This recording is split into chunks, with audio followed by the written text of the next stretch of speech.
Hello, hello, hello, hello. Hi, everybody. How are you doing? How are you feeling? Hopefully, everybody's doing well, feeling well. Welcome, welcome, welcome. Thank you so much. Why do I sound weird? Something sounds wrong. Does the audio sound off? Um, yeah, something sounds really off. I don't know why. But hi. I hope everybody's doing all right. I hope you're feeling well. I do apologize for taking so much time off. It was, and the only reason I really apologize is because I'm off. I'm off of work this week, and I really was like, oh, I'm gonna be able to stream. I'm gonna do some extra long streams, and I'm gonna have some fun, and we're gonna play some goofy stuff. And stuff happened over the past weekend that I won't get into, but it put a lot of strain on my brain, and I was just like, I need to have a few days where I'm not doing anything. So I appreciate everybody, popping back in after we've taken some time off. But Dragoon, Shadow, Ronan, Swallow, Bobo, Hyperdrive, what's going on? Hello, hello, hello. The return of the Silver of Uncles. Hola, mi amigos. Whoa, whoa, whoa, whoa, whoa, whoa, whoa, whoa. Shadow in the Hunt with a tier 1 sub. Subscribe for 15 months. I tried to think about something. I tried to think about something witty to write here, but I got nothing. Well, thank you so much. I appreciate you subbing no matter what. And Shadow, hopefully you'll be here for a little bit. You can come up with something witty later to say. And Somber, also in the Hunt with a tier 1 sub. Subscribe for 41 months. Currently in a 41-month streak. Hey, folks. See, Shadow? That's how you do it. Hey, folks, witty. Also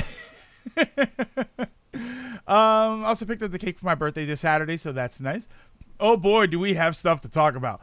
I got a random ad for 2 Chainz and Ed Sheeran. Are they the real ones? Many things have happened. There's some background noise, but nothing crazy. Yeah, I don't like. I have a fan on, so that's probably part of it. But I don't know. I just feel like it's kind of crackly. I really, I kept talking about, do I want to get a new graphics card or do I want to save up for a PS5? Or I think what I really need to do is buy a new mixer, because I do think that sometimes it's the mixer that's causing a lot of those problems. I know that if I wiggle some of the knobs and stuff, I do get some sort of crackling noise. Hold on, let me see. Oh, now it's not going to do it. Oh wait. You get like little crackles here and there, but I think that's what I need to do. I think I need to invest in a new mixer. How did I think of that? I'm witty and relatable with my sub comments. It was for a concert on Twitch or dumb stuff like that. Oh, okay, I see what you mean. Have I seen the TGS stuff? I watched the Capcom event. That was about it, and then I saw some stuff about the Xbox event. I don't really follow TGS because TGS, I know it's kind of weird to say, but TGS is usually just updates, and updates are usually not something like broad updates are usually not something that really interests me. It kind of leads back to the conversation that we always have about when I think games are announced too early and it's we spend years seeing them. So TGS is always kind of like that. It's always just kind of, a bunch of updates and stuff, which to be fair is fine, depending on what the updates are and what the games are. They're usually some kind of interesting, but a lot of it just ends up being either rehashed information. Half the time I don't even know if what we're hearing is new or not. When I watched a Capcom event and they were talking about certain things, and I'm watching it, and some parts of it are like I don't know if it's new. You know what I mean? Like we got a bunch of stuff about Apollo Justice, like a trilogy collection thing, which is awesome. There was a lot of stuff to it, but I was watching it and I'm sitting there thinking, the only reason I knew most of it was new was because I was watching the GVG video of it. Oh, Sky Pirate Finna. Thank you so much. In the Hunt with a Twitch Prime subscribe for 5 months, which also triggered a hype train. So if anybody has gift subs, or if you've got what is it, $4 now? It's the subs are on sale or something. So I don't know exactly how it works. Or if you've got some bits or something that you want to donate, you're more than welcome to do that now. Contribute to the hype train. See how far we can take it. Hold on, let me go back up here. Early 2024. Yeah, early 2024 is already looking stacked. You know what? Let's just make a new rule, right? Let's given how 2023 has been with games, given how 2024 is already shaping up to be, let's make a rule for 2025 game developers. All right, since I know all the game developers watch our stream here. let's not release anything in January of 2025. How about you give us like a month to catch up to everything? Just go like 2 months. Give us like 2 months where you just don't release January and February. Just don't release any new games, and let us just put some of the games that we've been waiting for on sale. Right? Let us use some of that Christmas money. Let some people use Christmas money, and let's just clear out the back. We should have 2 months of the year where we just no more video games get released, and it's just time. It's like backlog New Year's celebration or something. And for 2 months, there's just no new video games, and we just play everything in the backlog. Just give me a break. Give me an opportunity to catch up. Capcom was such a big nothing burger. I want more time back. Only thing I saw about TGS was Sonic with cheerleaders, which I didn't even see that. Somebody posted it in Discord, and I just went to Discord and saw that, so I'll have to look that up. Capcom gave me a logo. I would have preferred nothing. At least then I got no hype. Apparently 7 Remake Part 2 had many booths. The thing I'm hearing about 7 Remake is 7 Rebirth. Sephiroth was playable at TGS, or is playable at TGS, which is kind of awesome. If I missed anything, it would be that. Dragon's Dogma 2 overview and Apollo Machinima Justice went amazingly detailed. Yeah, like Dragon's Dogma 2, I saw that stuff. I played I think Lilac donated the first one to me. I liked it. Here was my problem with Dragon's Dogma, the first one. It felt very dated. Like the graphics felt very basic and like I hate to say it, but they felt old. If that makes sense. Like it just felt like an aged game at this point. And so I didn't have like I enjoyed what I played, but it didn't create an urgency to go and play it more. And I still have it on my system. I didn't delete it or anything. It's still there. It's just I have no urgency to go back to it. The other things that I have in front of me just feel more significant. So watching the Dragon's Dogma 2 stuff, I was like, this looks really cool, but it looks like more of the same problem, which is it seems really interesting, but I know that everything else is going to seem more interesting to me. So I don't see anything in something like Dragon's Dogma 2 that makes me say I'm going to play this over other things. 7 Rebirth news has been amazing. People playing the demo of the Junon section and some interviews. Microsoft's big Square content push, which basically just Octopath 2, which I did see. I just saw that a little bit ago, which to be fair is pretty good. Yeah, I putting Octopath 2 on a Microsoft system means it's going to get at least another couple hundred people buying it. I don't know. I joke, but the reality is it might be a really big deal. I just don't know. Like it's hard for me to look at that and say, wow, this is fantastic for the game, when I know that anybody who really wants to play the game has probably already played it, and being ported over to the Xbox, arguably the 4th best way to play games right now, just doesn't really seem like it's going to be this gigantic thing. I think it's a bigger deal when Xbox gets the games day one. I think that's a bigger deal. So the idea of Octopath 2 being ported over to the Xbox is great. It's great for Square and it's great for Microsoft that it increases their library, but I don't know that it's going to create a push into anything.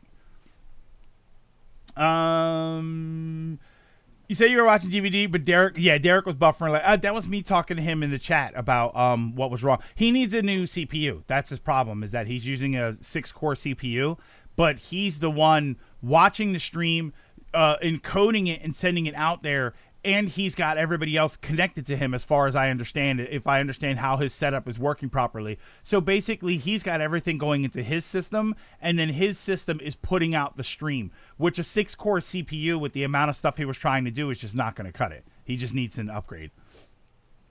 Did you know I make all the Marios? All of them? Now, Suave, do you make all the Marios or the Luigi Marios? The Like a Dragon stuff is new. There's new, which I haven't watched. I haven't watched the Like a Dragon stuff. There's new gameplay of 7 Rebirth. All of it is in the follower form. Let's stop making the claim that gaming is declining because holy hell, gaming is just getting as expensive as having a child.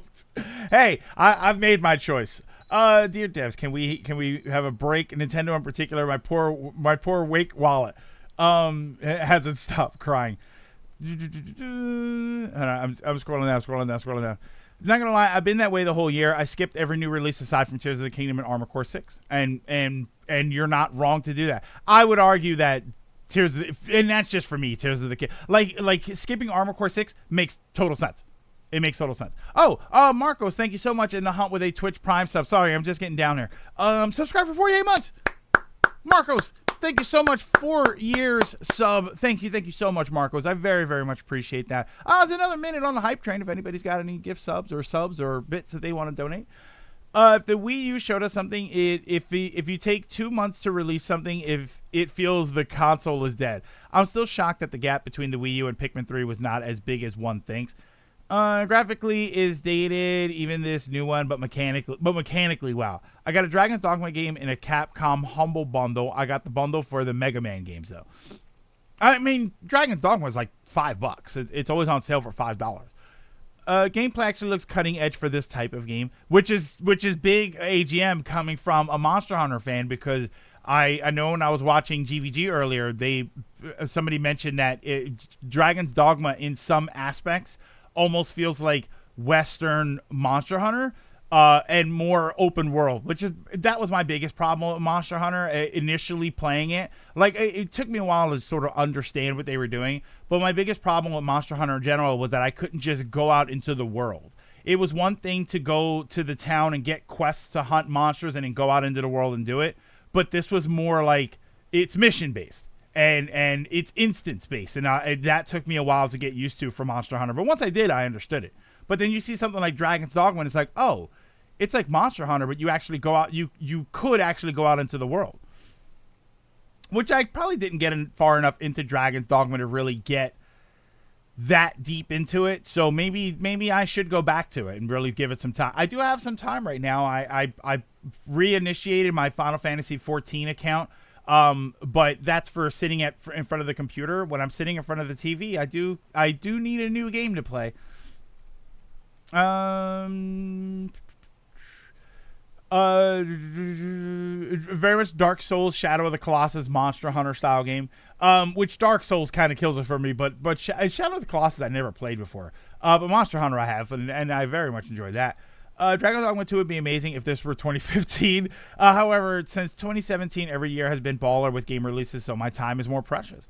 If Octopath 2 is coming to Game Pass, why isn't Octopath 1 coming to PS5? People did love the first one on Xbox, so this is kind of a cool moment for people. It's good, it's there, but Octopath 1 did pretty meh on Xbox, but it was good press. So 2 coming feels like the same thing.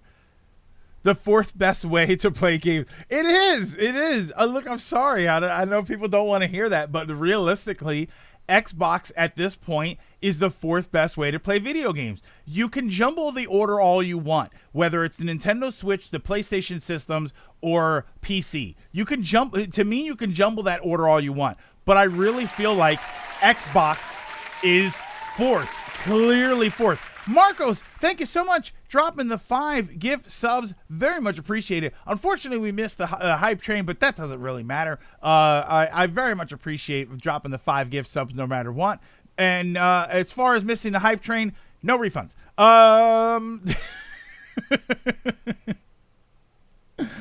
Hold on, let's go back up here. Meanwhile, let's talk about how amazing it was to get Doom Eternal a year later on the go. You know what's crazy, AGM? The other day I got a video about Doom 2016 pop up on my feed, and it made me want to play Doom 2016. So I thought, like, okay, I never finished it. Even though it's relatively short, I never really sat down and finished it. So I think I'm going to sit down and I'm going to play it. So I went on Steam. I remember somebody dropped something for Steam, and I got a bunch of Doom games on there, or a couple of Doom games on there. I have Doom Eternal on Steam, but I don't have Doom 2016. I have Doom 2016 on PS4. So I think I'm gonna play that though. I think maybe I'll save it for October since it's all bloody and gory and stuff. So maybe I'll play it in October. But I think I want to go through Doom 2016. I made Sticker Star. It was me, Austin. Why do you hate everyone? I skipped everything. Oh, I skipped everything except Tears of the Kingdom and Armored Core 6. I'm sorry. I'm trying to catch up here. Okay, yeah, those are the good ones to pick. But it's Suave. The reason I thought you skipped Armored Core specifically, I have had people say that they were looking forward to it and they skipped it just because there's other things, and it's like I kind of understand. I've also just not bought that many new games aside from Tears of the Kingdom. I just played Assassin's Creed Ezio games on my Steam for most of the year. Hang on, let me go back here. Sorry, Medard near killed my wallet. To be fair, you kind of basically do that in Monster Hunter World. I thought, though, I think that kind of showed its own issues with that kind of gameplay. But I don't know. And Monster Hunter World is still mission based. You're in the town, and then you talk to them, and you take a mission, and then you get instanced out to wherever. You don't just, like in Monster Hunter World, you don't just walk out of the town, and you're like there's not a map you traverse, right? You don't just walk out of the town and go to the area where, like, you have to. It's an instance. Monster Hunter always goes back and forward with open exploration, which is a bit frustrating because they're one loading screen away from turning into an MMO. Is Chris here? No. Oh, one of the gifts went towards Chris. I don't, Suave. I think what happens is if everybody here is subbed, when you drop gift subs, I think it just randomly gives them to people that are on my followers list. So like these 5 people that got it, I usually say, everybody, if you're here, drop a thank you for that. But I think usually it if everybody here has a sub, it just automatically goes towards people on my follow list, which, by the way, if that is the case, then thank you so much, everybody, for being here, for having a sub one way or another. I very much appreciate that. That's a pretty cool thing to have, everybody being here have subs, to the point where if you drop gift subs, it goes to random followers. I assume that's how it works anyway. As much as the console exclusive feels bad, this is kind of the only way to incentivize people to buy your system. Since every single new Xbox games are on PC, there's no incentive. The only incentive goal to get an Xbox over a PC is the convenience of console gaming, which is something that is important. You pop the game in, it works. You don't have to configure a bunch of settings. You get to play it on your big TV. Like, this is why I still prefer console gaming over PC gaming. But without console exclusives and depending on your ecosystem, it does turn into a situation where for Xbox, it's weird that it's Xbox specifically that has this problem, but it does turn into the situation of, it's just not worth it to get the console as much as it is the other ones. It's not worth it to have, I've often said, and I've often heard it said, that for a very comprehensive gaming experience, you get a decent gaming PC and you get whatever Nintendo has. Whatever Nintendo say, because Nintendo always does some sort of gimmick, and Nintendo has the best first-party games. So it becomes less important to have some of the other consoles. And even if you're going to go one step past that, like a gaming PC and the Nintendo system, you would more likely go towards the Sony system because they have the next best exclusives. They have very good hardware that runs very well, and you get the same benefit of, I put the game in and it works, and I don't have to configure a bunch of stuff.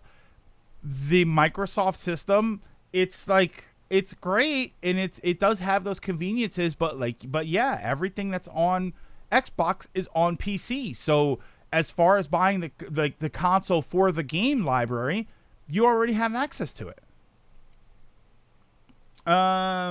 Fanatical mystery bundles are loaded with boomer shooters. Get one of those. Doom 2016 is pretty easy once you get the super shotgun and railgun. Give your graphics card one last hurrah. I really should, too. I do recommend it. It's really good, and in some regards, better than Eternal. Ooh. Gauss gun, not railgun. I'm a FromSoft simp. I had to get Armor Core. It's so good. I just finished it. I finished it a couple of days ago. Like all endings.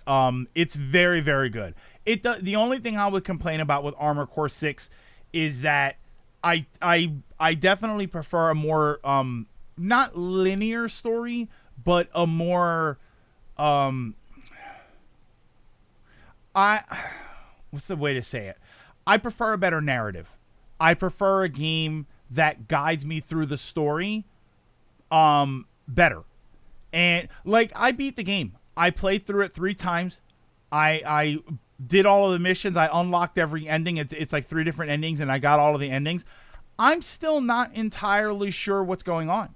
There are certain aspects of it that I think are very important that and very significant that I'm not entirely sure I understand.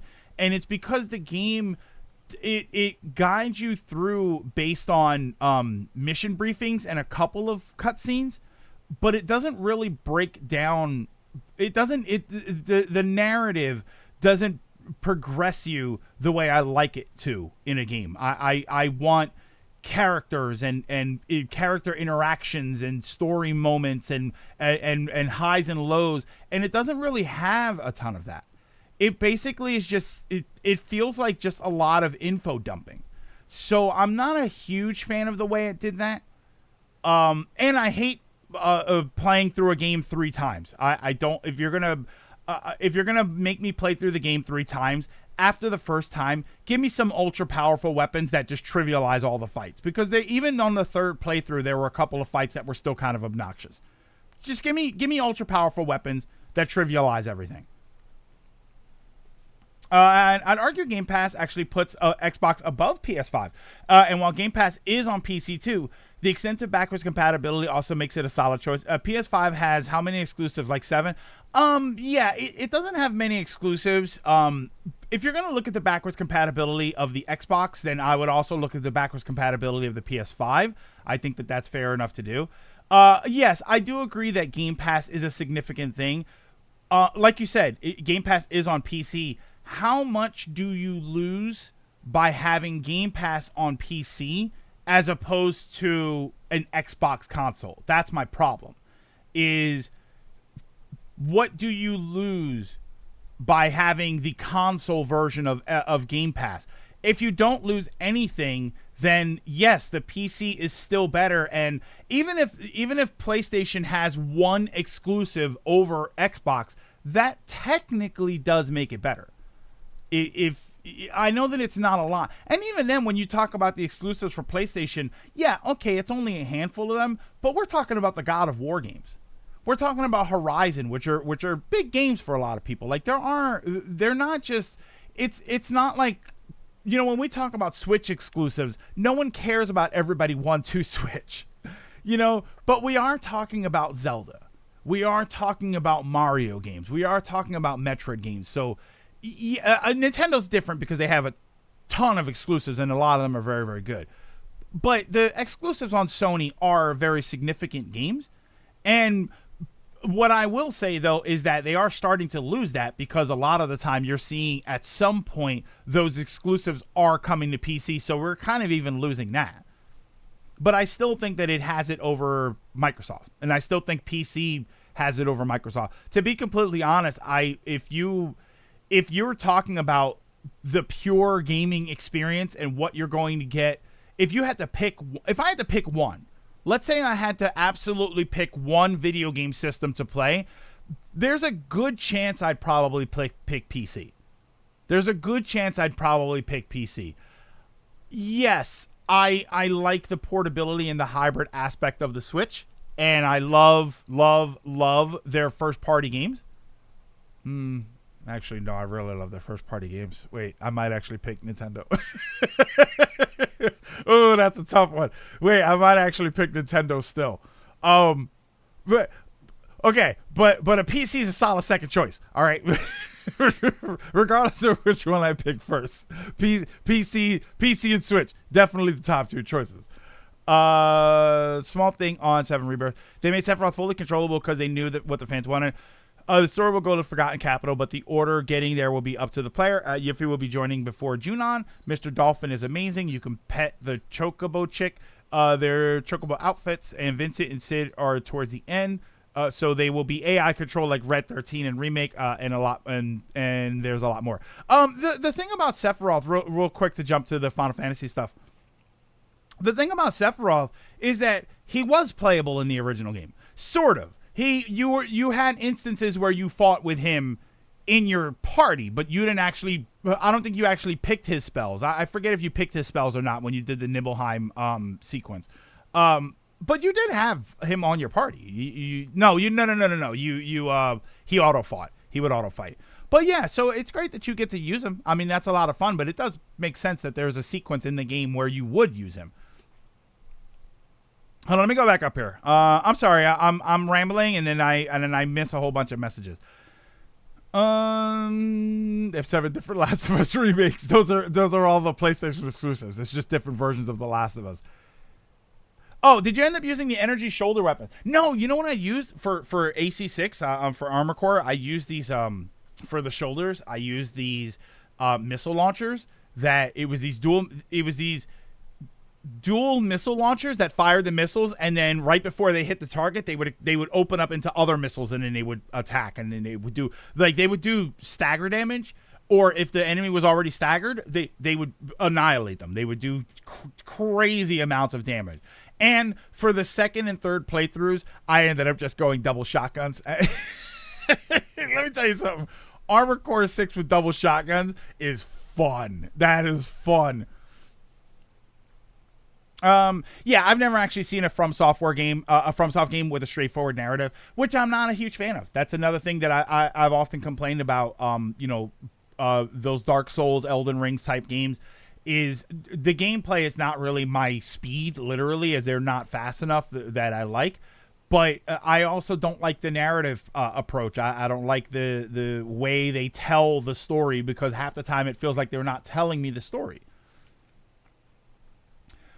Are you definitely sure you were playing as the good guys in Armor Core? I have no idea. To be completely honest, no. I think in one of my playthroughs I was very blatantly the bad guys.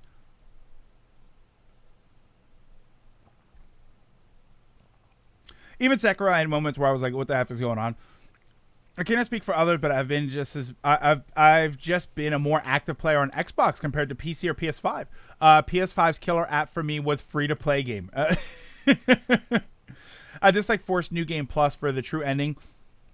That is basically play the same game again with a few changes at most. Just give us some features to speed it up. Or I love like fast forwards and stuff when obviously skipping through cutscenes is very significant. But yeah, give me some overpowered weapons. I think that's fine. I love playing through the game multiple times. AC6 has enough missions to change. See, I didn't think it changed enough. I thought that a lot of it was way too much the same, and I thought that there were some things that didn't feel different enough, to the point where I wasn't sure if I was making different choices or not. Uncle hates working for his fun. Hey, Tara. I'm sorry. I'm trying to catch up here. Nintendo on PC. That we're gonna talk about that, by the way. Nintendo on PC. We're gonna get into that in a second. I will always pick Nintendo if I had to go with one system. Nothing preference, to be honest. I'd rather see Naughty Dog die before someone. Wait, what?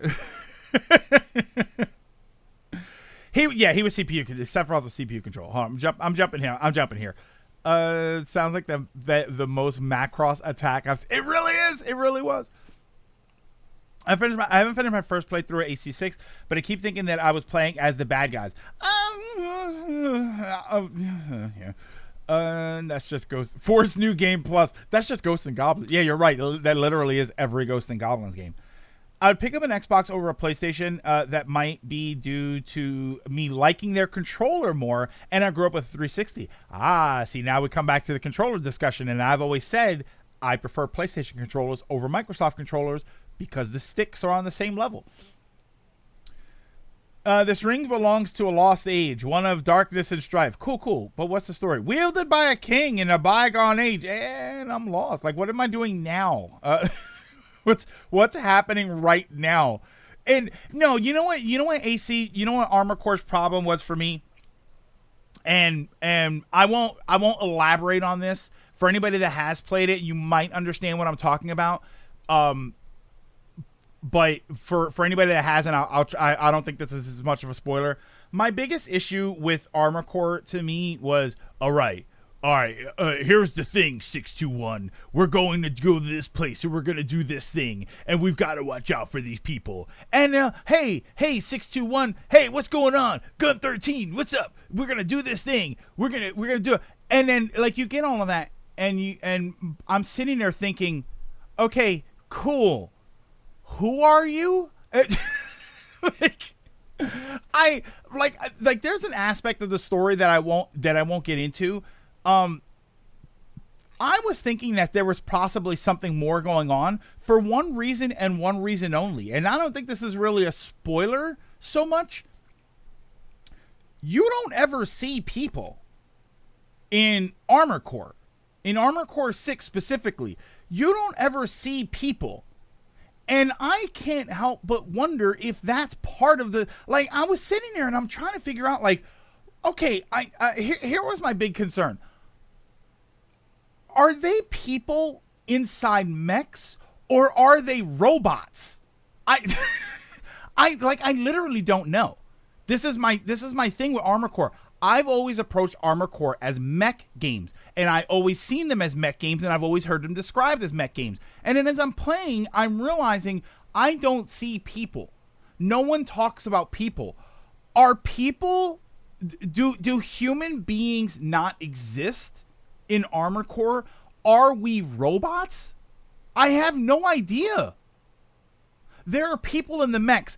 I promise you, I played the game through 3 times. At no point do you ever see a human being. And as I think about it, I don't think they've ever mentioned people.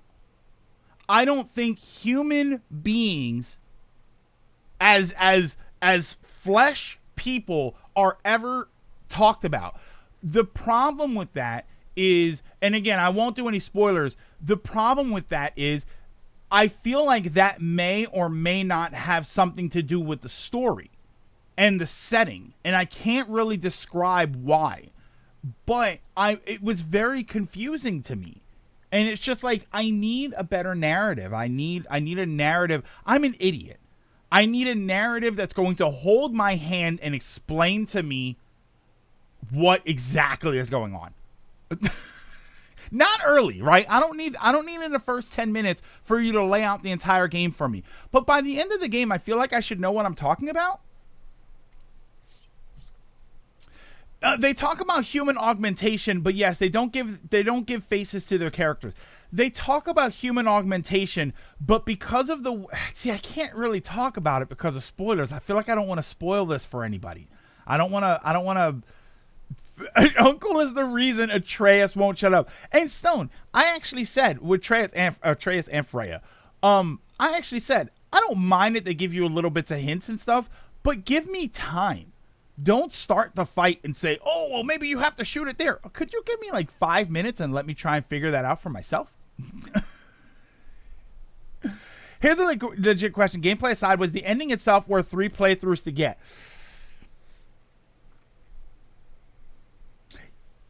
Yes.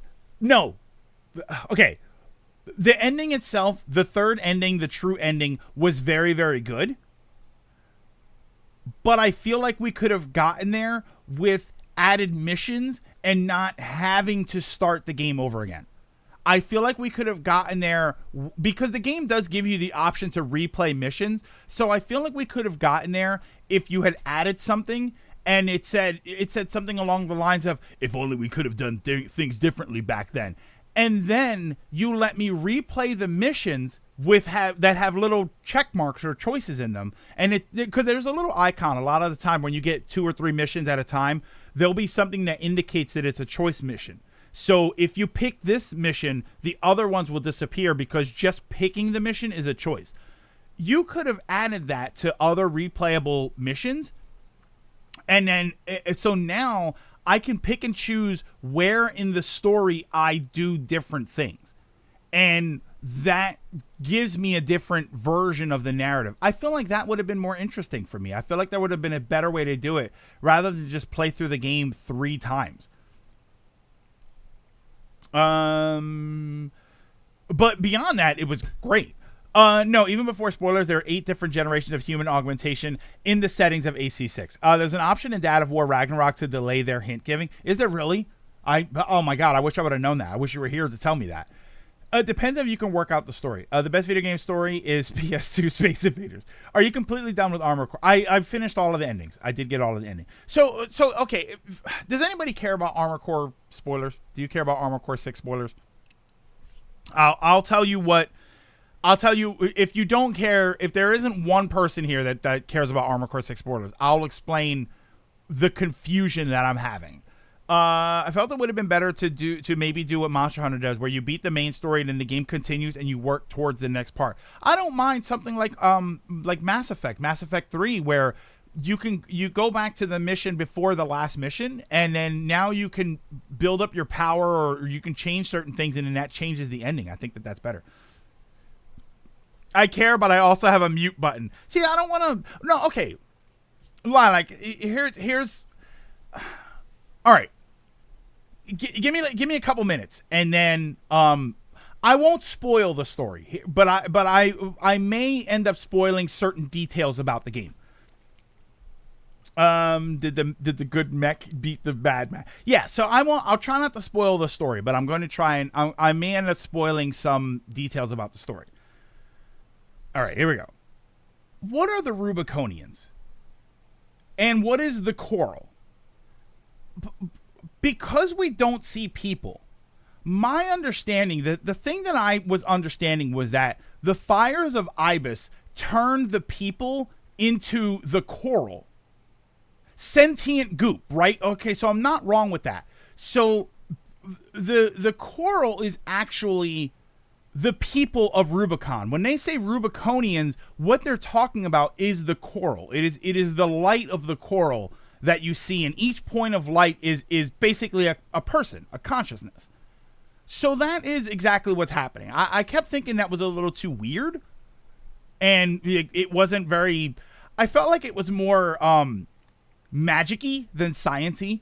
So it was weird to be like in the mech robot game. Now, the problem is that I was thinking about it, and I'm like, okay, I think that's what's going on. But that was never addressed in a weird way. So that's what made me start thinking, oh, so is everybody like this? There are also human Rubiconians. The coral are a different life form. I don't know if it was always like that, but imagine it's like Magicite from Final Fantasy VI. It's a form of existence. So I had assumed there are also human. So Hawk, this is what made me think that that the Rubiconians were humans, and then the fires of Ibis turned them into coral. That was what I was thinking. Yeah, sentient goop is a good way to describe Ditto. Also, random aside. CD Romance has fully translated ROM of Nocturne of the Moon. Ooh, I'm going to have to play that. All right, so that's right. And again, now I go back to the thing that I was saying before where you don't see people. So I kept thinking that there were no humans, or like the human augmentation turned them into sentient robots, basically. Part of the reason I was confused about that was because there are multiple fights that you get into in the game where you destroy the mechs, and then you meet the characters again later. Like, you fight them again later. So that made me think that there can't be a person inside there because I blew this mech to smithereens.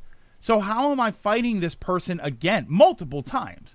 Like, there are characters that you defeat in fights and you see them again. So I kept thinking, is this are there not humans at all?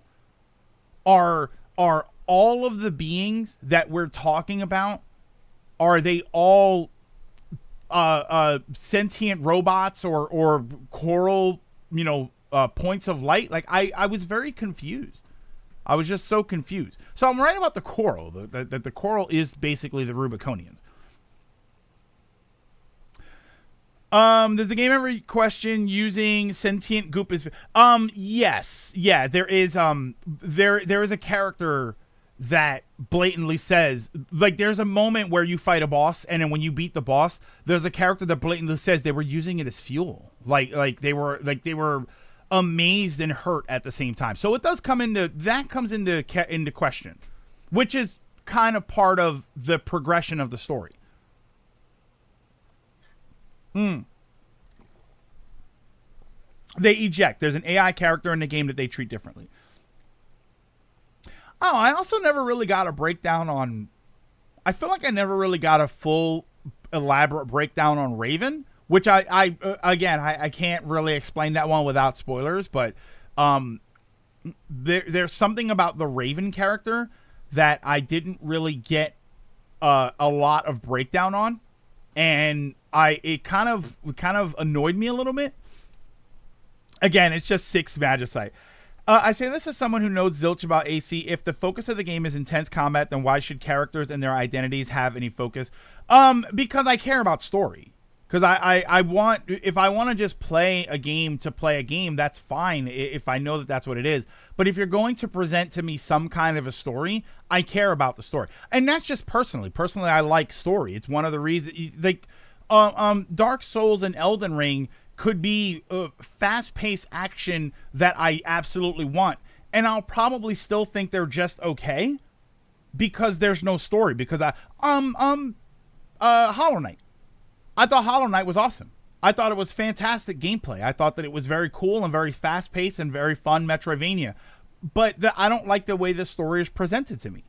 So I have no desire to go back to it. I still don't know what's going on other than it's a collapsed civilization from a long time ago, and now we're fighting our way through it for some reason. I have no idea what's happening in Hollow Knight. Gameplay, it was terrific. But me personally, I like characters. I like story. I like development of the situation, and I like stakes. I like feeling like there are stakes involved, and we need to do this thing because this other bad thing is going to happen. Like, I like those feelings. If I want to play the game for playing the game, I'll just do it. Armor Core, I thought Armor Core was fantastic. I played through it 3 times in a row, which is very, very rare for me to do. Do I know exactly what's going on? Not necessarily, but the gameplay was just so good. Raven from Teen Titans. Yeah, you have to give the player a goal to achieve and something to latch onto. Otherwise, they'll get bored and move on. Yeah, and the gameplay itself can be so good that I want to just play it for the gameplay, but I won't go back to it. That's the thing, is I'm less likely to go back to it. Also, the game has story and and it does. It does for the most part, and that's why it does have some sort of cutscenes and then on the third playthrough, you get like more stuff. On the second and third playthroughs, you get more stuff. And it's just like, I feel like it was still, I don't know. I need things laid out for me in a more progressive manner, and not just give me the bits and pieces. And like, I feel like I need to go on YouTube and watch a video that succinctly explains what happened. I feel like that is what would benefit me to do. And that's fine. I like doing that. I like doing that extra homework in a sense. But I don't know. I for me personally, if I need to do that to understand what's going on, it's probably not presented in the way that I prefer. It's not needed for me to enjoy the game. I enjoyed the game very much. But if you want me to explain what happened in the story, I can't. I would refer you to whatever video on YouTube that I'm going to watch. Raven, he retired from wrestling a long time ago and has a wrestling podcast now. Raven is just your normal, faceless, voiceless self-insert. If the story didn't matter, the game wouldn't include it. Yeah. Okay, this is fantastic, but why should I care? If the story mattered, then why present it in such a vague way? Exactly. That's another problem. It's it has this world building, and it's not like this is the Dark Souls problem. It's like there's lore, but there's no world building, or there's lore there's lore, but there's no world building. I don't know where the lore exists within the world, and that's sort of a vague way to say everything. If you went to school and you sat in history class and they just gave you a bunch of details and didn't actually give it to you in any progressive format, you wouldn't know the relevance of anything. You wouldn't know when things happened. You wouldn't know whether they're important or not. It would just be a bunch of individual pieces of information, and you have no idea how they fit. It's like a jigsaw puzzle where every piece is in its own box. It's like, great, I have the whole puzzle. I have no idea how to put it together. What about Super Metroid? You mean for this? Modern day, yeah.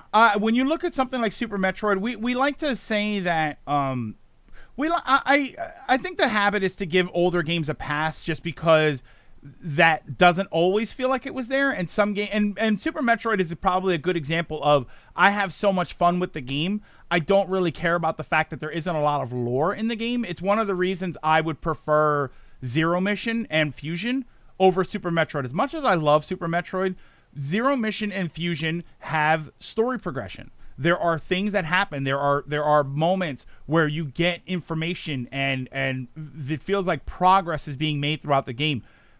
Super Metroid, I absolutely love for the nostalgia aspect of it, but I've often said, if you're going to start anywhere, you're going to start at either Zero Mission or Fusion. I would say Zero Mission just because not only is it a good starting point gameplay-wise, it is literally the first game in the story. But yeah, as far as something like Super Metroid, it's hard for me to recommend that to somebody who doesn't play Metroid games, who cares about story. You know, if you told me that I want to play a Metroidvania game that has good gameplay and a good story, I wouldn't recommend Super Metroid to you. Because Super Metroid has great gameplay, but there's no story. That's common for Metroid games. There's just no story. Same thing with something like Mario. You know, Mario games, even Zelda games to an extent, especially the older Zelda games, there's a story there, but for the most part, it's pretty bare bones. It's just, you know, go and fight the thing and do the thing. The lack of a clear goal is why my interest in Starfield waned. I guess my goal was to find artifacts for Constellation, but that didn't really hold me for long. Something like Starfield, Tears of the Kingdom, where those games excel for me, ironically enough. I've often said that I don't like sandbox games because there's not a goal. There's not something for me to work for. There's not a storyline. There's not a story element that makes me feel like I have stakes. Which, for the most part, is true. At some point, I am going to need some stakes, and I am going to need some goals. But when you have exploration for me is big. It's there's a lot for me when it comes to exploring. Animal Crossing, for instance. I usually pick a goal for Animal Crossing, and my goal is usually to pay off my house. Try and do some fishing and you know, get certain things done. I usually pick some goals. If Animal Crossing was like a traversal game, if there were giant areas that I could visit on a regular basis and they regularly added new areas for me to go, I would still be playing Animal Crossing to this day. Because I love exploring in games. Like, that's just a personal thing. I love doing it. I love being able to find different environments and discover different things and have treasure, and I love that stuff. I do get a really big kick out of it, and I don't usually need as much story if you give me massive amounts of exploration. But as it turns out, that up until now, video games haven't really been able to provide that much. You know, now we're getting to the point where it's like something like Starfield and No Man's Sky. I guarantee you I can play that without a story as long as the game just lets me keep exploring. As long as I can keep doing it, I'm just like, oh, this is awesome. And then every once in a while, I stop and I take quests and I do stuff and I create a goal for myself. Having a vague story does not make a game bad. But it doesn't mean that it doesn't mean that not everyone's going to understand what happened in the end, or in the middle, or in the beginning. Here's your world. It's colorful characters, everything left. Fix it and try to have fun doing it. Yeah. CJ, Metroid. That's Metroid.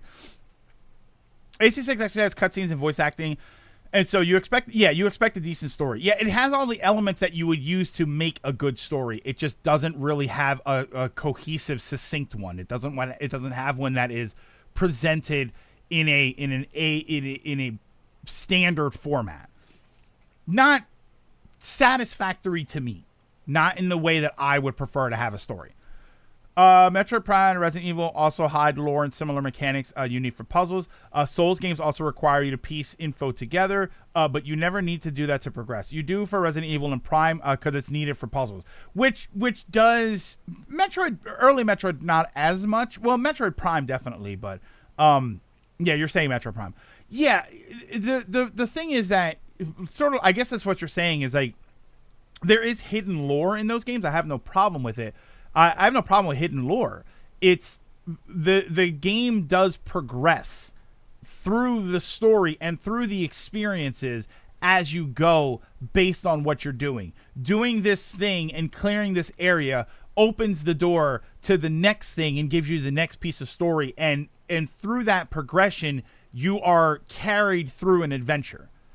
But when you tell me, go here and do this thing, and then you give me a little bit of information and it just doesn't feel cohesive. It doesn't feel like it wrapped up the last thing. It feels like one of the complaints I heard about AC6 in the beginning was for the first probably half of the game, on at least the first playthrough, you really don't feel like you're doing anything. You feel like you're just blowing up robots. You feel like you're taking a mission and you're going through and because you don't understand how any of it connects. You don't understand what's going on, and I don't think that that's necessarily a great thing. Even something like Tears of the Kingdom, where I spent so much time exploring, the first part of the game does have a very cohesive story that sets you up for goals, and then once it sets you up for the 4 goals, which are the 4 different areas, then you're pretty much free to do whatever you want. But the beginning of the game really does set you up for the adventure, and then you can just decide you don't want to do it anymore. That's why I like Dread so much. It was light on story, but had stuff to keep you moving forward and thinking about what came next. And yeah, and even Dread had, you had the beats with what's his name, with Ravenbeak and his sexy abs. You had all of that stuff, so there was something going on. There was some sort of progression in the narrative that made you want to figure out what the next thing was. Steak. Good lore does not mean it has a good story. And a good story, and I think that's the big thing. There's lore, there's story, and there's narrative. Lore is just pieces of information about the world building. So I guess, yeah, lore is really world building. That's what lore is. The story is basically what's happening. I'm sure there's a story in Hollow Knight. I'm sure there is some explanation for what's happening, for the setting, and for the goals that you're trying to achieve. That's the story. But the narrative is how the game carries you through that adventure, how it unfolds the story to you. Does it do it with environmental aspects? Do you get story information as you clear areas and beat bosses? Are there just info dumps where characters just explain certain things? Are there character interactions that help you understand what's happening? There are different ways to do the narrative, and I think that that's what's most important to me when I'm talking about this, is that it's the nature of the narrative. Obviously, there's a story in Armored Core 6. There is a beginning, middle, and end, and there are things in the middle, and there are characters involved.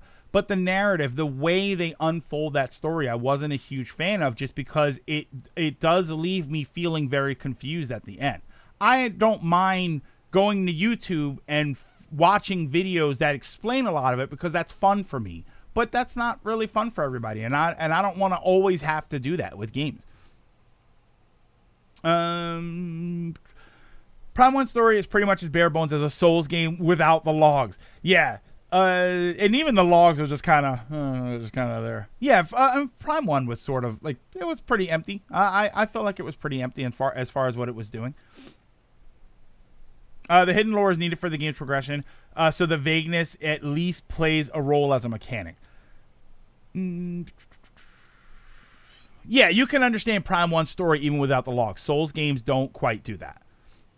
Complexity is not a synonym for quality. Not saying Souls games don't have quality. The first game really hits you when you get into the lore, but that's because the writing was good. It's a method of storytelling that's not the reason why it's good. Yeah, that's why I'm sitting here talking about Armored Core 6, and if depending on where you come in the discussion, it sounds like I'm bashing the game. I love the game. It just, if I have to pick something that I didn't like that the game did, what it would be the way the narrative informs you that there is a story, but doesn't always make it totally clear. And again, I say that one of the things that it didn't make very clear, especially on the first and maybe even the second playthrough to an extent, was the nature of the quarrel. So this major thing that you need to find out about the quarrel, you don't really find out until like the second or third playthrough. I don't think so. I don't think they really perfectly explained it in the first playthrough. I think it might have been the second one. Good games can have things we didn't like. It doesn't make them bad. Oh, with lore-based story, it's more like a book with a picture of every puzzle piece, and you want to be able to mentally put the puzzle together, only using the individual pages. At least with how you describe it, you seem to have liked Armored Core way more than you like FromSoft. Yeah, and that's just because of the gameplay. I mean, if I'm gonna sit here and say that I like Armored Core 6 more than I would like something like Elden Ring, which I never even played, it's gonna clearly be I played a little bit of Dark Souls 1. It's just the speed of the combat. That's all it really is. Dark Souls straight up tells you at the beginning that your objective is to go fight the God King responsible for how the world is right now. And then that's it. And then there's just nothing else. Like, that sounds like an old Metroid game. That sounds like, Metroid 1 literally starts out with a screen that explains to you what you're doing here. And then you just drop on the planet and you start fighting. And there's nothing that explains any more of the game. Super Metroid's technically the same thing. There's nothing that explains any more that happens in the game. And is that really the point of Dark Souls? As much as I've asked about it, I don't think anybody's ever put it that succinctly. Dark Souls straight up tells you at the beginning that your objective is to go fight the God King responsible for how the world is right now. That's literally it.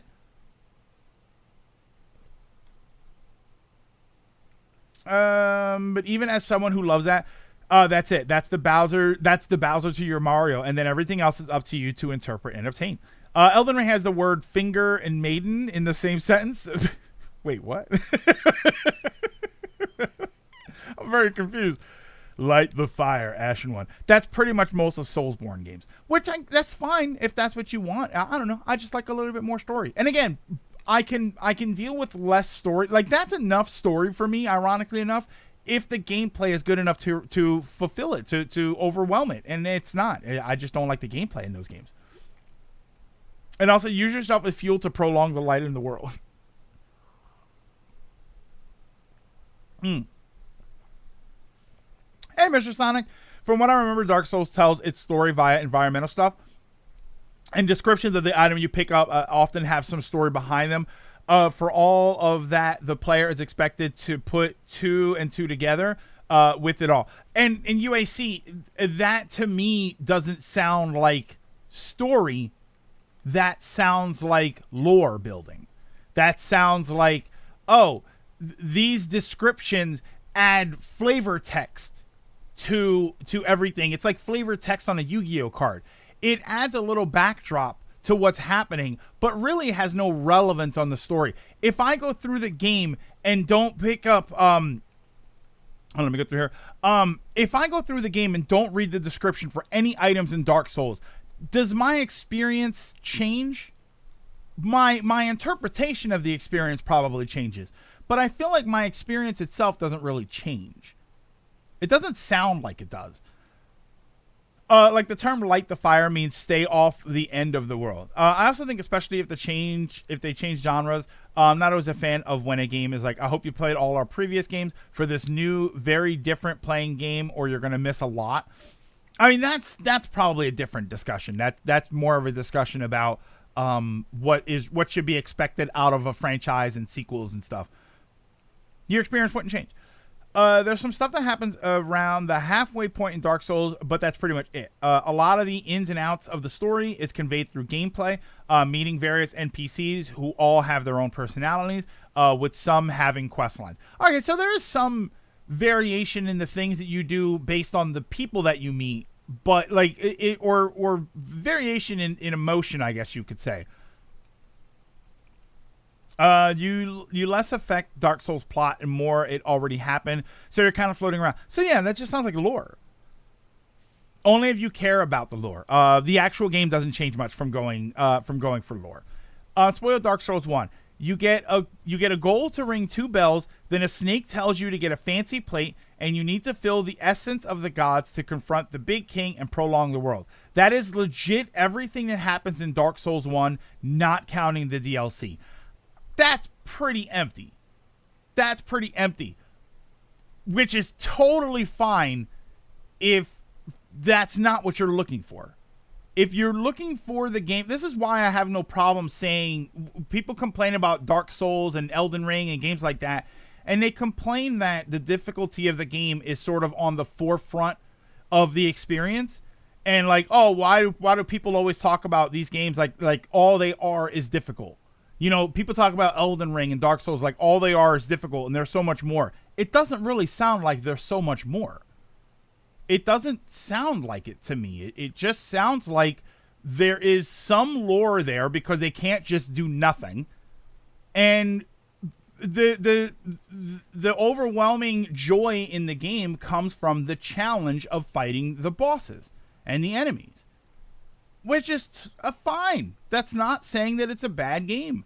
But when you want a certain kind of experience, and that's not the kind of experience you want, it's not a good game. It's not a good game for the person. Not quite environmental. We're back to basic RPG element of have you talked with anybody? The info is not as complex as people say it to scare others, but it's also not happened to you like everything in the game. There's so much more is the lore of how the world ended up the way it was. Yeah, so it's all stuff that like happened previously. That's the very definition of role playing. Yeah, people like it for how personal it feels. Yeah, and that's the thing, and I think that that's fine. I think that that's what games should be. I think that the best video games in general just they resonate with us on a personal level. You know, for whatever reason, games should something about video games should make us want to care. It should make us want to care, and I don't mean that in an emotional sense of I want to go and like save the planet, right? Because of this game that I'm playing. I just mean that if you're playing, if you love action games and you don't care about crafting or anything even remotely like that, and you sit down and play Stardew Valley, you're not going to have a good time. You're not going to have a good time. Nothing about that game is going to sell you in an enjoyable way. It's not going to sell you an enjoyable experience because nothing about Stardew Valley sounds like what you're looking for out of that. So there's no investment there. When you talk about something like Elden Ring, the people who like those games tend to the value is in the challenge for them. The value is in the difficulty. They like the style of combat that the game has. They like the atmosphere and the environments of the game. They probably are not looking for a handheld narrative, something that's gonna carry you through it the way you would read a book. You know, when you read a book and every page is more of what's going on, that's not important for them. Someone wants an emotional journey. I mean, that's why I don't really like that as a story descriptor. I've played many games that have emotional moments to them, and they do take me in some way or another on an emotional journey. But when that's your selling point, when your trailer starts and the first thing you say is prepare yourself for an emotional journey, it sounds to me like what you're going to do is you're going to take me on a bit of story that is meant to tug at my heartstrings, and gameplay is going to be secondary. And it's like, that's not necessarily what I'm looking for. I'm looking for an interesting story. I don't necessarily need a story that's going to make me cry. I don't necessarily need a story that is meant to hit me on a personal level. but I do want to be entertained. I do want the story to carry me. And then along that way, I want to decide who is important to me. I want to decide what moments I value. If you are steering me from minute one, if you're steering me into a very narrow, specific experience, I am probably less likely to enjoy it. Because once I realize that, everything I see is going to be, you're driving me to feel a certain way. You're driving me to feel a certain way. And I am probably, now that I see it, I'm probably not going to want to do it. Those TV shows, it's why I got out of like Walking Dead. Shows like Walking Dead, I got out of well before those shows ended, because it was very clear that the entire premise of the show was, it didn't feel like it was about telling me a cool story. It felt like it was about setting up characters to kill them so that I feel bad. Right? There were so many moments where that happened, and it got to the point where the whole premise of the show felt like, we're going to depress the hell out of you all the time. And it got to the point where I was like, I don't care anymore. I don't care what happens. I don't feel like I'm getting ups and downs. I don't feel like I'm being set up to like and dislike certain people, and then I have no idea what's going to happen to them. I feel like this is all setting me up, because if you have a character that you set up that's very good, I blatantly feel like you're setting them up to be good, because you're going to kill them and you're expecting me to feel some type of way about it. But seeing that structure, seeing through that facade, ruins the experience for me.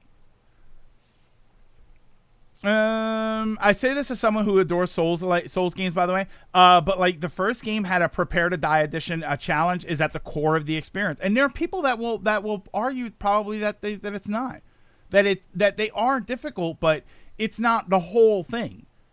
And like, yeah, it's not the whole thing, but if it's 95% of the thing, you know what I mean? Like, sure, Souls games aren't just difficult boss fights. But if it's 95% of the experience, am I wrong to avoid the other 5%? Yeah, it's more like it's the fact that is the selling point and nothing else, when in reality, every game can give you an emotional journey, what becomes annoying. Is Final Fantasy VIII an emotional journey, especially with the forced plot romance? That's not only massively important, but you can't actually affect the plot, just makes it happen. Do I think that that's an emotional journey? I think Final Fantasy VIII is intended to be more emotional than maybe any of the other Final Fantasies. I think that that's fair to say. I think that they do blatantly set it up, and they do, as you carry yourself through the game, it is blatantly set up for you to feel an emotional connection to the characters. So I would say that it is definitely more emotionally charged than most Final Fantasy games that I've played. Maybe 10, right? 10 has a bit more connection. But I still think there's enough there. No, so it's an emotional journey. No, it has emotion attached to it, but it is not primarily an emotional journey. I would not at all say that way. When I think of those games that I don't like that say emotional journey, I'm usually talking about indie. This is a very narrow, very, very narrow thing. I'm usually talking about indie made, not visual novels. What will be the other term? Because I don't think that they're necessarily visual novels. Stuff like Road 96. Yeah, I don't know what the term would be. Walking simulators, something like that, where it's not a visual novel, right? I'm not just making choices. I am moving a character around. Life is Strange. I think Life is Strange is a little bit like that. It's my problem with those are usually the kind of games that I'm talking about. And the reason I don't like those games is specifically because of that, because they're walking sims, because there's no gameplay. There's nothing there. Yeah, I legit hate that entire genre you're describing. And the problem is most of that genre is built around telling you not just an interesting story, but an emotional story, which means they're not trying to tell me a cool story. They're trying to elicit a very specific response out of me. And that is, I don't like it. I'm not a big fan of it. Road 96 does have you make narrative decisions that affect the ending, but for the most part, when you carry through the game, like you are moving a character through the game, right? Because visual novels, you don't usually move a character. It's all decision based gaming. Life is Strange is an adventure game in the Telltale vein. Games trying to be the next Journey. Yeah, but that's just what I don't like. I'm not a fan of it because it sacrifices gameplay. I need a decent story that I don't know where it's going to take me. You know, I don't know. Maybe it's an action-based story. Maybe I'm going to be trying to save the world. Maybe I'm trying to save myself. Maybe I'm trying to save my friends and family. Maybe this is I don't know. It's hard to explain. Like, you know, I need to feel like I don't know where I'm going. I need to feel like I don't know where the game is going to take me on my adventure and how I'm going to get there. But when you tell me it's an emotional journey, right off the bat, I know exactly what you're doing. I know exactly what you're going to do is you're going to set me up to become emotionally attached to characters that at some point I'm going to lose, whether they're going to die or whether they're going to leave. And now that I absolutely know what you're doing there, it has less impact when it happens. Something like Your Lie in April.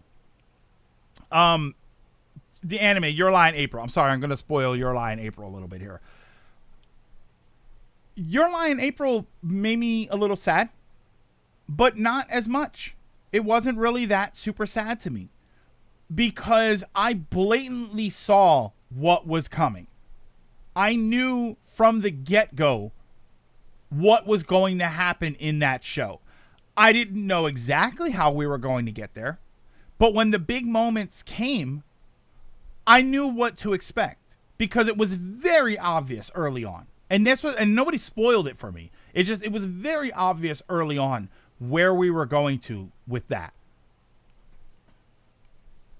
Yeah. Also, emotional journey. What emotion? Love, sadness, depression, anxiety. AGM. It's usually a combination of all of them. Wouldn't every game technically be an emotional journey? Like you always feel some kind of emotion. Bobo. Yeah, but it's usually like the ones AGM said. It's you know. You could describe Dark Souls as an emotional journey just because you're angry all the time. You know what I mean? It's not, when we say emotional, we're usually talking about a very specific group of emotions together. We're not usually talking about anger or rage or even happiness, right? Because you can say emotional journey and it's happy. But usually when I hear emotional journey, it means they're going to try and break my heart. It usually means they're going to try and make me feel sad because it's an emotional journey when I make it to the end of some games just because I'm very happy. You know, and then you have games like God of War Ragnarok that I didn't even want to finish anymore, which we won't get into that again.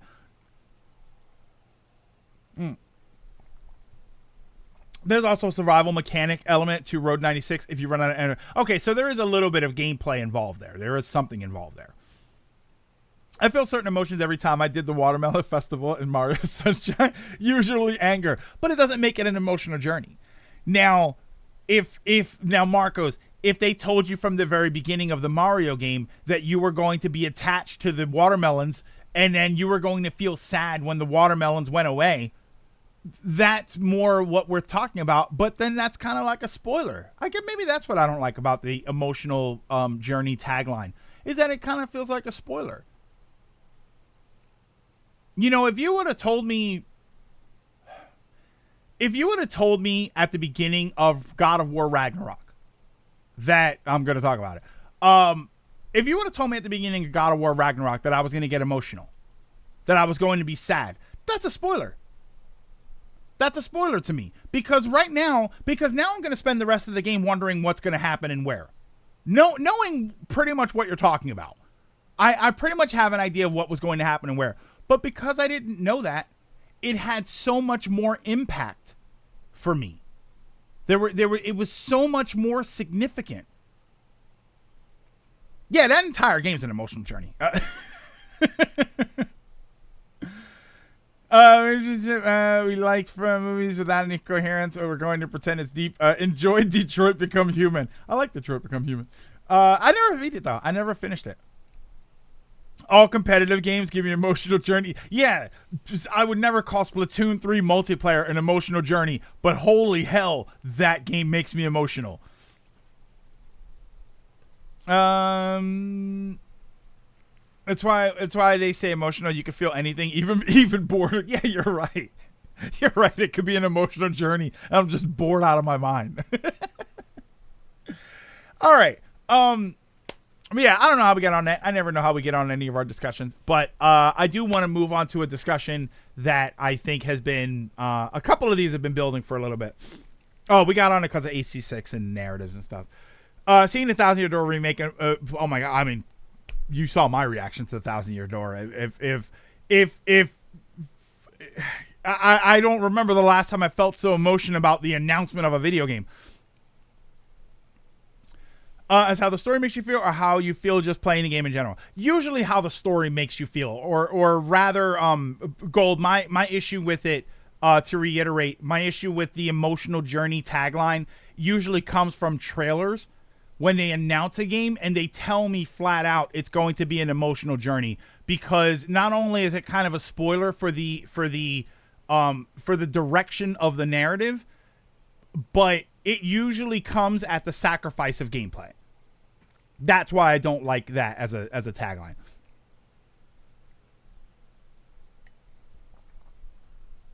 Yeah, Somber. I was in. You know what's funny about that, Somber? During me almost trying not to collapse, during the 1,000 Year Door remake, and trying not to cry, which I did a little bit. Half of the time, I kid you not, half of the time there was a part of me that was thinking that it wasn't real.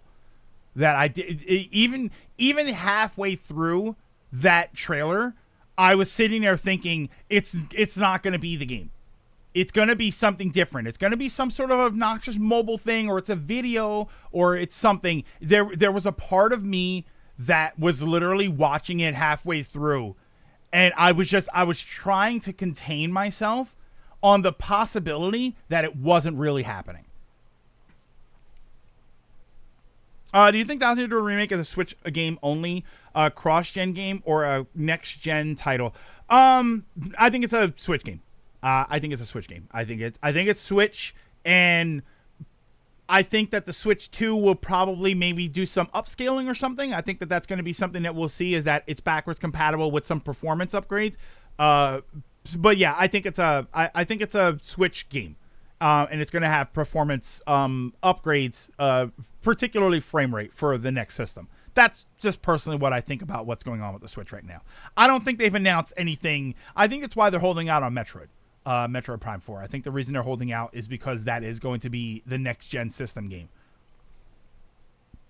And maybe there'll be a cross-platform version. Maybe there will be a Switch 1 version, or maybe it'll be a Switch game, but Metroid will be the first game to take big advantage of a lot of the upgrades for the system. But I do kind of think that it's probably going to be a Switch 2 game.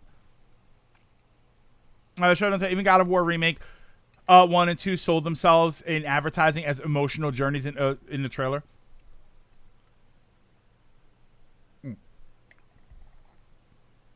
Show not tell.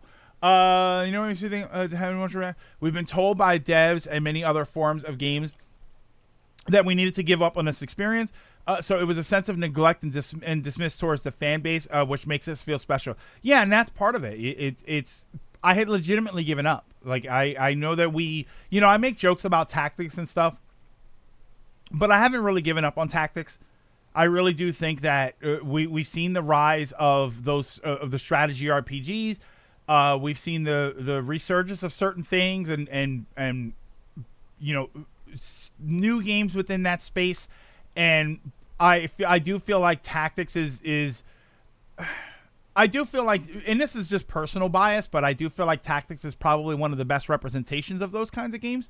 So I haven't really given up on that. I had completely given up on Thousand Year Door. I really didn't think that we were going to get it anymore. I don't know. Something about it was just like, and if we did get it, it was going to be on the Switch. It was going to be maybe like a re-release or something, or I didn't really think they would do a GameCube app, but I didn't think that was part of the whole thing about my Thousand Year Door response was that I didn't what it was. It wasn't just releasing the game. I would have cheered and screamed like everybody else if I was just like, oh, they're releasing Thousand Year Door, fantastic. I would have been screaming my head off. But to see it, to look at it, to not realize what I was actually seeing, and to have my brain staring at it and still rejecting it was like, I can't.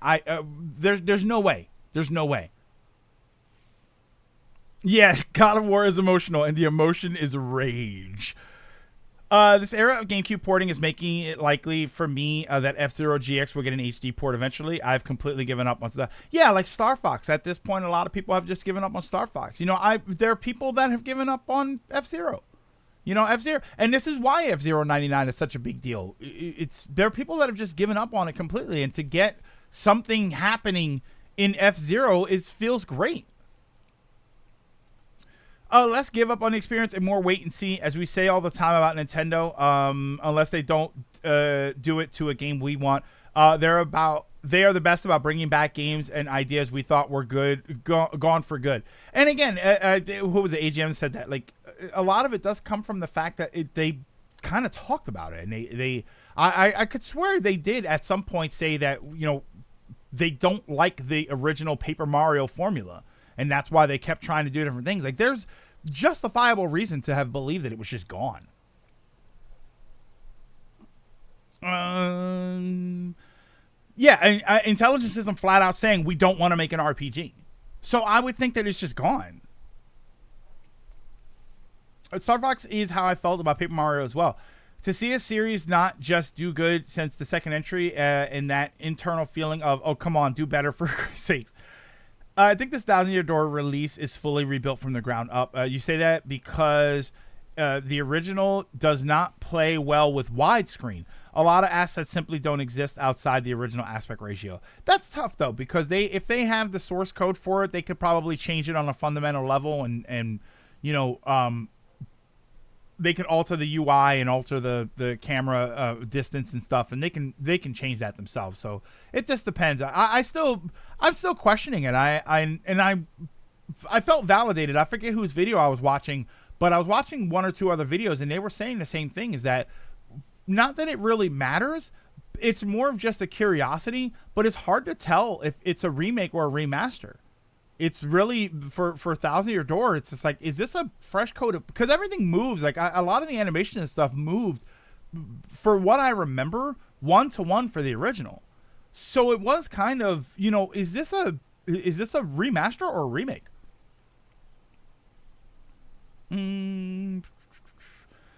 The Fire Emblem Toad is missing in Thousand Year Door trailer for Thousand Year Door, making this negative 10 out of 10. Yes, but Somber, what if they replace that Toad with another Toad that says, "Have you played the game Chibi Robo?"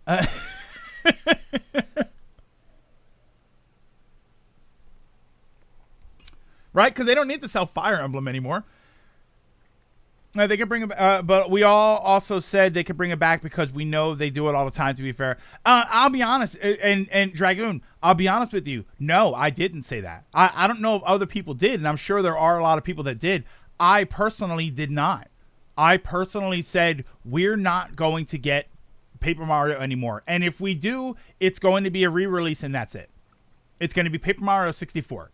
And to be honest, that's kind of where I am. I'm still there with Paper Mario 64. I'm a little more hopeful now that we have a graphics engine, but I am kind of still there with 64, where I think, all right, well, now we've got 64 on the app. We're getting a full remake or remaster of Thousand Year Door. I don't think we're going to get a full-blown remake of 64. I am kind of there thinking that.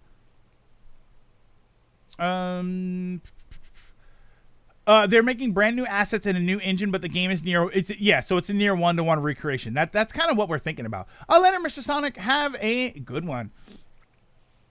I'm gonna say remake. There's a lot of little details that are more add-ons, and how there's more frames of animation and assets. The combat looks slower due to the added frames. Yeah, not everyone did, but a majority of fans did. Fire Emblem is the longest lasting mobile division aside from Pokemon Go for Nintendo. The intelligence system didn't want to make an RPG. Another studio could always port it or make it.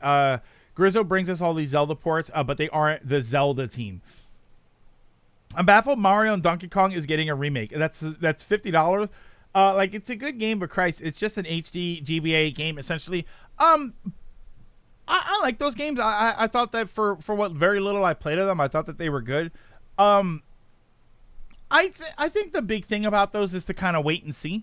For the Mario and Donkey Kong games, we don't know how elaborate it's going to be. We don't know if they're gonna, like, what happens if it's the same game, but then they add another 200 levels. You know, what happens if it's actually a combination of multiple games? And I don't mean it like a legacy collection type thing. I mean, what if they take assets from multiple Mario and Donkey Kong games, stages, story elements and stuff, and they make a brand new game out of it? They make one big giant game. Like, I don't know how much information there is out there about the game. I don't think it's that bad. I don't think it's that much of an issue. $50 is a bit strange. I do think that 50 is, when you look at something like Captain Toad's Treasure Tracker, and that game came out and it was 40. I believe that game was 40 when it first came out. I do think that the Mario and Donkey Kong might be a little bit better at a $40 price point, but again, I still want to wait and see because we have no idea how much there's going to be. You know, there could be a ton of extra content in there. They could add another 100, 150, 200 levels. Or something. They can add some crazy new modes. They can add, I don't know if you can do a multiplayer mode, but they can add things to that game that would bring up its value. So I'd be curious to see. But at this point, it does really sound more like a $40 game.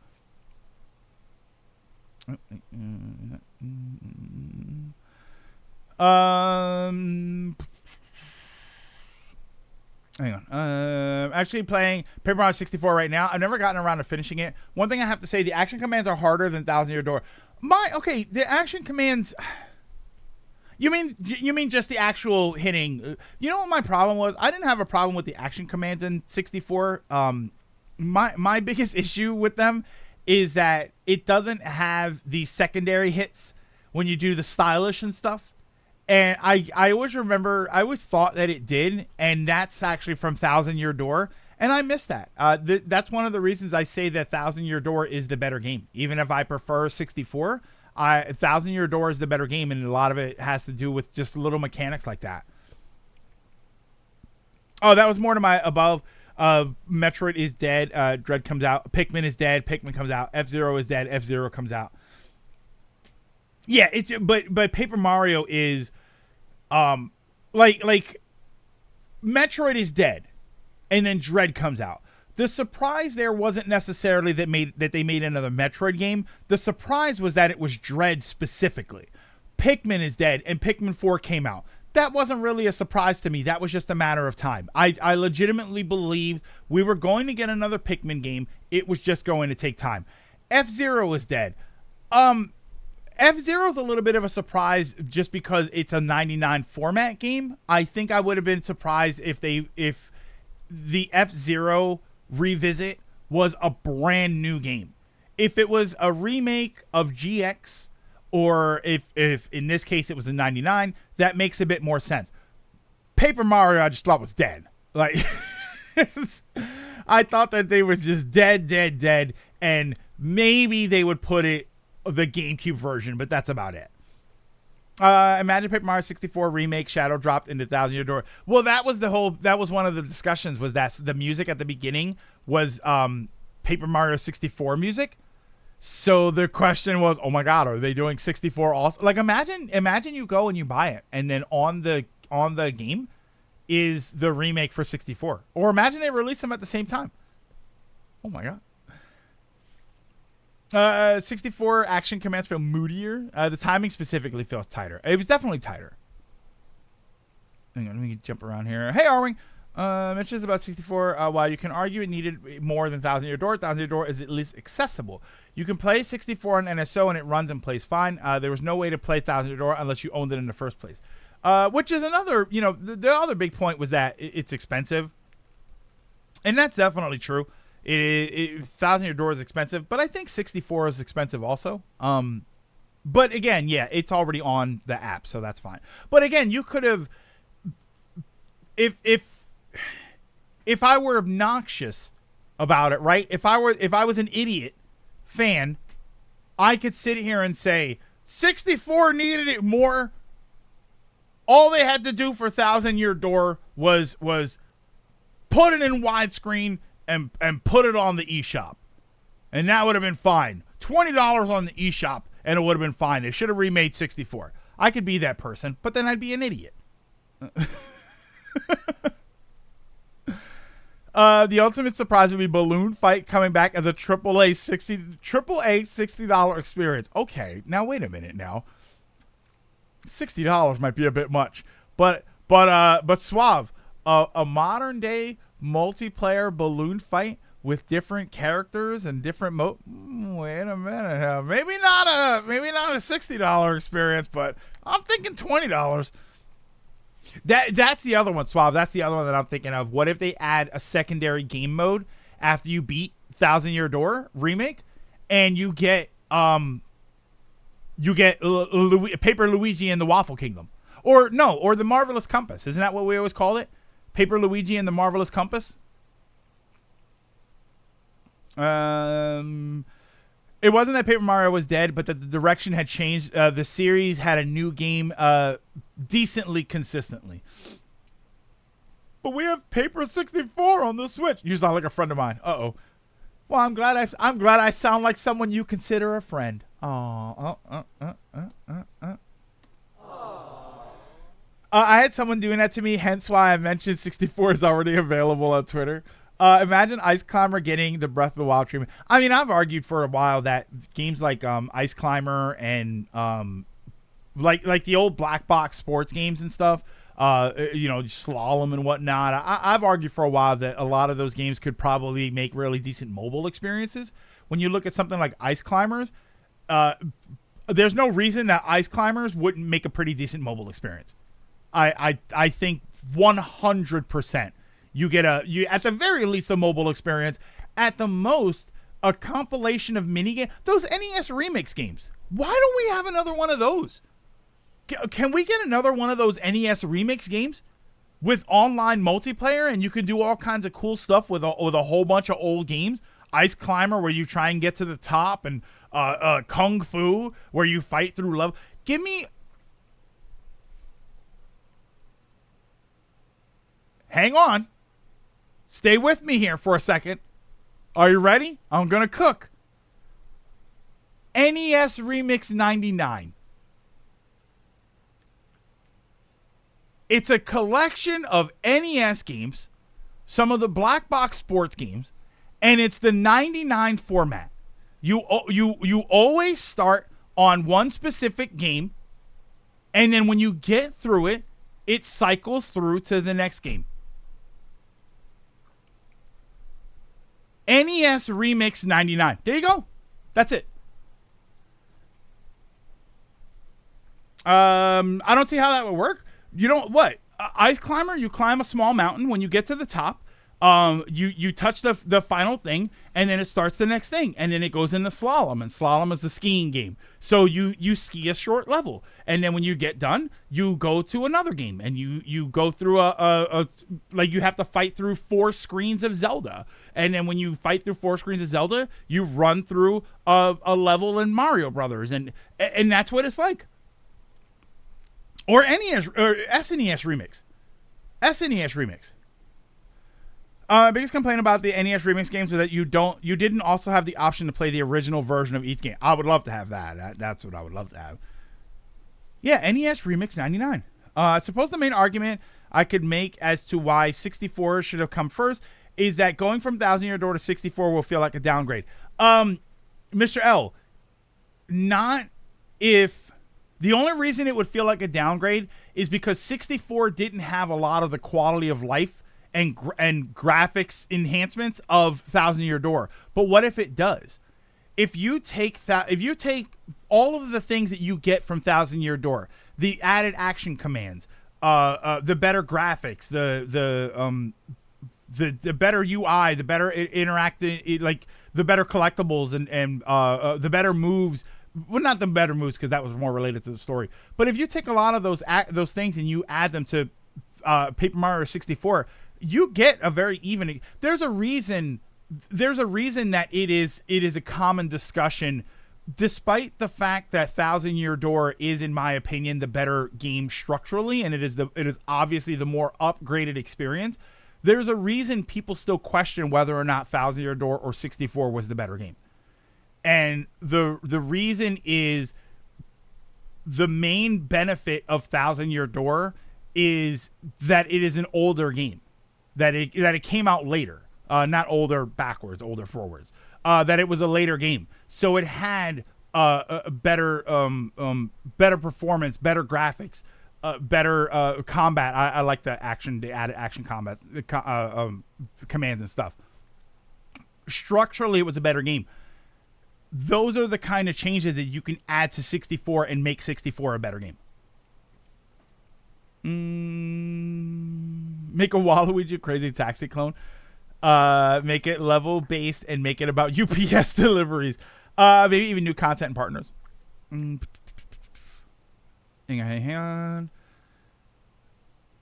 In fact, I think each version of the NES remix sold worse than the last, and it's tough because remakes in the remix formula doesn't necessarily work for a home experience. Not to mention the fact that it was on Wii U, which Wii U kind of killed. I think it's fair to say. I know that we always look for reasons for our beliefs, but I think it's fair to say that the Wii U killed a lot of really decent ideas. I think that's fair to say. I think that there were some really cool concepts on the Wii U as far as games go that just didn't pan out well because of the system itself. And I know I know it was on 3DS. Yeah, here you go. I know it was on 3DS, but I don't know. I feel like a lot of that just has to do with the. And bear in mind, if we're talking about a 99 game, it's not going to be a paid game. It's going to be something that's on the NSO app. I don't know. I think you get a good experience out of it. I think you get a lot of fun out of it, and it adds value to the NSO.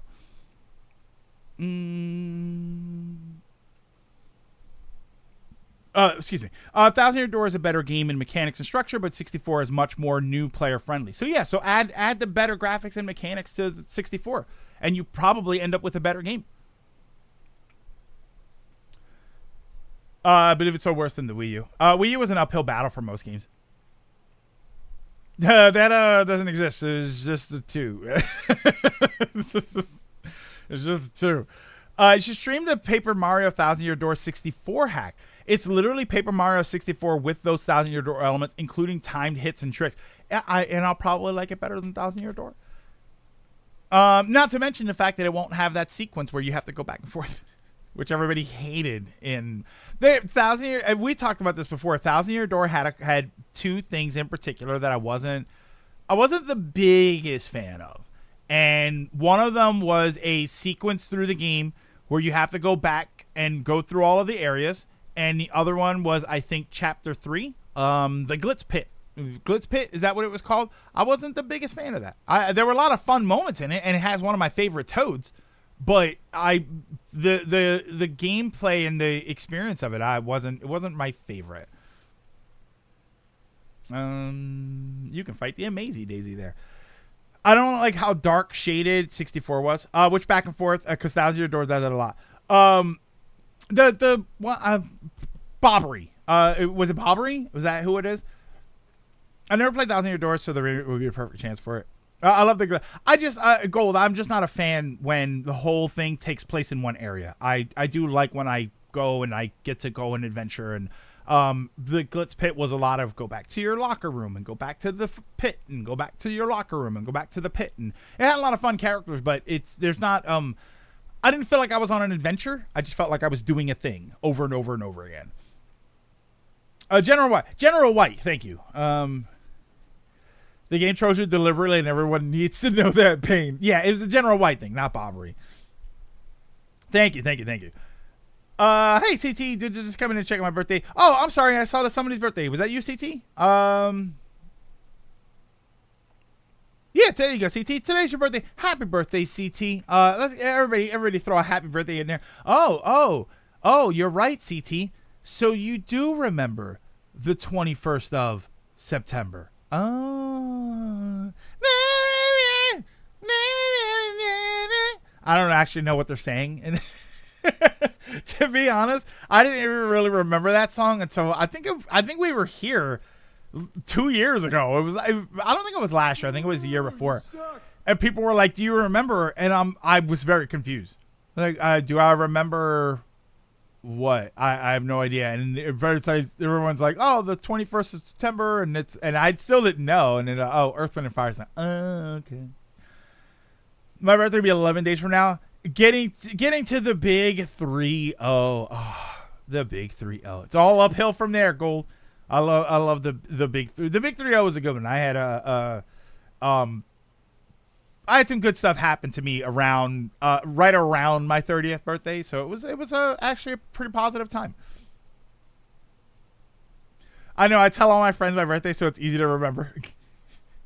You're technically confined to a single area for every chapter, but I can see, yeah, and it wasn't just an area; it was literally just a building. Like that was my problem with it. I was just like, it was just one building, and I just go back and forth, and it's, I don't know, it wasn't as much fun to me, and it all looks kind of samey, and it was okay. It was okay.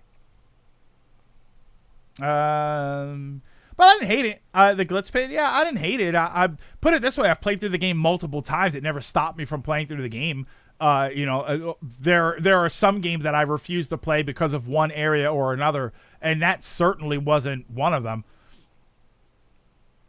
Gonna be 26. You should try. Oh yeah. Clean Time Trip. Yeah, I just read that. The Glitz Pit got you a badass Yoshi that could be different color. I do like that. I did like the Yoshi that was in there. I never got the black one. I never got the. I think the black Yoshi was the one that was the most difficult to get, and I never got that one. I turned 32 back in April, and I thought I was turning 31. The last couple of years have been weird. I actually got the white Yoshi on my very first 1,000-year door run. I think is it the rarest? I always thought the black one was. It's the rarest of them all. I wonder how, yeah. The black and white Yoshi were rare. I did love Glitz Pit. It's chapter 4. It's chapter 4. Like most people, where I would always get a bit tired. Yeah, and that's sort of why. It's you're trying to get over the hump of the middle of the game, and it's just this part of the game where I just felt like it kind of slowed down a bit. Can you actually manipulate the Yoshi color by naming your file the color? Your file name the color? I've been 26 for the past 11 years. I get the black and pink ones. Yeah, I don't think I ever got the black one. If you hang on for like 40 hours, the timer resets for it. You're deceiving every map in 1,000-year door. It's just in the Glitz Pit, it's set up in a circle. In the other areas, they're just straight lines that you go back and forth across a few times. Still a fantastic game. Yeah, it's chapter 3, right? Chapter 4 was crap. I forget the name of the Twilight Town. Describing, yeah. Yeah, it was chapter 4 was Twilight Town, where you fight the guy that doesn't want you to doesn't want you to know what his name was. Chapter 4 was crap.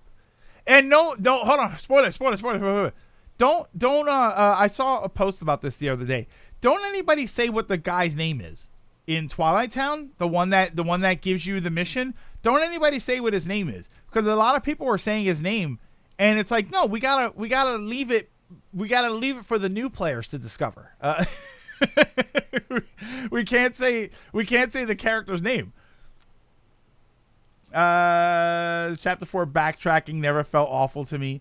It wasn't as bad, but I do notice it. I think the Captain White one was probably the most annoying one.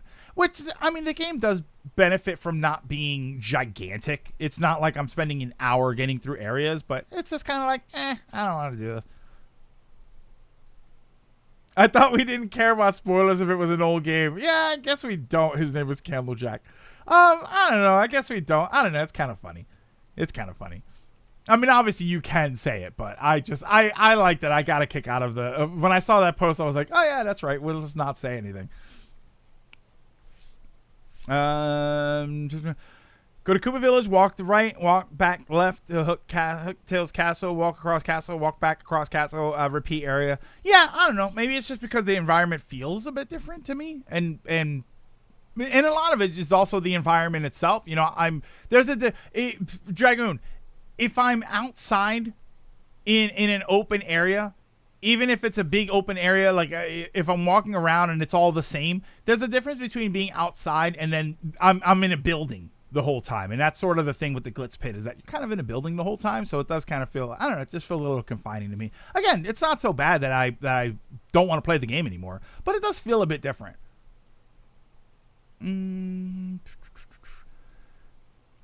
Even still, the entire Xenoblade community honors the secret of the last party member and call them 7. Guy saying, we've known this since the 90s. AGM, I hope that they set it up for that and then it doesn't happen. Although, don't kill Tifa because I'll get mad. Glitz Pit, you're in one area. Chapter 1, you move around. The train chapter, you're in a different area still. Oh, it's a birthday Gonzalez. I'll give you a birthday. We'll give you a birthday Gonzalez right now. I'll cry if they kill Tifa. Good, then you'll know my pain of God of War Ragnarok. Gonzalez, ore wa tsuyoi, ore ika ara silver point. You know what's crazy? I never made a mech in Armored Core 6 that would look like Gonzalez. I never painted him. I never painted a mech that way. They'll kill Barrett? Oh my god. Kill Vincent. He's already a vampire. That really killed you off from the game? Yes. AGM, not. We weren't here. AGM, I guess you weren't here for it.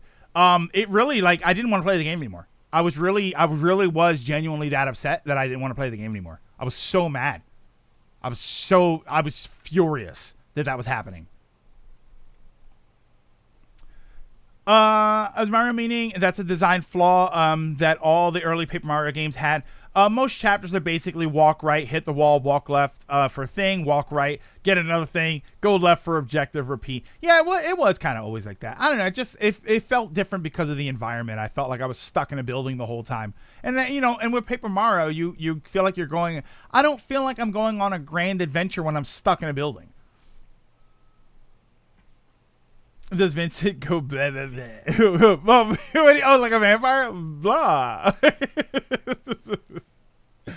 Kill Vincent, prevent Dirge of Cerberus. I was here, but I'm like, man, he really didn't like the game. I was genuinely mad. I was really, really, like, I really didn't want to play it anymore. To be honest, depending on, well, I guess it wouldn't have bothered me as much if it was earlier on in the game. But to have gone through that much of the game and then to have it done, I was like, I didn't even want to play anymore. And you guys are like, no, keep going. You're not super far from the end. So I was like, okay, but I still don't want to play it. And that's the thing. They hide it because you usually just go left and right. But Glitz Pit being circle makes it feel more noticeable as you can loop. Not to mention it was, you know, it was just, I don't know. It's something about the way it's structured when you do that. There's a difference between an arena setting and an adventure setting. I strongly argue that you having to travel a long Twilight Trail alone really hits home the lack of partners. Oh yeah, all of that stuff. Oh, you meet the best partner though. She was definitely the best partner. Hey Gigi, I'm okay. How are you doing? Kind of like how we got Yuffie early with Intergrade. If you unwrap Glitz Pit, I think it's as big, if not bigger, than many areas in Thousand Year Door. And it's not just complete repetition, right? Because you do go on an adventure in there. You do, you know, you go through the vents and you're getting pieces of story. And like I said, you meet my favorite Toad. I think she's incredibly adorable. I can't wait to meet her again. But yeah, I don't know. Something about the Glitz Pit always just, it just never felt it never felt as adventurous as the rest of the game. And I think it's just the environment itself. I think it might literally just be the appearance of the environment and just the fact that I'm in a building the whole time. And it's like a grimy building. Speaking of, you think they'll censor Vivian again? Yeah, I think that they'll see. I don't know if I would call it censored. I think that I would just say that they're going to change that element of the story, or they're going to leave that element of the story changed. I think that's probably the best way to say that. Yeah, I don't think that they're gonna. There's no point. I don't. Here's the thing. I know what you're talking about. I don't think that adds anything to the story to change that. I don't really think that it changes anything in the story to put it back to the way it was, if that makes sense. I hope they keep Vivian as trans. It would be funny to see all of the grifters going woke Tendo rants again. Yeah, I don't know. I don't think that it's when I played the game the first time, there was nothing to indicate that there was something wrong or that there was something off about the story. You know what I mean? Like when I played the original game multiple times, I never played it and thought, this seems a bit weird that I'm fighting this character. I don't really know why. This seems a bit off. So I don't think that they'll bother. I don't think that they'll switch it back. And I don't think it'll do any harm. I have no problem with it. That's not really something that I have an issue with as far as the game. I don't think it affected the story in any way whatsoever. So I really don't think that they'll poke the bear.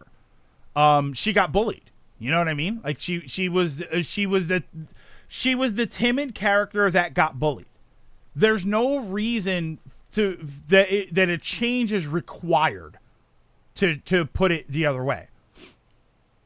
Vivian backstory strongly ties into the themes of Chapter 4, as well as helping inform her motivation of joining. See, but I just think that she got bullied. I think that they did a good job of implying that the main one, I forget her name, that she was a bully. This is the other issue too. You have the side that complains, and now we have a side that just wants to piss off the other side. Yeah, like somebody's gonna be pissed off. Right, in this particular Bedlam, thank you, or Beldam or Bedlam. I always thought it was Bedlam. You're absolutely right. At this point, enough people know about the original story that someone's gonna complain. They're gonna change it, and people are gonna complain, woke Tendo, or they're not gonna change it, and people are gonna complain, wow, you hate trans people. Someone's gonna complain, and it's just like just leave it the way it is. I leave it the way it is for the way the regions got it. Just do it that way. The U.S. got it a certain way. Just leave it that way. I think it's a better example of censorship would be if they removed the gypsies from Mother 3 in a potential re-release. Though I haven't played that game, so not sure. My only request in changes for Thousand Year Door, I want the final Bowser song in 64 to be for when you fight Bowser.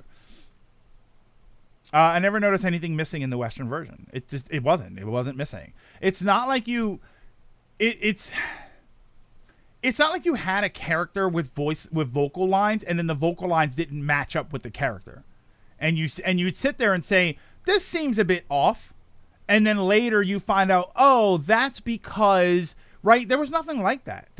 She was a Bedlam, whatever. She was a mean character.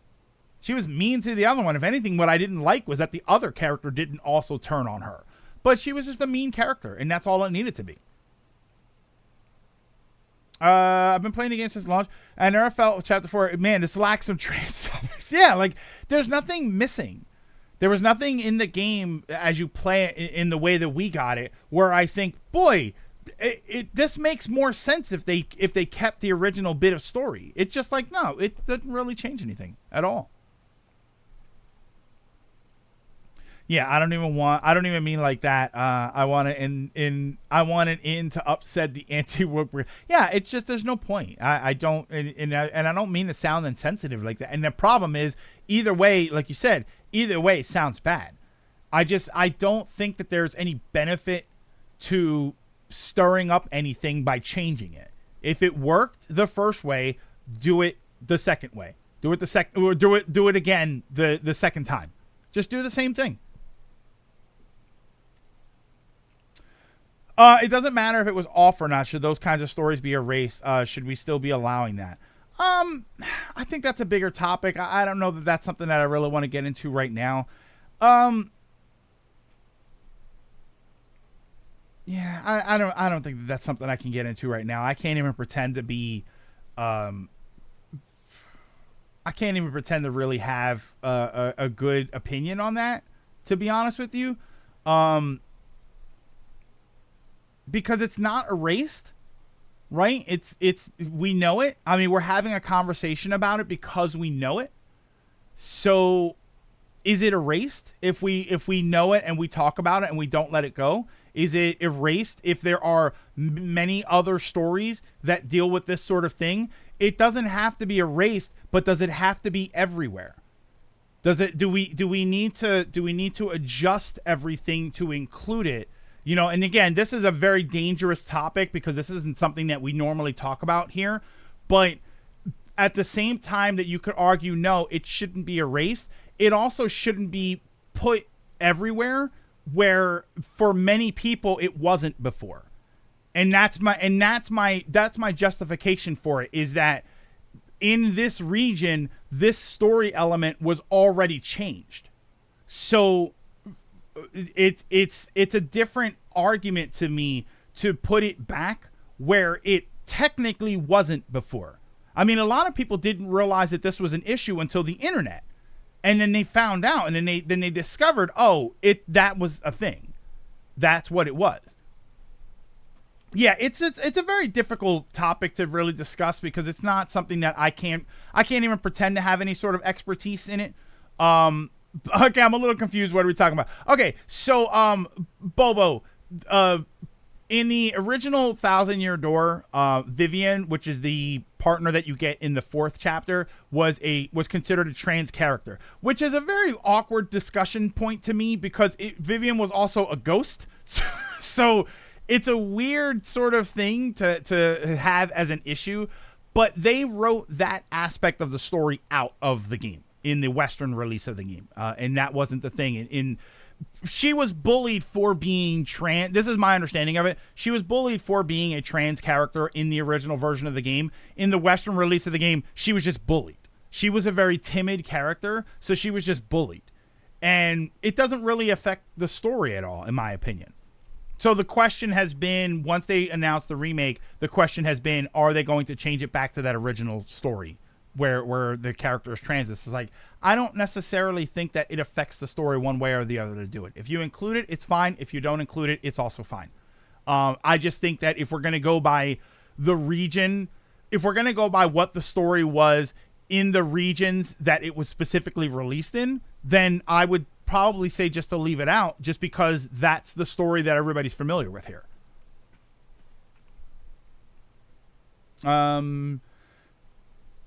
Yeah, Gold, you're right about that too. That's the other issue, is that it's going to be creating controversy where there wasn't before, because I don't think that the removal of that story element was ever controversial. I think to this day, I don't think that people look at Thousand Year Door and think that this game is transphobic. I don't think people look at the game and they say, oh my God, this is an outrage. I think most people just look at it and say, oh, that element of the story was removed. Right? I think that that's fair to say. That everybody looks at that part of the game and they just think, oh, they just changed it for Western audiences. Okay. And there's no controversy around it. Now, if you change it one way, it's coming up more now than it ever has since the game was originally released. I have never heard more about this topic now before than I have now. And the game was announced a week ago.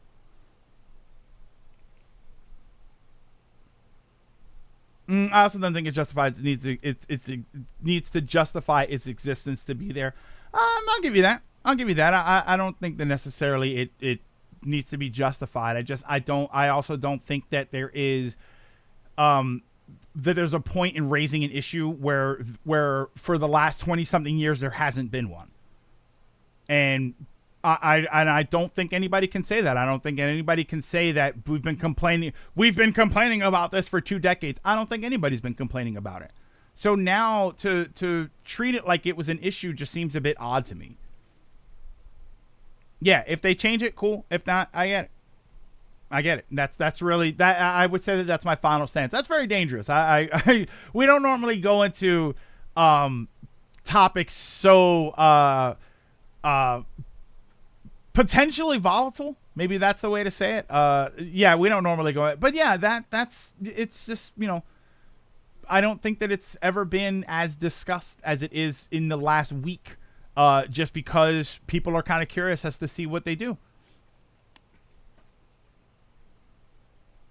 The game won't be contract.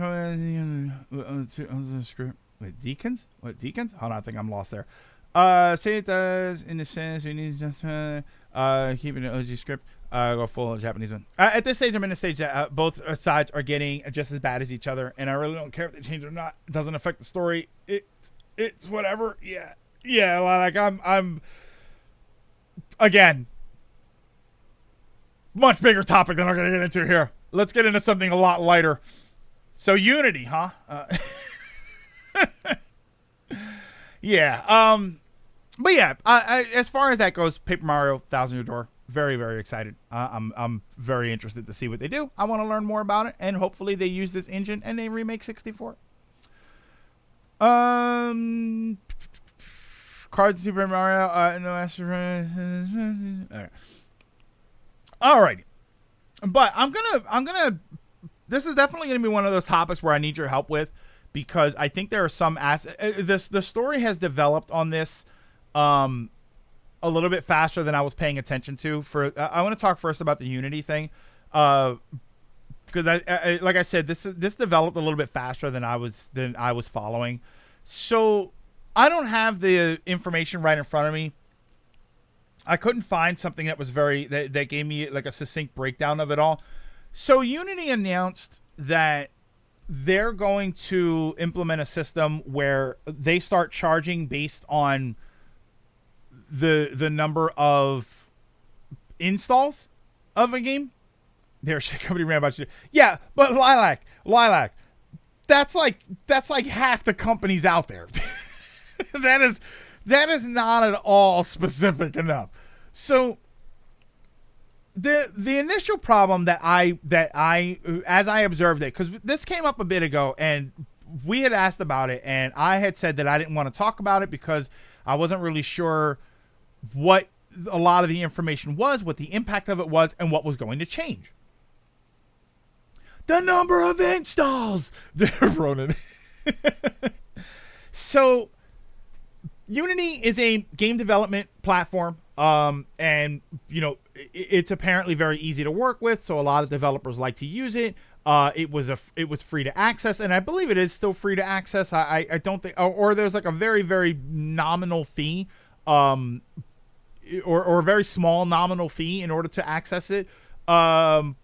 Yeah, it's very indie friendly. Unity has clarified several times, and we'll get to that. And Dragoon, and I think that's where I'm going to need your guys' help on. Yeah, it's free to use to a point. So it has a free. Okay, so the free version until a certain sales number. Was that always the case? This is where I start to lose understanding, because there are certain things that I don't know if they were always in place, and I don't know what was implemented, and now at this point I don't know what they've changed, because they have gone back and changed some things. So my understanding was that it was free, and then but if you were going to like release your game, I thought that there was some fee that you paid.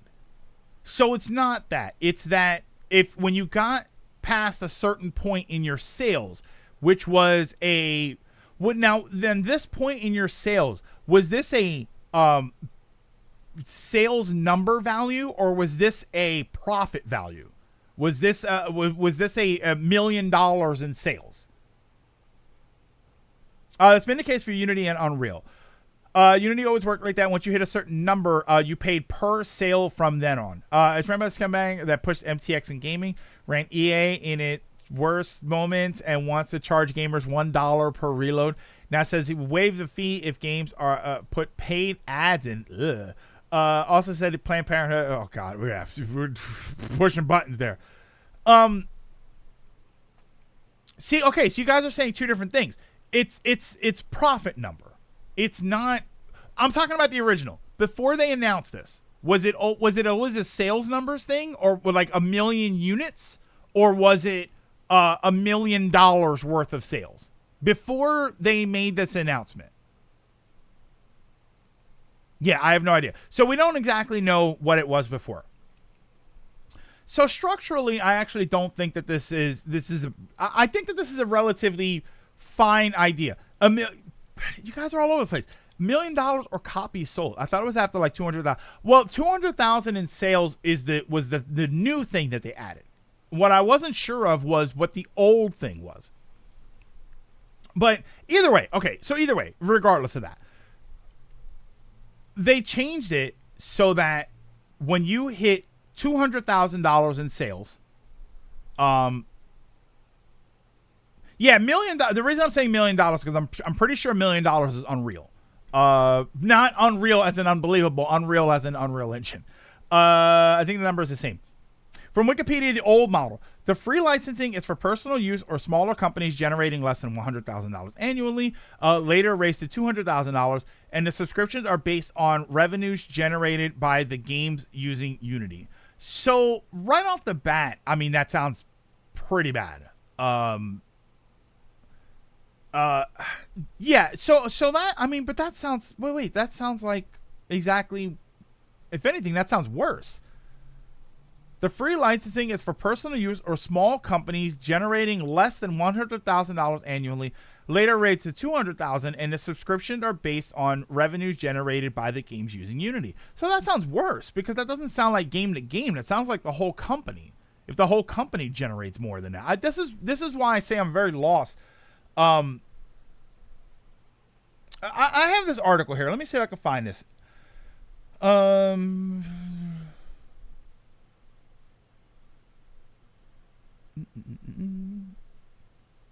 See, this article that I found has to do with the changes that they made, but not the initial thing that caused everybody in uproar.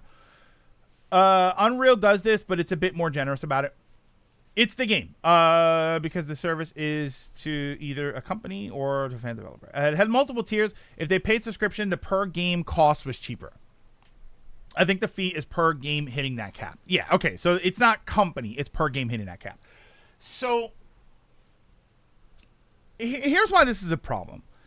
And if you guys have been keeping up on this, I'm basically going to be repeating of what you've probably heard from a lot of other people. The problem with this is that that's not a lot of money for an indie developer that is trying to build their company up. You're already cutting into their profits. Sure, it's not a drastic amount. It's not a drastic amount if you consider it per game sale. Or if you were to do a because I also think it's a flat price, right? It's not like 0.1% or 0.01% or something. It's like a flat fee. So the right off the bat, the issue becomes that this number doesn't scale if your game is on sale. So if you sell your game for $10 and then you've got a 50% off sale, you're still paying them the same thing. So it's actually less incentive for you to put your game on sale. I think the bigger concern, if that was it, I think that people would have thought that it sucked, but they would have dealt with it. The bigger concern is a lot of the dangers that are involved with it, and the dangers come from some of the extra information, which is that reinstalls would also be charged. The issue is, obviously, one of the big dangers is that you can get people that they hack and they have programs that uninstall and reinstall games, and they do this maliciously to cause companies problems. And if you think that that's stupid, and if you think that that's ridiculous, and why in the world would anybody do that, I would refer you back to a few years ago when there was a massive DDoS attack that brought down the Extra Life website on a day that is designed to generate charity and charitable money for companies, for organizations all around the country and maybe all around the world. People decided to DDoS attack them because some people are just assholes and they do it for the sake of doing it. That's why. For anybody that might question, well, why would somebody do that? Because some people are terrible. And they do that, and if you give them an out to do that, they'll do it, and with no harm to themselves. They'll use computers and they'll create a bunch of virtual machines that buy the game or download a pirated version somehow of the game, and they uninstall it and reinstall it a lot of times, and that causes an issue. Now that's the malicious form of it. Let's look at the non-malicious forms of it. Let's say you buy a new system and you have to re-download your game that you already bought. Is that going to cost the company another 5 cents, 10 cents? Let's say you have multiple devices that you want to upload it for. You got a PS4. You've also got a PS5 on another system. You want to put it on. If you've got that and you need to reinstall it multiple times and remove it multiple times. I have it. My system is full. I need to create space, so I'm going to delete this game. I'll download it again later when I want to play it. When I download it again, it's going to cost the company more money. And let's say I don't download it for 3 years.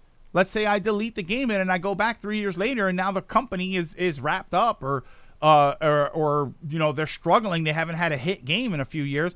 Now I'm still costing them money because now I'm reinstalling the game. If just the fee went up, it might be less bad, but it also planned to be applied retroactively to games, which is insane. I think that whole thing about retroactively, I think that they would have argued that one in court very quickly. I think that would have been instantaneous for them to say, no, we're definitely taking you to court over that. I don't think that would have gone. I think that no matter what happens, I don't think that the retroactive thing would have gone through. Jerks take every chance to be a jerk if they dislike a company or person enough.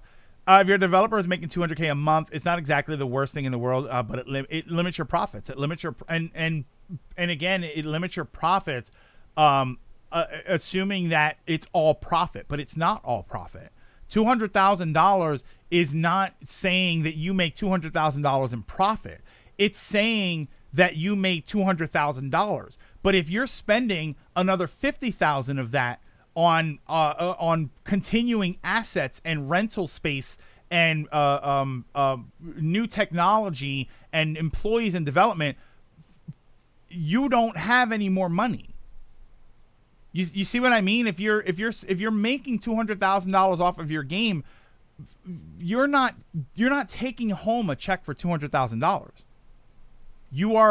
There's a lot of other other business things that you're paying for, and now this is another bill. You're paying for employees, you're paying for space, you're paying for technology, you're paying for assets. Some of these programs and stuff, they charge you certain amounts of money. So on top of that, now you're getting a bill from Unity saying you owe thousands of dollars.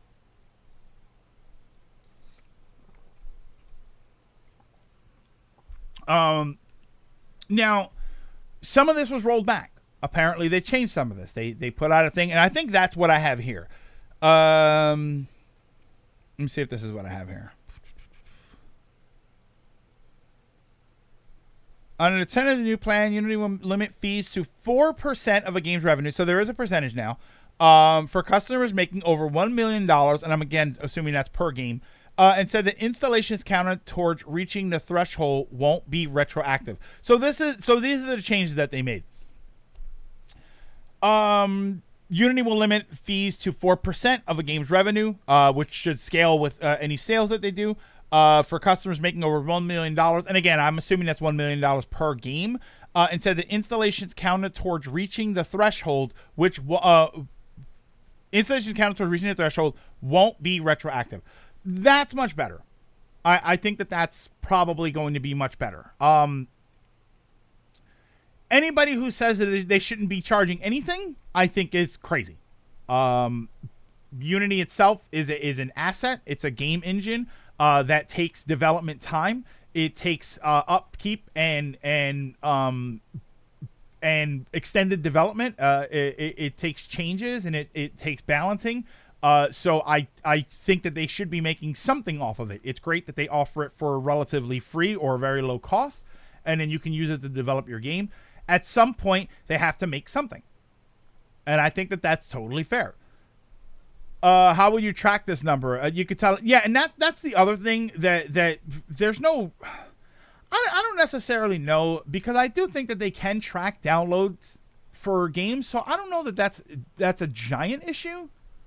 As far as how will they track it, the question's going to be, I think the big problem was the whole install and reinstall thing.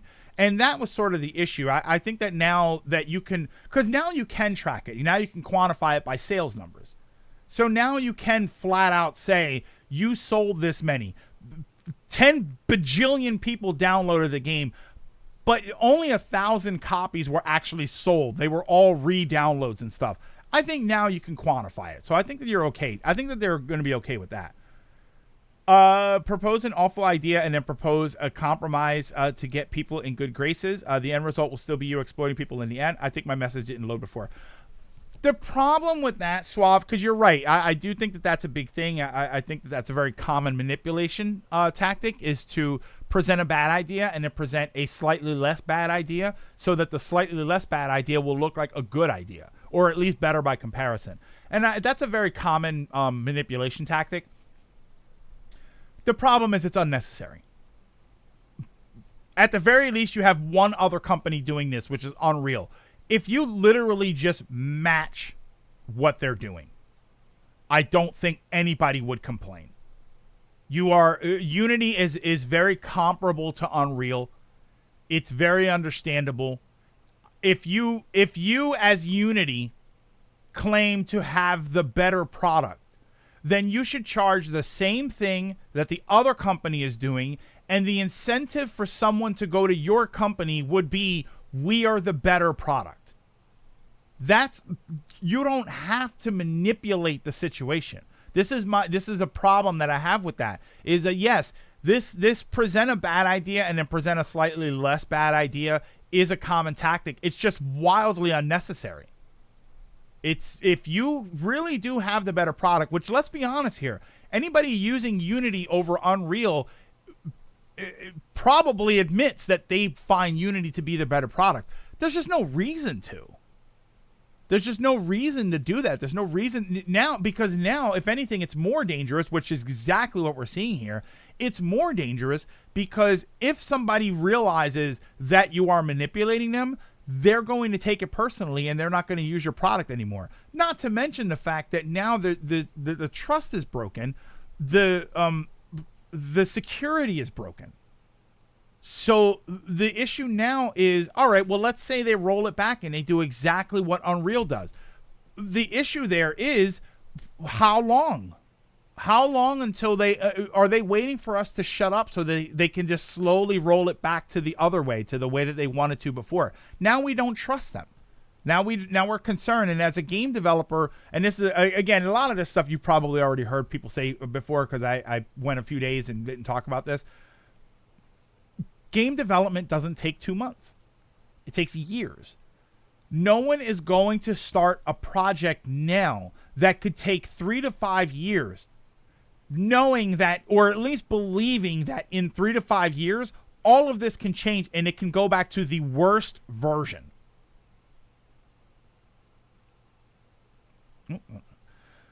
Like I said, the CEO in Unity is known for pulling these scummy moves, but their PR basically shot themselves. Nobody saw this as a good thing. Everyone said, we're still watching. Yeah. What's this about burned in ads?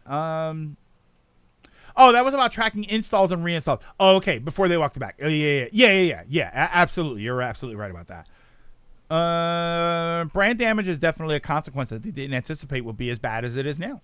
Alana Pierce posted a good podcast episode asking 2 developers about this, and they explain all of the problems very well. If you can link me that, I think I want to see that. Unity is sounding manipulative. I mean, they are. They are. And you know, it's you know, there's a fine line. I think Kia, manipulative is such a fine line. It's such a weird word to use because at the same time that you don't like the idea of being manipulated, companies want you to choose their product, and they're going to give you, they're going to convince you that they're offering you the best price to performance. They're going to convince you that they're offering the best value, the best user experience, and you could argue that that's manipulation. If I as Coca-Cola try to convince you that I'm better than Pepsi, you could sit there and say, well, you're trying to manipulate me to buy your product over theirs. Yeah, that's that's kind of how it works. That's kind of how it works. It's manipulative in an extremely negative tone that is unnecessary.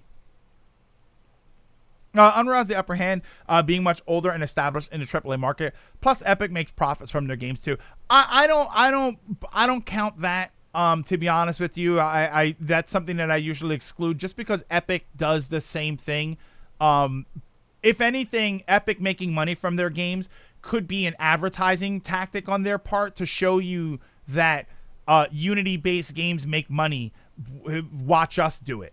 And that could be something where they say, all right, well, you're guaranteed, you have a better chance of making money with Unity games because look at all these games that we made, and we're making billions. Most devs chose Unity because it's cheaper.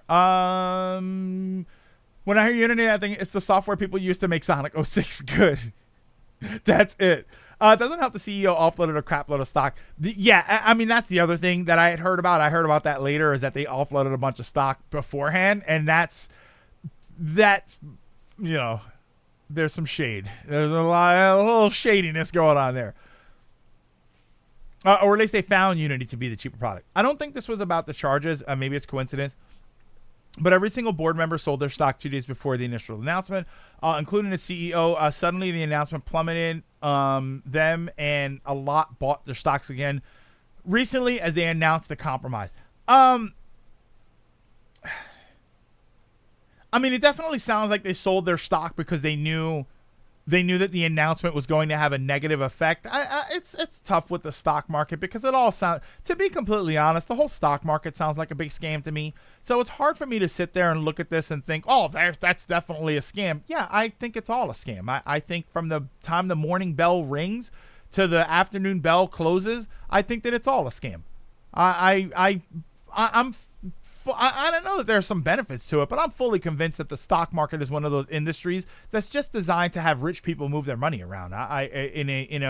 In what looks like a visible way, but is actually dramatically manipulated. That's just my conspiracy brain, but I don't know. It seems like there's enough evidence of it. Unreal Engine is free, has a ton of assets for free, and will begin taking money from sales after the game has made 1 million. So yeah, and Ronan, that's exactly my point. Is like Unreal has this model where they do that.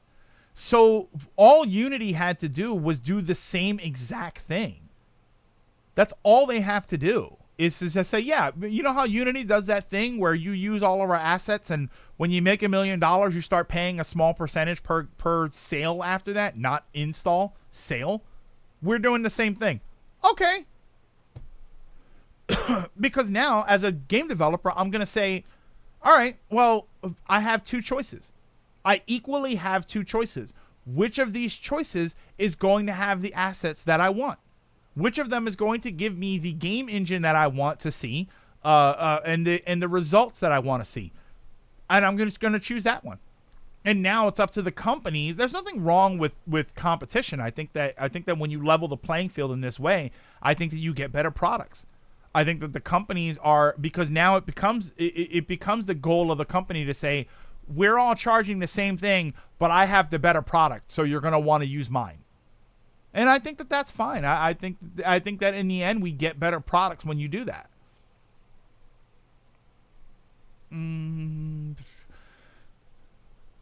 Manipulation in a negative tone is a better way to say it. One of the developers in that podcast highlights the fact that game programmers are math nerds. They were going to figure it out. It's difficult because it's hard to really calculate. I feel like even for math nerds, Mr. L, I feel like there are certain variables that you can't really understand, and I think one of the you can't quantify, and I think one of the unquantifiable aspects of something like this is public perception. You can have the same exact product from the same exact kinds of companies for the same exact prices. But if the public just decides they like one company better than the other, they're going to avoid the other one. So I feel like even for math nerds, even for people that have calculators and are able to figure out which one you're going to get the best value out of, you're never going to be able to quantify public response when it comes to something like this, where the profits and the overall final outcome have to do with the public, because the public can just decide whatever they want to do. They can decide that they hate. For all of this talk, let's look at all of this. Let's say Unity rolls it back and they bring it back to the Unreal level. They're charging the same price and it becomes a product. And then tomorrow something happens and people decide Unreal sucks. Right? They say something really stupid in public. They come up with some obnoxious comment or something about their CEO. You find out that he was a horrible, horrible person in one way or another. Now all of a sudden Unity's okay. Everybody says, oh yeah, Unity's fine. That's fine. They rolled it. Well, what about all that stuff? They said, they rolled it back. It's just like Unreal now. So now we hate Unreal. And now all of a sudden, the whole thing is reversed. It can easily do it because that's the public. Because the public is going, in the end, at the bottom of all of this. Like let's say Unity doesn't roll it back, right? Let's say Unity didn't roll it back and they left it the way everybody hated it. But over the next 5 years, the people that make Unity games make the greatest games in the world ever. And every one of their games sells 100 million copies. Like a ridiculous number, obviously. People will still choose Unity. They will still choose it because the public has decided that they prefer Unity games at an overwhelming amount. And they'll choose it. They'll choose it despite being how horrible it is. So there's always going to be aspects of it that will decide, or that will be a factor. I can't say decide totally, but they will be a factor. It's always going to be a not random number, but it's always going to be an unknowable. The public perception and public acceptance of something is always going to be an unknowable. This is what Unity did. They just were cheaper to undercut Unreal. I feel that's getting missed. The reason devs chose Unity in the first place is because C pound was easier to learn. Isn't it C+? There's a whole course that teaches you how to use everything step by step, and projects didn't get turned into 100 gigabyte size projects like what Unreal does. I can't emphasize how the install fee was the core issue, because an install isn't up to the store or even the dev. It's on the customer, and they can do it over and over. And if people commit to review bombing, you think install bombing won't happen.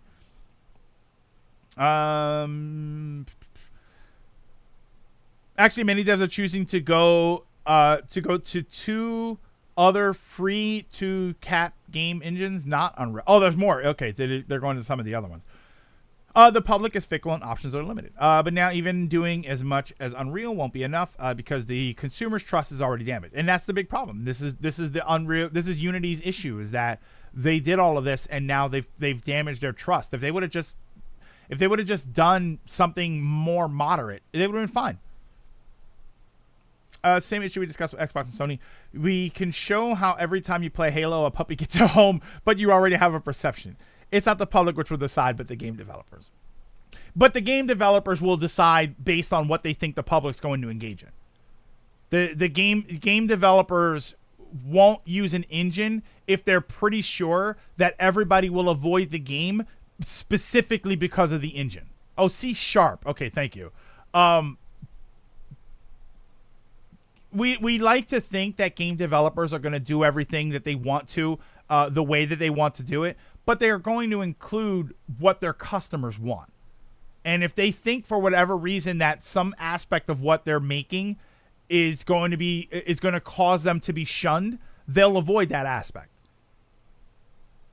The consumer in question here is not the gamer, it's the developer. What I mean by gamers, because no matter what you do with game development, the end goal of developing video games is to sell it to customers.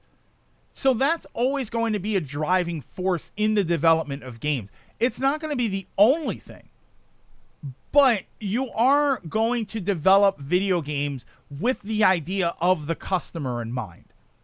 So you're always going to do that. A topic like this, I really don't think the wider gamer public will care. It's the developer's decision that will make a difference. For the most part, would you boycott a new Zelda if it was made in Unity? For the most part, no. And this is the thing, and bear in mind, I'm not necessarily saying that the public is going to reject Unity games. But I am more concerned that the developers would avoid something that they think will be looked at in a negative way. Because Unity is Epic, right? Epic develops Unity. I don't know.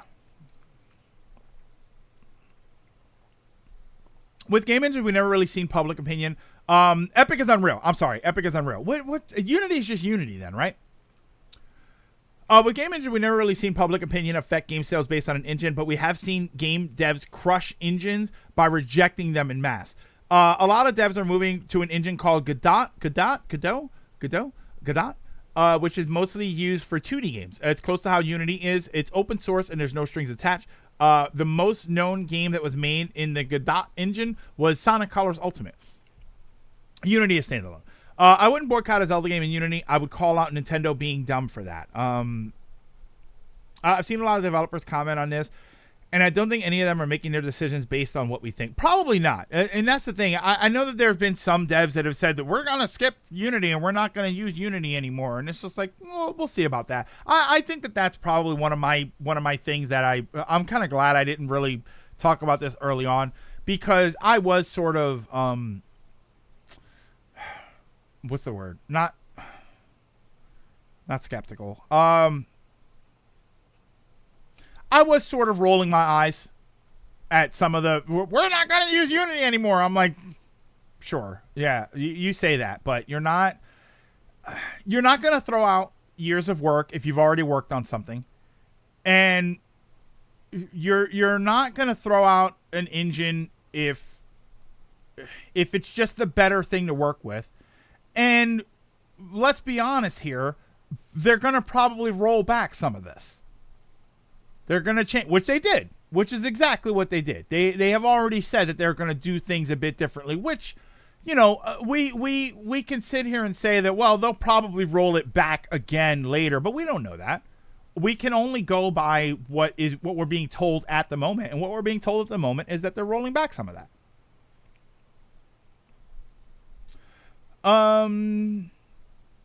Wait, what's this?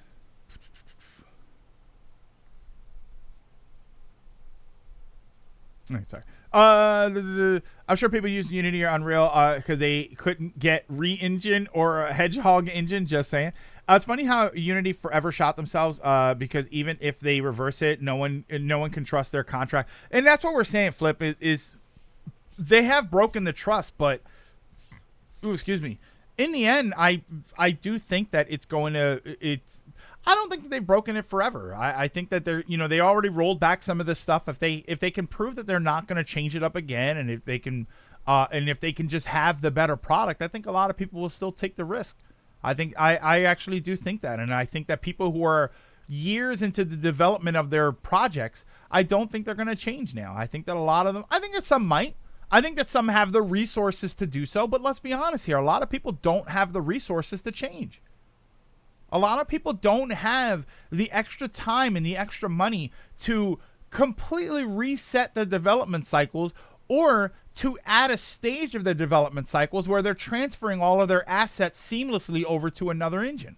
A lot of them are just going to have to stick with Unity, and I don't say that as a Unity shill of we got them. I just say that as realistically, some people just don't have the ability to do that. Some do. A lot of them probably will. I don't know enough about game development to know how easy or difficult that is to do. Maybe it is. Maybe it is literally just copy and paste the file, and you start all over again. But I would assume that there's going to be a lot of issues doing that, and I assume that that's going to add development time and costs.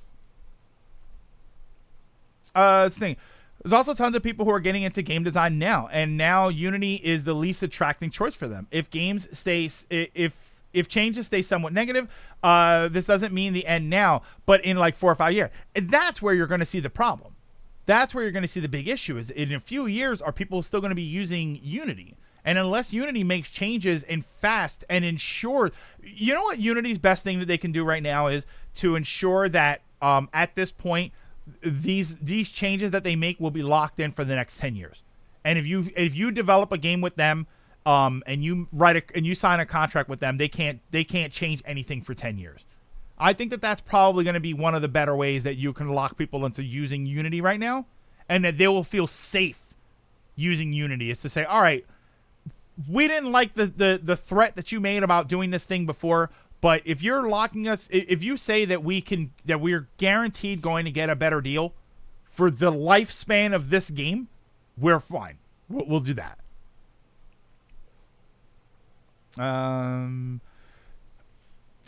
The only reason they backed on some things like retroactive installs was because Nintendo, Sony, and Microsoft looked at them and then at their lawyers. Yeah, and that's another thing. All of this we're talking about, and it sounds like we're just talking about game developers, but we are talking about some of these other publishers and these other console developers, and they are probably looking, and they're like, what are you doing? You are now affecting our products, and that's going to be a problem. Not to mention, if you look at something like Sony, Microsoft, and Nintendo, Unity is going to rely on them for the numbers, right? Oh, we're going to charge you per install. Who's going to tell you how many installs there are? Nintendo. Nintendo's going to tell you how many times people downloaded that game onto their system. So now you are relying on Nintendo to be complicit in this activity that other people are not okay with. And Nintendo is going to be the first one to say, yeah, we don't want to have anything to do with that. That this is, you want this to happen. We don't want this to happen. Consider the idea of devs who are legit considering moving their own games as a safeguard for the upcoming costs. Also, the retroactive part in the plans was just plain dumb. Yeah, and I don't think it was legal at all. Yeah, it's not super easy, but it's doable. That's the weirdest part of this. We don't know because we aren't game devs, and we can't judge how much of that cost would be more damaging than a swap now. The one thing I will say, Dragoon, the reason I say that it's not super duper simple is because there was one game, I don't remember the game, but there was a game dev that said that the game that they're working on, they've been working on for a few years, and now they were concerned about the future of the game, so they were going to move it. If anybody remembers what I'm talking about, please link it to me or please tell me which game it was. But they flat out said, we're going to consider moving the game over to, I think they said Unreal specifically, but that it was going to add development time. Like they blatantly said that it was going to. So I remember seeing at least one letter from a company, maybe like 2 days after all of this first broke. And they flat out said, it's going to take time for us to move the game over to another engine. So I'm sure it's doable, and I'm sure it's not like you have to restart the whole game. But I would imagine that just on programming language, I would imagine that if you copy and paste it, there are going to be some complications. There's going to be some things, and the first thing you have to do is to fix all of those things. You know, if I take a file from what the heck is the what am I thinking of? The art program. If I take something from like Windows Paint and I move it to Krita, I'm looking at the ones that I have, or Clip Studio Paint. If I take something from Clip Studio Paint and I move it to Krita, it's just a picture. But because of the way those programs are structured, I'm pretty sure that I'm going to have some inconsistencies with the pictures. Their color values are going to be a little bit different. The way they judge line thickness or something like or transparencies. If I take a transparent PNG and I put it in Microsoft Paint and then I save it, it saves it on a white background because Microsoft Paint doesn't know what the hell transparencies are. There's going to be some differences based on the initial system itself. So it's not going to be just copy and paste and then, all right, we just work on Unreal now. Not to mention there's going to be, if you've been learning Unity for years and then you switch to another engine, you have to learn that whole thing. You have to learn that too. And there's probably a lot of things that work similarly, but there's also probably a lot of things that work differently. I'll go back over. Unity has just been in negative profit wise for a while. They were used the most because they were cheap and easy. Imagine threatening the companies that made Genshin Impact and Pokemon Go. Unity was already losing money before they made these changes. They can't go back to how it was. Unity would it be asking Nintendo to hand over cash for every copy of Fire Emblem Engage installed? We didn't even mention how, when asked how will you change those how will you charge those retroactive sales and services, and Unity probably said, "Oh, we'll just charge Sony, Microsoft, Nintendo instead." Yeah, you're kidding me? Are you kidding me? No way. For all three of those companies, I imagine once somebody said a bad word about them, all of their lawyers woke up in the middle of the night at once. Right? Like it's 2 a.m. And their lawyers were just like, I smell money, and they were ready to go to work. I also mentioned they'd put the financial costs on Microsoft when it comes to games on Game Pass. It's just Who you're already losing money. Do you think you have the money to fight them in court? Are you insane? You're out of your mind. Trust me. Trust me, as ironic as this sounds, when you start throwing them under the bus, Unity is the last thing they're thinking about. They are going to annihilate you. Yeah, you have to learn a completely new language, and all of that adds to development time, because your employees, you can't be working on a Unity project on a Friday and then on a Monday start working on an Unreal project. You have to spend time to work to transfer all of that. You have to learn how to use all of that stuff. I don't think anyone expects it to be copy paste, but again, it's a debate if it's a bit more work now, worse than the risk of this coming back to bite it. No, and that's what I'm saying, is that I don't know, because I'm not a game developer. I don't know how much work it's going to be, but it's not as simple as it's. While it's probably not the most complicated thing in the world, I also imagine that it's not copy and paste, and any extra time has to be calculated in a dollar amount. When you're talking about money and you're talking about time for your game, it's going to be calculated in a dollar amount, which is manpower, time, like hours worked in order to learn a new system, in order to transfer everything over, in order to make sure. Let's say there are assets that don't work very well with Unreal as opposed to Unity. Now you have to either find new assets or create new assets. Where these assets came from, maybe they don't have ones that work with Unreal as well. So now they have to adjust it. Like there could easily be a lot of things that go on behind the scenes just to get the parts ready to make a game in Unity. And if you move it to Unreal, there's probably going to be work that you have to do for that. I'm talking out of my ass on all of this because I'm not a game developer, but you hear enough about this kind of stuff to understand in at least a very small way the kind of things that go into it.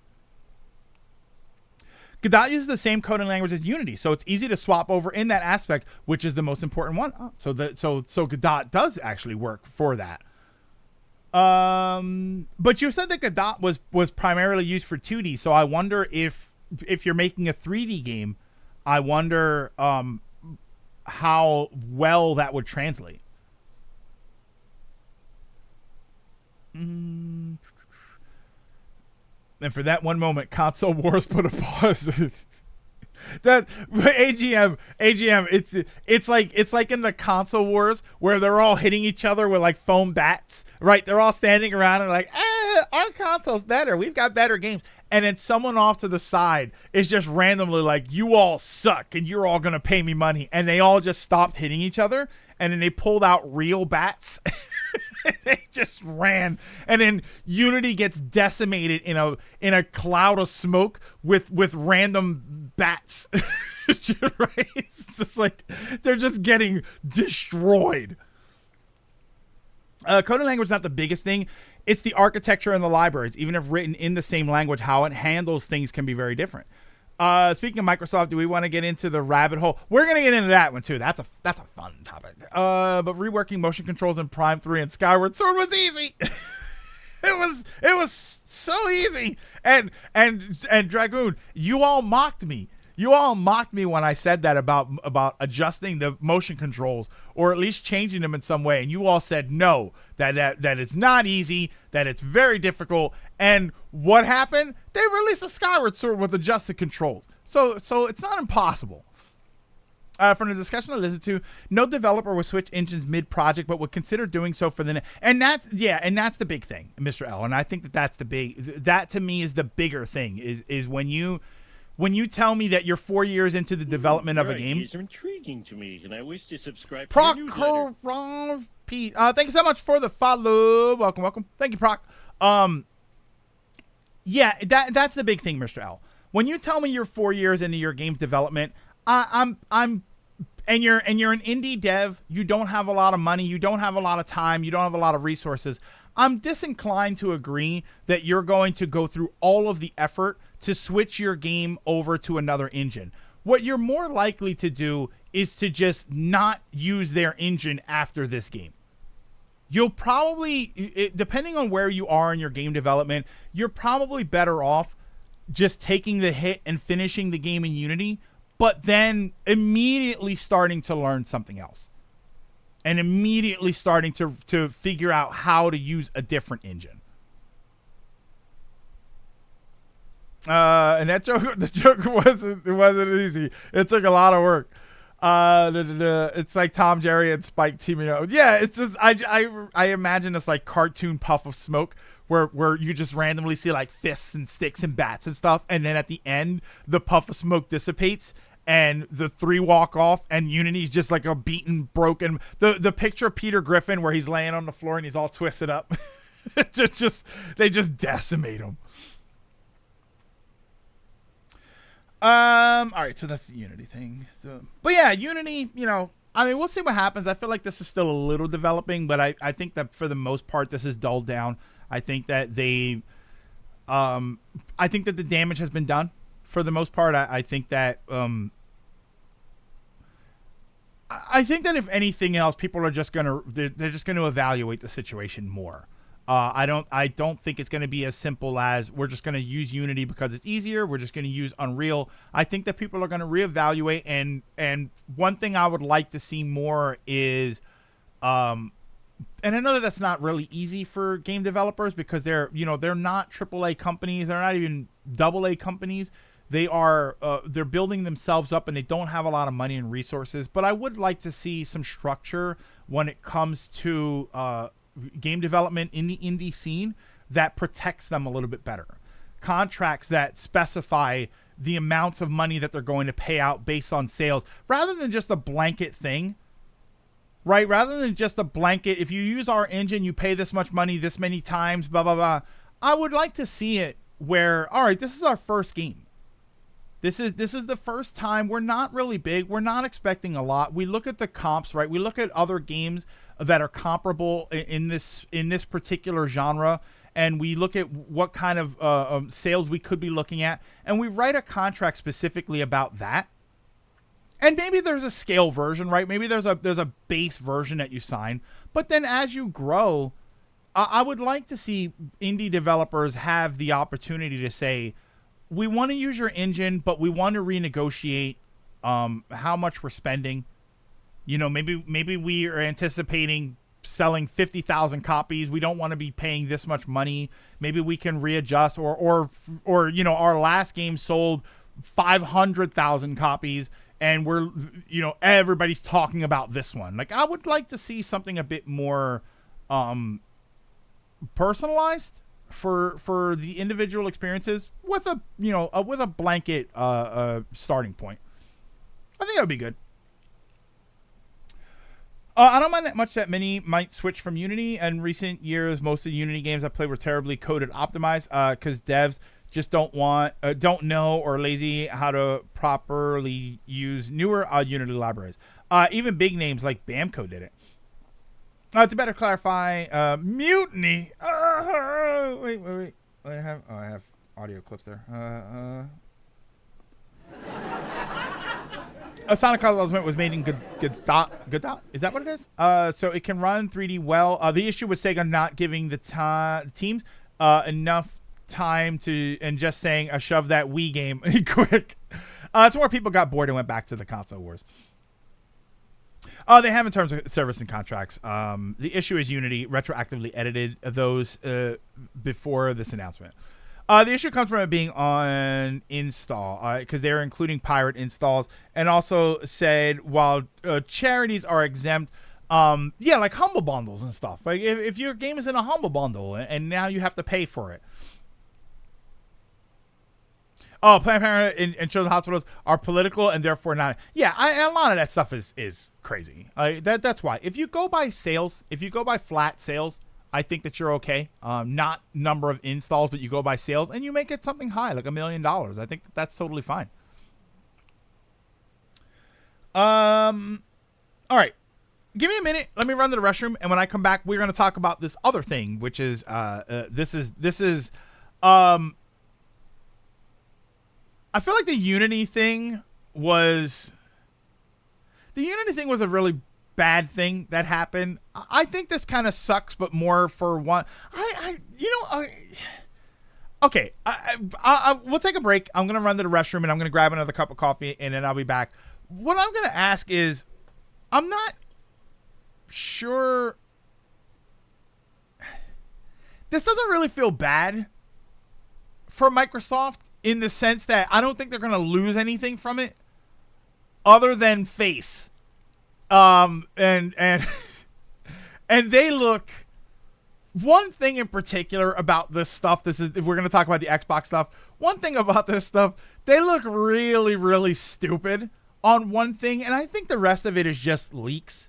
I don't necessarily think it's bad on them, although I do think it's kind of, some aspects I think are kind of pointless, but one thing makes them look really, really stupid. But give me a minute, and there we go.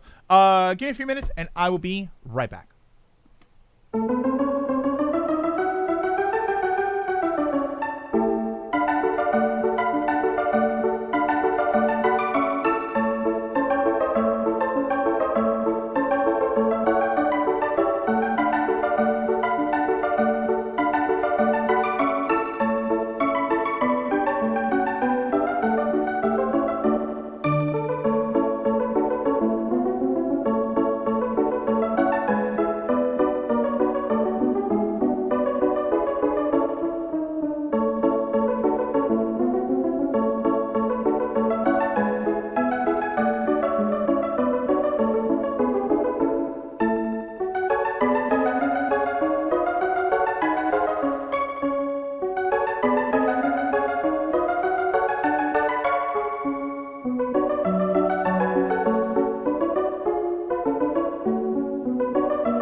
I just had Twitter on Twitch send me messages about Bitcoin. Wow, Bitcoin's still a thing? I heard NFTs are dead.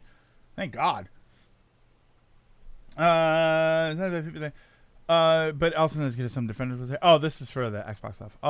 Real quick. Also, the issue is Unity is hit 1 million. They want to hit. Oh yeah. That's what I'm saying. No, but they rolled that back apparently. So we'll see what happens there. But all right. So we're gonna go into the last topic here, which is okay.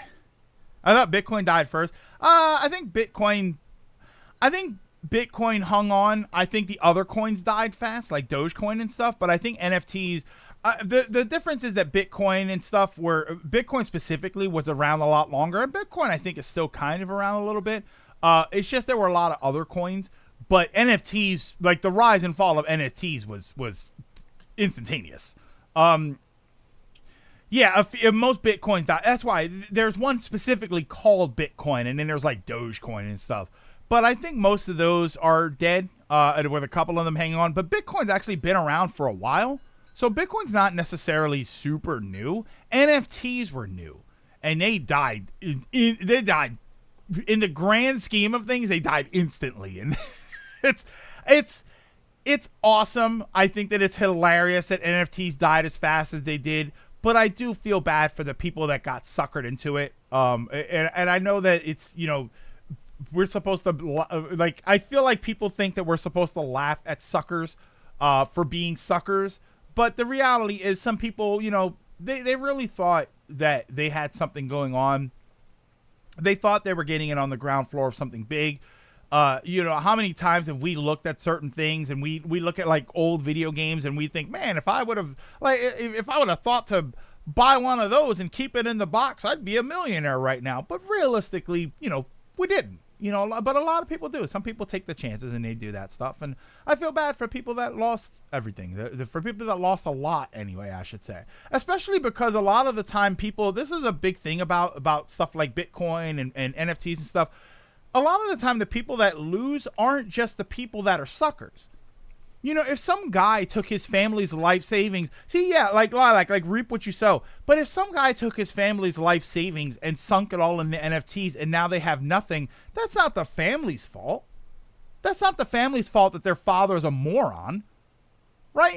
It's a shame that it happened. So that's why I don't really feel as bad for people who allow themselves to be suckered, but I also don't necessarily fault them for falling for something.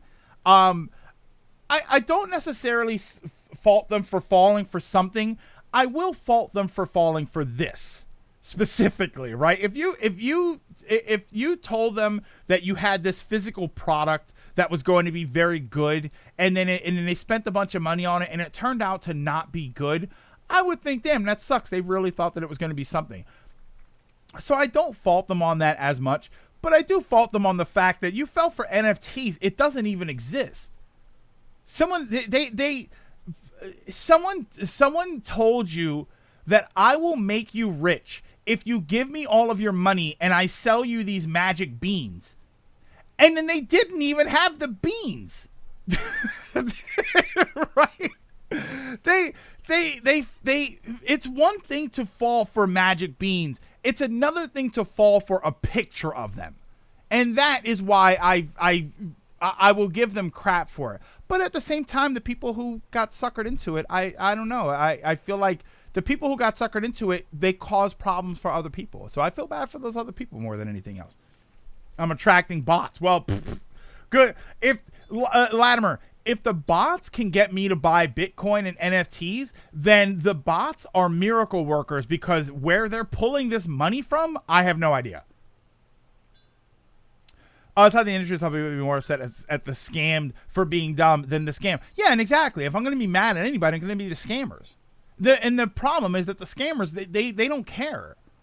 The people who made millions of dollars scamming people on NFTs, they don't care that I think they're assholes. They don't. Sorry, I think I'm a little harsh today, but they don't. They don't care. They're sitting there in their fancy cars, in their big houses that they bought with other people's money, and they're thinking, oh well, cry more. And yeah, I don't. They're horrible, but they don't care what I think about them. Yeah, I'm not falling for 6 magic beans. 7. The NFT bros have moved on to AI art. I mean, artwork itself. I remember hearing a thing that people believed, or it was somebody that believes that art itself, like even physical art, even real paintings and stuff, that physical art is a money laundering scam. That there's no reason that anybody would actually pay tens or even hundreds of millions of dollars for a painting that barely anybody has ever heard of, that you could take a picture of it and have the image, right? If you think NFTs are ridiculous because you're paying for something that doesn't exist, paying hundreds of millions of dollars for a painting is almost the same thing. The only difference is that the painting is real, right? The only difference is that there's an actual physical painting in a frame. But let's be honest here, it's not worth $200 million. So there's people that believe that that artwork is a money laundering tactic. A lot of the same people move from tech scam to tech scam. Yeah, they don't care. Yeah, how dare you trick me? How could I have known? We're talking about people who defend poorly worded products and say people are being ignorant is bad on them on my book. Yeah, so so they don't care. But anyway, I'll move on from NFTs because I don't know that much about NFTs. All I know is that if you bought into NFTs, maybe you deserved it, but maybe the other people that in your life didn't deserve it.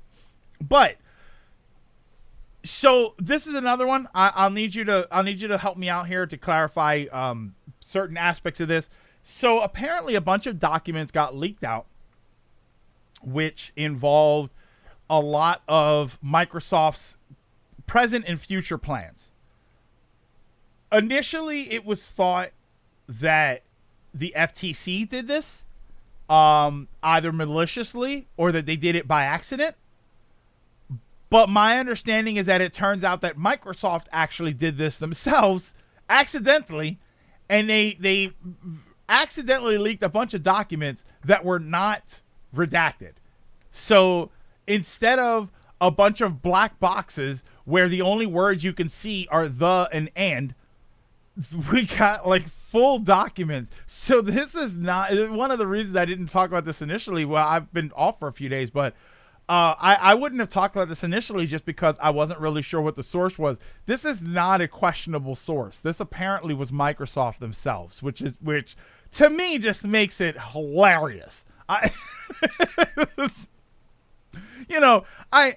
think this couldn't be any more funny if Microsoft themselves bought a bunch of NFTs.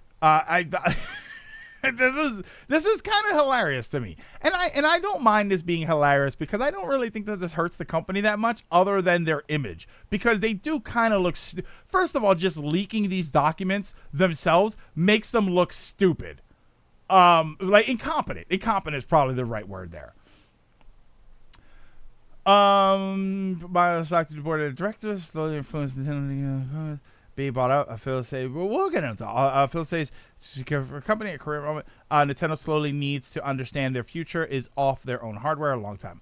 I'll help you. I spent 5 hours looking into this in detail. Also, Microsoft gave the court the data, and the court accidentally made it public. Not only is this going to sour their relationship with Nintendo, but given how much trouble they had with the FTC, try to convince the Japanese government to sell one of their biggest companies. The FTC did this, but because Microsoft mislabeled the docs, so the FTC was authorized to leak these without any issue. So yeah, both screwed up. Okay. So let's. I have an Engadget article here, which supposedly has a breakdown of everything that was released. I also have the letter here. There was some sort of letter that Phil Spence wrote to Chris Capacella and Takeshi Numoto. I don't know who these people are, but that's a letter that he wrote. Yeah, you never leak classified documents? Oh my God, yeah. I sometimes it just happens. It's just a thing. Excuse me. I did I give you 2 bags of candy, one for you and one for Dragoon, but mislabeled them, and all of them are for you. Yeah, somebody got fired. Politically, I think it would be difficult to buy Nintendo simply because of how much of a cultural export they represent for Japan. All right, so let's talk about some of the other stuff. This is the lighter stuff because everybody's bringing up the Microsoft buying Nintendo thing, and I think that I think that not only is there a more interesting conversation there, I actually think that there's a big legal issue there. And if there's not, that I find this to be very questionable. So one of the things I have here, the first thing I have here is a slide. I'll link this to you just so you have the same images that I have here. Yeah, did I say candy? Okay, maybe I'm just hungry. So first thing is that they're talking about a mid-gen refresh for the Xbox Series X. And apparently the S, but I haven't seen any images of the S. All I've seen is this image go around of the Xbox Series S refresh. First of all, it was my understanding that we were told that they didn't need a mid-gen refresh and there was going to be no need for one, which I 100% agree. I don't think that there has been any technological changes that would require a mid-gen refresh. It's not like 4K TVs, and when you look at the PS4 and the Xbox, One, during the life cycle of those systems, we had a technology shift. We had imaging shift to 4K. The 4K TV, it's basically impossible to buy a TV that's not 4K at this point. We had this massive change, so it made sense for them to readjust their technology and to refresh their technology in the middle of the generation and say it's the same thing, it just does this better. You get better because we've always had systems that had some kind of better performance. They adjust some features, maybe it runs a little bit faster. We've always had that, and we've never had any need to call it a pro or anything. But this time it was kind of necessary. We needed something to differentiate it from the regular one and to show you what it was more capable of, and a lot of that had to do, in my opinion, with high refresh rate monitors and 4K televisions coming into the common space. It's a digital X. We heard of it 2 weeks ago. The main thing is a better Wi-Fi card, moving to a USB to the front, moving a USB to the front. Also removing the disc tray, but charging the same amount as the disc model. So right off the bat, this looks like a refresh. But like you said, they moved the USB port. They removed the disc tray, which they called, what did they call it? Hold on. Is this the screen that has it where they called it adorably all digital? Is this where they had it? Hold on. Let me see here. Yeah, here it is.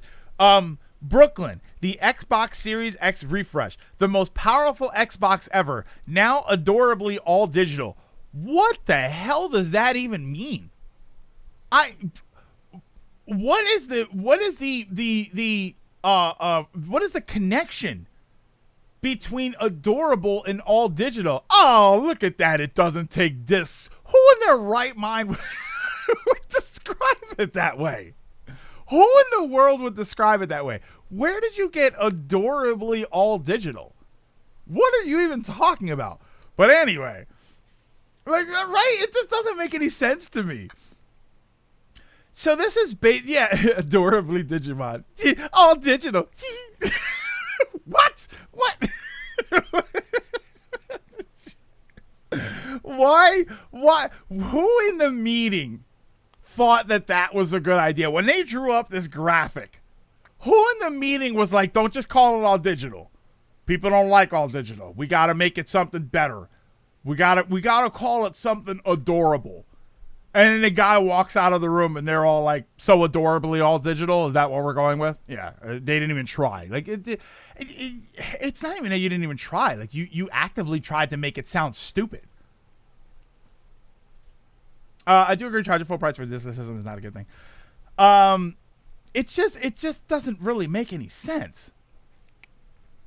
So Brooklyn will deliver 4K Gen 9 console gaming, which it should have already been doing. With more internal storage, which you have an adjustable internal storage on your original system. So if you're buying it new, I get that.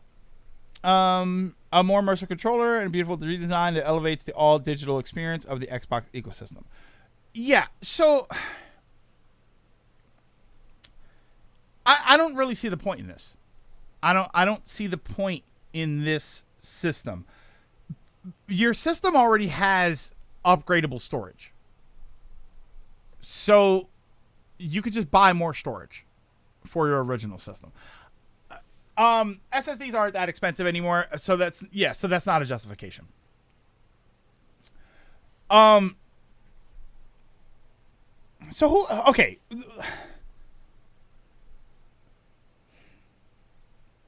I'm trying to think of how to come at this. Who is this for? All right. So who is this for? Actually, you know what? Hold on. No, we'll leave it like that. It's probably a temp series S players, but making it cost as much as a disc X as this S isn't the way to do it. So who is this for? First of all, I do not think this is for pre-existing suckers that put their life savings in the NFTs. No, because of what happened with the PS4 and the Xbox One, I think that what we're looking at is upgrading your current system. I don't think that this is for those people. Yes, Sir GG. I think that this is for newcomers. I think that this is not really a mid-gen refresh. I literally just think this is the new system. Like we have had with multiple other systems before. Back in the day with the NES, when you went out and bought, after a certain point, you couldn't buy the original one, you bought the top loader. Even with the Master System, you had the Master System and then you had the Model 2, which had the little flippy door thing, which I thought was really cool, but people didn't seem to like that system. But you've always had mid-gen refreshes of systems that were not necessarily based on power. It was just the new system that you got. It was just a new one. After a while, you didn't buy the gray PlayStation anymore, the PS1. You bought the little white one. And it wasn't necessarily designed in the sense that you throw out your gray one and you buy the white one. It was just if you hadn't bought a PlayStation yet and you were going out to buy one, you were going to buy this one. That's what it was going to be. I feel like that's what this is more for. This is not necessarily a mid-gen refresh in the sense of get rid of your old system and buy the new one. This is just if you haven't bought one yet, you buy this one now. You buy this one. I feel like that's who this would be aimed at. Except for the big major difference, the big adorable difference, which is that it is an all-digital system. That is what doesn't make sense to me. If this system either had a disk drive in it, which I think it should have had a disk drive in it, or if it was $400 and then for an extra $100 you can buy an attachable disk drive, which is what I think a lot of people are imagining this and the PS5 were eventually going to do. That they were going to release diskless versions, redesigns, and then they were going to sell an attachable drive that you could use to upload your stuff to the system. Because that's really all you need it for. Most of our customers buy the digital-only consoles of Xbox because it's $200 cheaper and are content with downloading games claiming convenience and shelf space. Microsoft, through the document, wants to go for more all-digital cloud in their future, no longer wanting to burden themselves with physical media. We're barely getting Xbox stock in our store. And I think that that's a good idea. I think that if this system were priced reasonably, I think that this would just be the better S. It's got more storage out of the box. You can attach a drive to it if you want to have physical games, and you can buy that down the road. You can buy it initially, and then even then it would work for people that already have a library, because then you just add your library to it. We hate the Nintendo and Sony make us rebuy games we already own. Sorry. I was looking at some of this. Yeah, I don't necessarily think that this is an awful system, and I don't think it's designed for you to get rid of your old system and buy this one. The problem is the market that I think it is made to cater to won't buy it at $500. It's too high price. Even at $400 for an all digital system, you get more storage. So yeah, when it comes to more storage, you can buy that separately, and I think that's fine. And I think that people will do that, but a lot of people they'll pay just to have it in the system already. Yeah, this is $500. This that we're talking about here is $500. Here, I can. Yeah, this is $500. I should have just done that. Yeah, it's right here. Yeah, same great price, $499. That's not the same price. That's the price of the X with the disk drive. That's not the same price. That's one of the biggest issues. It's costing the same as the disk model. Yeah, the extra terabyte for $100 isn't a terrible value. Terrible.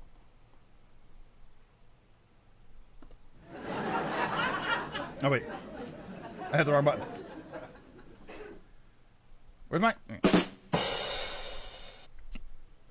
$400 with the extra space, and then $100 for a drive that you could a little bit better.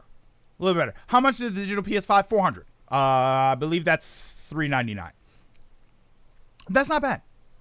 Which, to be honest, I haven't actually seen the digital ones for a while. I think that every time I have seen them now, it has been the physical one. I was at a GameStop the other day, and they had used PS5s, and it was the disc one.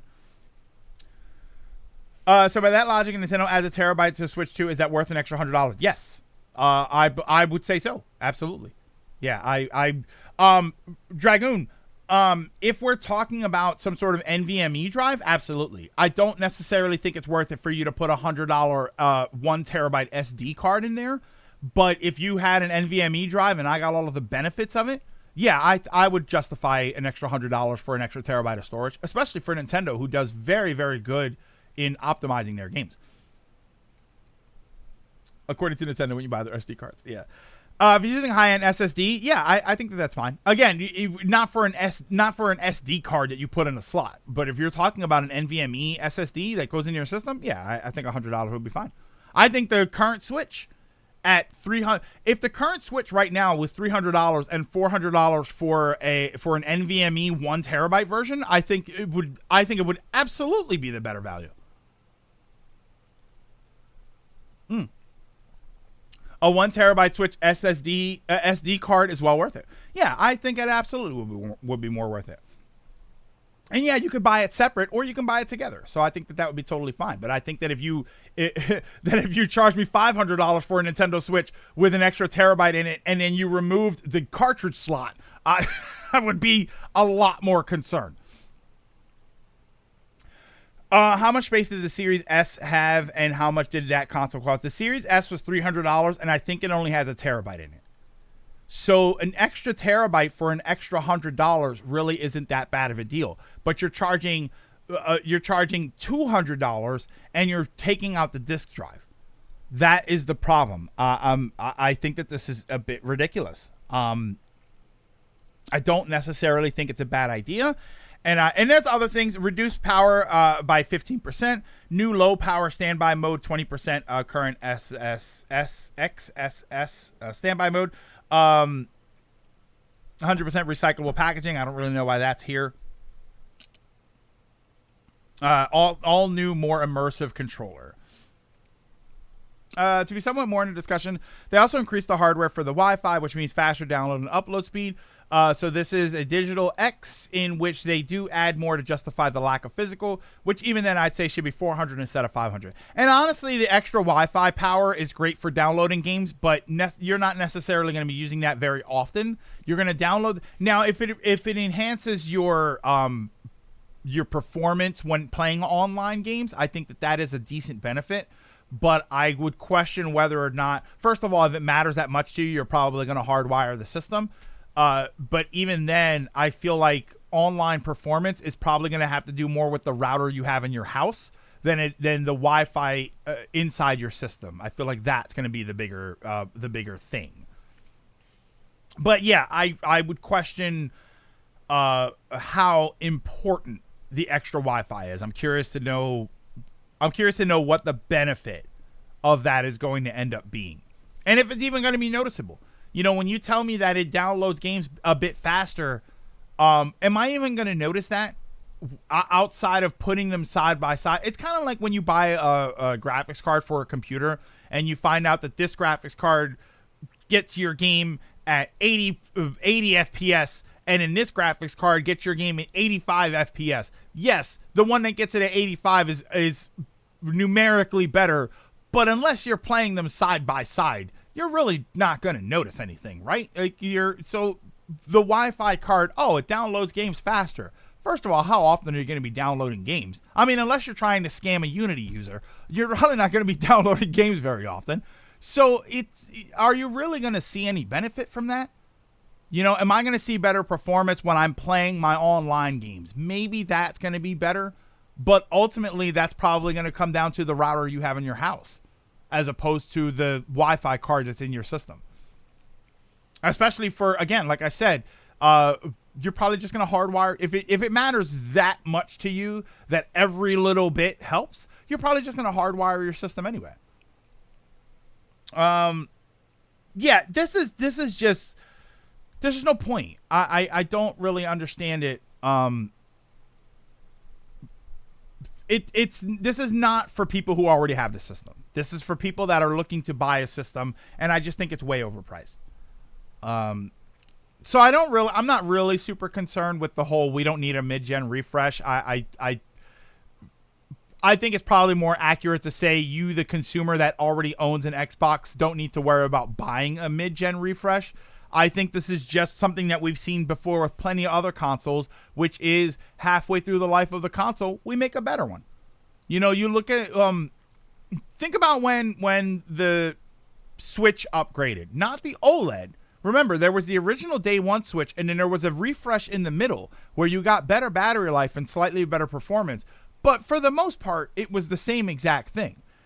That was not an upgrade that required you to go out and buy a new system. And even the OLED system, there wasn't so much of a change with that system that they were implying that you're going to need to go and buy this new system because it's so much better than the old one. It was basically just, if you're buying a new Switch for the first time, this is a better option for you. This is probably something that's going to perform a little bit better and it's going to look a bit better, or a lot better, because it does look a lot better. But it wasn't necessarily designed for you to go out and throw out your old system and upgrade to the new one, which is kind of what they implied with the Pro systems, the PS4 Pro and the Xbox. I feel like the implication there was you should buy this system even if you have the other one because it's that much better. If you were really if you had a 4K TV and you wanted to really take advantage of the 4K experience, you needed to upgrade to this system, to this Pro system. This doesn't really seem like that. There's no benefit to upgrading to this system in that way. The OLED had an improved kickstand. It was 1,000% better. You know what, Bobo? You know what? Sometimes I'm right. Sometimes you're right. And this time, you're just right. You're right. It did make it that much better. I was looking at buying Xbox, and this just put me off bothering altogether. This definitely had the opposite effect. It's more than just the download of games. It leads to the next bit of the leak. Cloud gaming becoming a big deal for them. So prefer an upgrade to what we have. We didn't need a PS4 Pro. It was underused as a result. For all intents, this isn't a Pro. The things added have nothing to do with performance in games. It only affects digital, and not even just performance in games. Because the PS4 Pro, for instance, did perform better in games. But to me, a lot of it was the external experience. It was the fact that your TV was better, and the PS4 couldn't match what your TV was now capable of, which was unprecedented. That was something that happened in the middle of a console gen that was very unusual.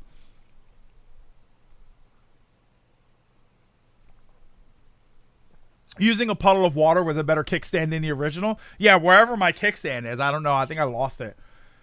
People who can't afford the original system is cheaper as a few, and it's not. And the problem, Arwing, is that it's not cheaper. This is the problem: is that this system is $400. It's $500, so it's not even cheaper. Now you mentioned cloud gaming, AGM, right?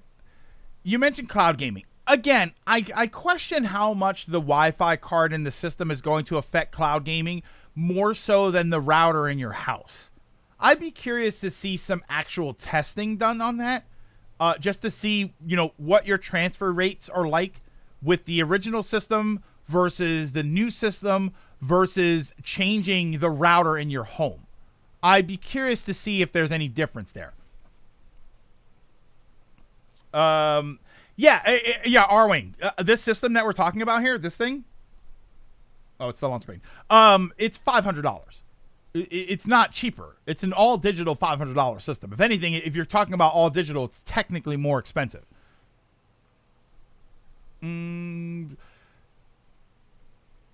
Yeah, if you're going to be cloud gaming on a console, are you really doing it over Wi-Fi? Yeah, and again, that goes back to what I was saying a second ago. If you care that much, you're probably going to be hardwired into your system. And yeah, not everybody can do that. Not everybody has the setup that's capable for that. But I feel like for the most part, if you care that much, you're going to find a way to do it. I'm hardwired. I have 2 Ethernet cables that run to my computer system. That run to my setup, I mean. One is hooked up to my computer, and one is currently hooked up to my Switch, but I can take it out and I can put it into whatever system I have over here. My router is way over there. That way. It's way over there. I have 2 Ethernet cables that run from my router, from I got one of those little boxes, the switch, the TCP switch, whatever it's called. They run around the baseboard. They run right behind my whole setup. You can see a little bit of it peeking out in some corners here. Right? Yeah. You can see a little bit over here, and it runs all around. It's important enough for me to have found a solution to make it work. Then you're going to make it work. If you're cloud gaming on home console, you'll be wired. Yeah, you'll be wired for the best connection. They even say that's a focus. But that's what I mean, is that if you are cloud gaming, and Lilac says it there too, if you're cloud gaming, if cloud gaming is so important that a better Wi-Fi card is going to be relevant to you, then it's probably so important that you're not using the Wi-Fi at all. So it you know what I mean? Like that's, and again, it's not gonna be everybody, but I feel like the vast majority of people are gonna say that yes, cloud gaming is an extremely important part of my gaming experience, and I do it over Wi-Fi. I feel like that's a small Venn diagram, right? I feel like that's a little bit of people that are going to say that, because I think most people are going to say cloud gaming is very important to me, so I hardline. I had the TP-Link adapter. I had to get it replaced twice because the RJ45 clip kept coming out of the box snaps. My RJ45 broke on my the one that connects to my Switch over on my setup here, but I don't want to run a whole new cable all the way around, so I have it plugged in and then taped so it doesn't come out of the thing. I have to do that because I'm broke. Plus those cables are expensive, man. That's like a 50-foot cable I have. Those things are expensive. So that was one of the things that was leaked. The other one was this controller tape for when you're like close enough. Yeah, the other was this controller. I don't really care much for the Xbox controller. I don't really have any interest with this. I don't know what the hell Xbox Wireless 2 is. I'm assuming this just is going to take. This has to do with the tech of the system and the way it communicates with the system. Direct to cloud is kind of interesting because I'd be curious to know if you know what sucks about this direct to cloud. I wonder if this would have been possible to connect directly to your router to play Google, what the hell were the, oh my God, the Google games, Stadia. I wonder if this would have been possible for that, for you to plug this, for you to hook this up wirelessly right directly to your router and then play other games. Netflix has games. Doesn't Netflix have video games, and Amazon Gaming has video games? I wonder if you can do that with this.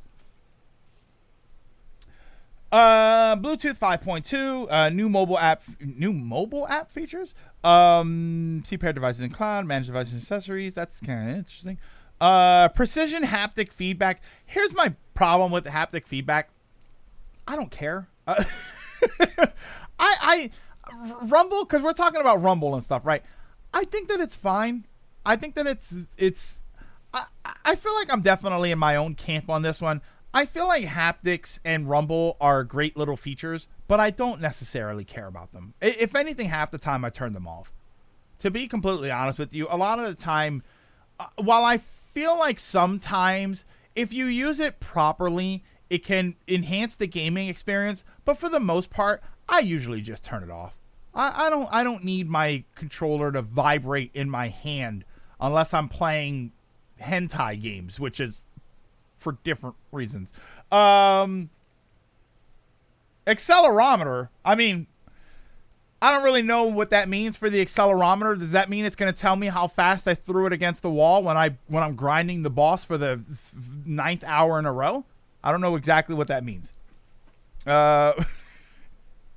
No, I think accelerometer is for motion controls, right? That's for if I'm going to use like gyro controls and stuff, which is kind of cool. Some people really, really love gyro controls. Another one that's another one that I'm just not a big fan of. I can't get used to it. I can't get used to gyro controls. Quieter buttons and thumbsticks. That's kind of interesting. I never really. I don't think I've ever used my controller and thought, boy, I really wish these buttons were quieter. Like, I've never had a controller where the button, if anything, the clicky clack of controller buttons is fine. Like, I think it's almost a novelty at this point. The direct connecting, by the way, Game Pass. Oh, Game Pass is on TV now. Oh, so it is. So you probably can do that. So that's actually pretty. I feel like this controller is more interesting than the system. Am I alone in that? This is a much better piece of technology. I'm more interested in having one of these controllers than I am in having the system. Tried it once for Dirt Rally 2.0, but stop. You know what I hear, GG? I hear it's good for shooters. I hear that for a controller experience for shooters, it gives you the accuracy that a mouse would give you. I wonder with gyro aiming if you can adjust like the DPI and the speed at which you move it around, because that would be kind of interesting if you can adjust how precisely you aim. I feel like gyro aiming does provide you with an advantage over stick aiming.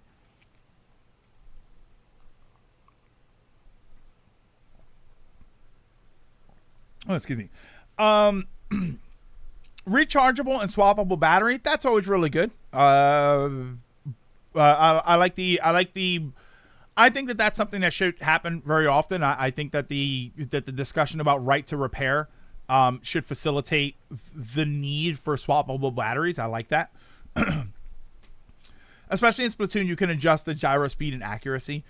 Recycled materials and less resin. I don't know how that's going to affect the controller, but we'll see. Repair and disassembly. Again, that's a right to repair issue. I like that. I think that those are good things. I'm liking this controller way more than I'm liking the system. New modular thumbsticks, which I think is just the feature from the Xbox. What the heck are they called? The Elite controllers. Improved longevity. I wonder if that means drift. Continued build improvements. Lift to wake. This I find interesting. I've heard people say good things about this. Lift to wake. So you pick it up and the controller wakes up, and I wonder if it'll also wake up the system. I'm a little concerned just because I don't want to move my controller by accident and my system turns on. But I do like this as a feature. This is very interesting. But, I mean, how much struggle have I had turning my controller? Like, you know what I mean? Did it really save me a ton of time if I would have had to hit the home button to turn my controller on? It doesn't, like, it's a cool, and Dragon, you said this before about some of the other things about the Rumble and stuff, and I kind of think it's the same thing. It's just like, that's neat. All right. Like, it just doesn't seem like anything that I'm like, oh my God, I don't have to turn it on. I just pick it up and it's on. Like, okay. What, did you have to go across the room to turn it on? What did you pick up your controller and there was like a Frankenstein switch so you pick on the wall? It's like, it doesn't really mean anything. I don't really think it's that important. It's not someone playing in the cloud, and cloud gaming is not there yet. Even if you have the best internet you could buy, you still get input delay, and that's a problem for action games. Yeah, what if the controller is a heavy sleeper? That's not about you. EU law changed, making companies to allow for right to repair. Yeah, I know the EU was having a big right to repair discussion going on, so that's pretty good. Yeah, I don't understand why it's so difficult to press the button to turn your controller on. If anything, this sounds more like I'm going to turn it on by accident. You know, I'm moving my controller. My controller turned on. Now I have to actively turn it off. The only feature on current gen I do like is HDMI link. So if I turn the system on, I love that. And that's not a new feature, Lilac. That's something that I wish was on more systems. I had a DVD player that used to do that. I had an LG TV and a DVD player, and I had them linked so that when I turned the DVD player on, it would automatically turn the TV on. But if I turned the TV on, it didn't turn the DVD player on. Because if I turned on the TV, it was probably for video games. Yeah, I love that. I thought that was a good feature. It's a little weird to me that they don't have that now. Unless they do and it just doesn't work with my television. Familiar Xbox feel, same ergonomics as Merlin? What the hell is Merlin? Same layout and activation forces. SELEXDL options. What? I don't know what that is. Are those like special edition, limited edition, extra deluxe? Is that what that is? Yeah, the wizard? I don't understand. What the hell is Merlin? Is Merlin the name of their controller? Same ergonomics as Merlin, but I've never grabbed Merlin. How am I supposed to know what Merlin's ergonomics are? Did they mean Merlin's staff? I've never grabbed that either. He told me to buy him dinner first. I don't know what they're talking about there. I don't really get that one. It's becoming more common. The PS5 has them all on by default. I had to turn the TV on to turn the system off. Hey, yo. The Xbox can't do that. The Switch can do that. Merlin doesn't appreciate the yeah, I have no idea what that is. I don't know what that means. But I like this controller. I think that this controller is actually more like I feel like you'd be more, in all honesty, I feel like you're more likely to buy a controller, this controller, than you would be to buy the new system. Internal project name? But what is the Merlin then? Was that the project name for the controller? At this point, you just say Xbox controller. You don't say Merlin. Like, who the hell knows that?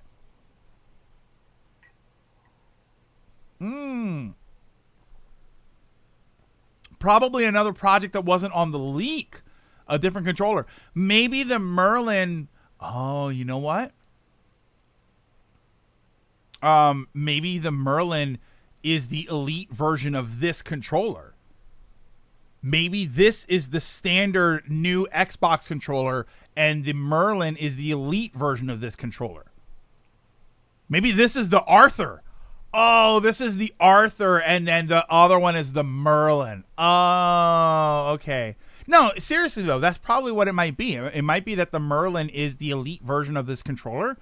So that the elite version will have the back buttons, the fully swappable sticks, and maybe some other features.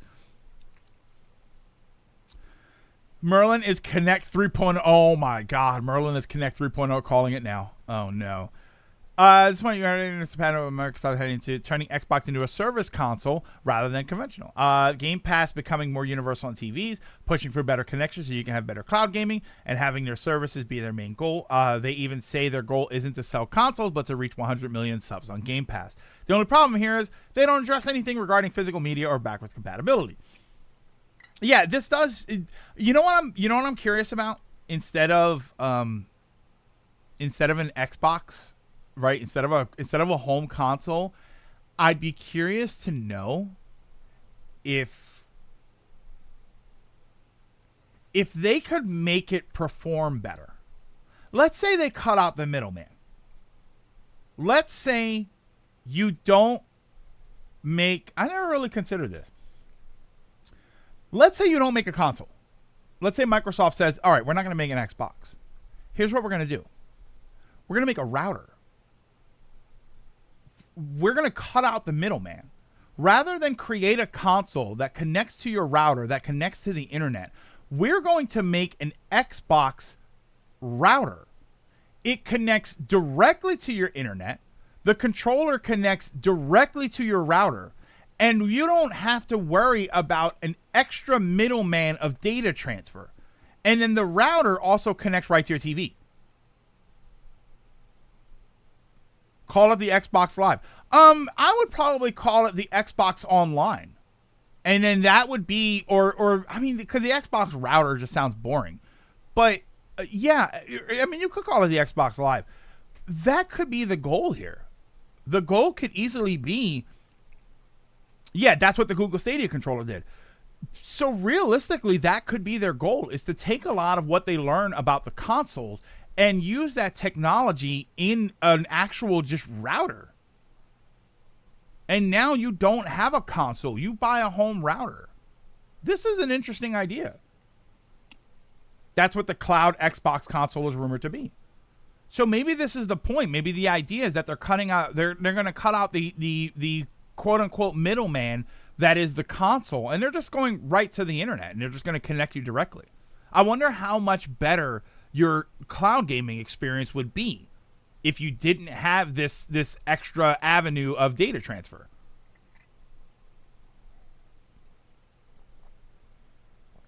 I'd be curious to see it. And to be honest with you, I think people would be more accepting of a give me 1 minute. Hang on.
Getting together with your friends back in the day, do it like you did with Xbox Live. But doing it halfway, it's kind of the way to hedge their bets. Head to their bets. Because it's difficult to predict what worldwide broadband access would be. Was this KHU here? What's this? What? Drew the people pissed at Nintendo and PlayStation because one of the Xbox Series selling points was full backwards compatibility with all your physical media. Yeah, I this is interesting. I'd be curious to see how this sort of project is received, because I think that if it works well, I think that that's been the biggest problem with cloud gaming. There's a market for cloud gaming. I know that people like to think that there isn't one, but there is. There is a market for cloud gaming. There are people who are casual enough in their gaming experience, or in certain aspects of their gaming experience, where they don't need a wall of games. They don't need a collection of consoles. They don't need a big elaborate gaming PC. If you're able to give them a reasonably functional or fully functional but reasonably compromised gaming experience using technology that they already have in their house, I think that there are a lot of people that would go into it. You know, it's if you have internet in your home, which most people do, you have a router. So if you can just turn that router into your gaming setup, I think there are people that would say, yeah, That's fine. That's all I need. Main thing here is that since there's barely any mention of what the next console will be, other than what we're looking at a possible 2028 next-gen console, which is a fair 8-year gap, and we don't know if that will have physical media. That said, for little gremlins out there, we have nothing to confirm or debunk. So we're just assuming things. Yeah, we're just assuming things will go south for the Internet. And that's like I'm disregarding your opinions. If you require name calling to get it, wait, what is happening? This, not the controller. Gives me PS Portal feelings. I can see people buying this, but I'm not sure who it's for at this price. There's a market for cloud gaming, and I ain't it. Yeah, and that's fine, and I think that that's accurate. All right, so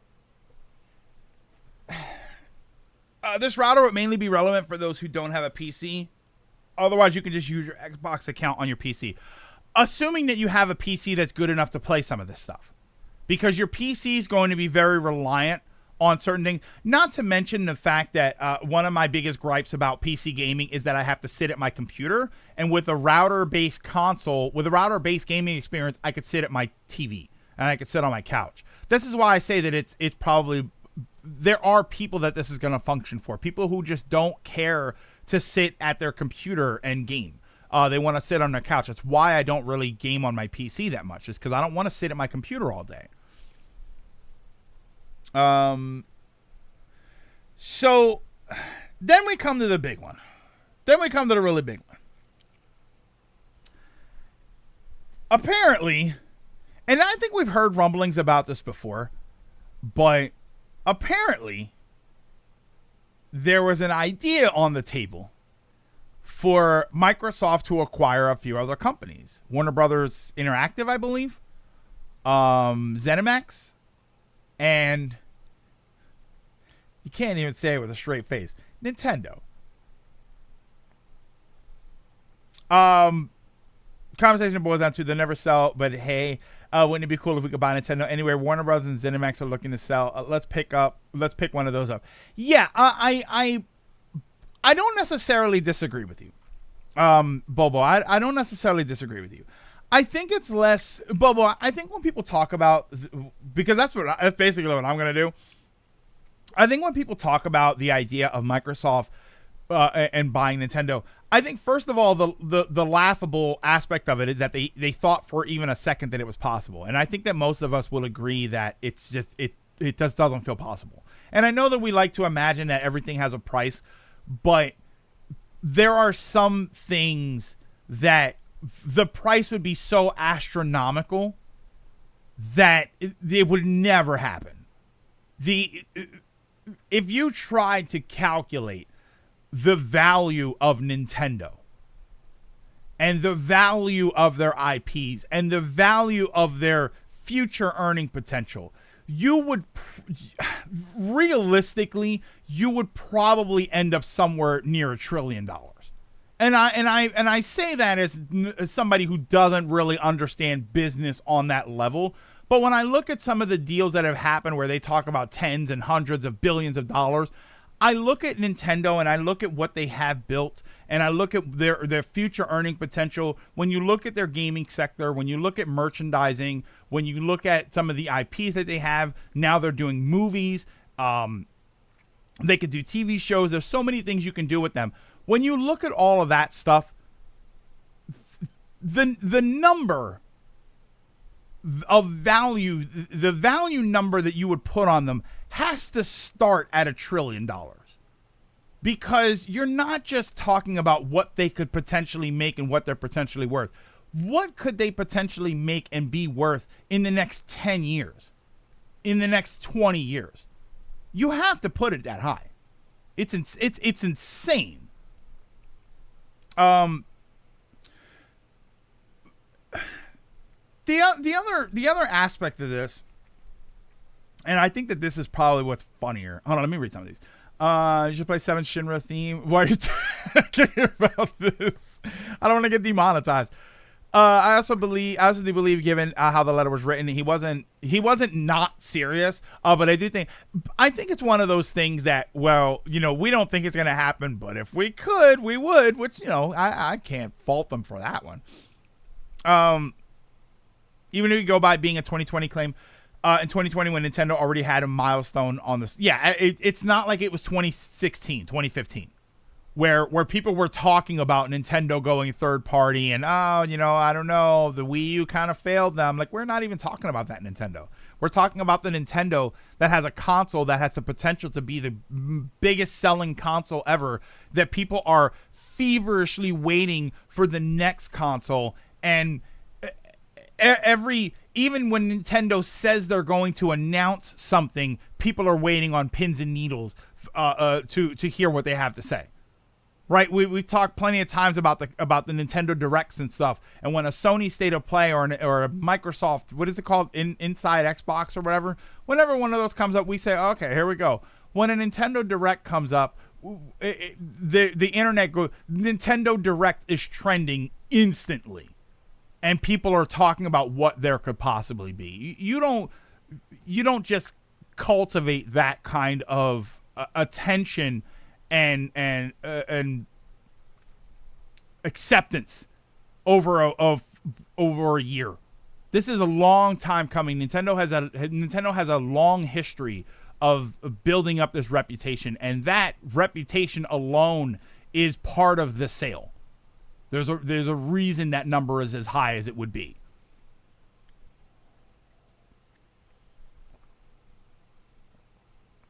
Yeah, exactly. Nintendo's value is more than their worth and cost, but their reputation and their legacy as well.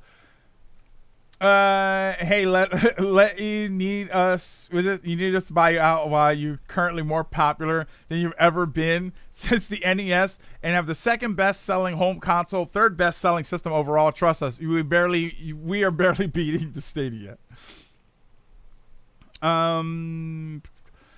Since we have people ridiculing the idea, if you read the document, it said in the letter that Xbox already has shares in Nintendo, which is something that I want to talk about. So they're not far from being solid partners by now. But there's better ways of forming partnerships. They don't have to buy them. It gives all. I have a plan. It's a bad plan, but if it worked, it could be neat. According to the graphs in the leak, Nintendo technically earns more than Sony and Microsoft in revenue. Anyway, the harshest read I've heard on this is that by trying to push and influence the direction of a company, it could almost be seen as a form of American cultural imperialism. Again, that's a pretty harsh read. Also, to the idea of buying stock in this does make Nintendo stock buybacks. They did last year or so, and that they do every so often seem more and more sense. So okay, let me address that. Let me ask you guys about that. Is that not? Does that not sound? Oh, excuse me. Does that not sound like a massive conflict of interest? That a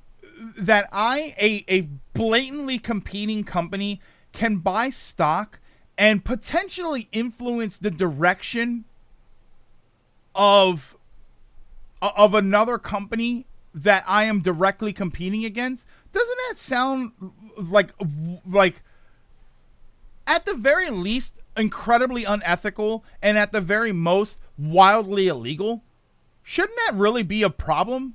That you can do that? That I could potentially, as Microsoft, as Xbox, buy enough shares in Nintendo that when Nintendo has a stockholders meeting and they say, what do we think about these ideas? That I could sit there with my 100 million shares and say, yeah, I think a wheelchair controller sounds like a great idea and not insensitive at all.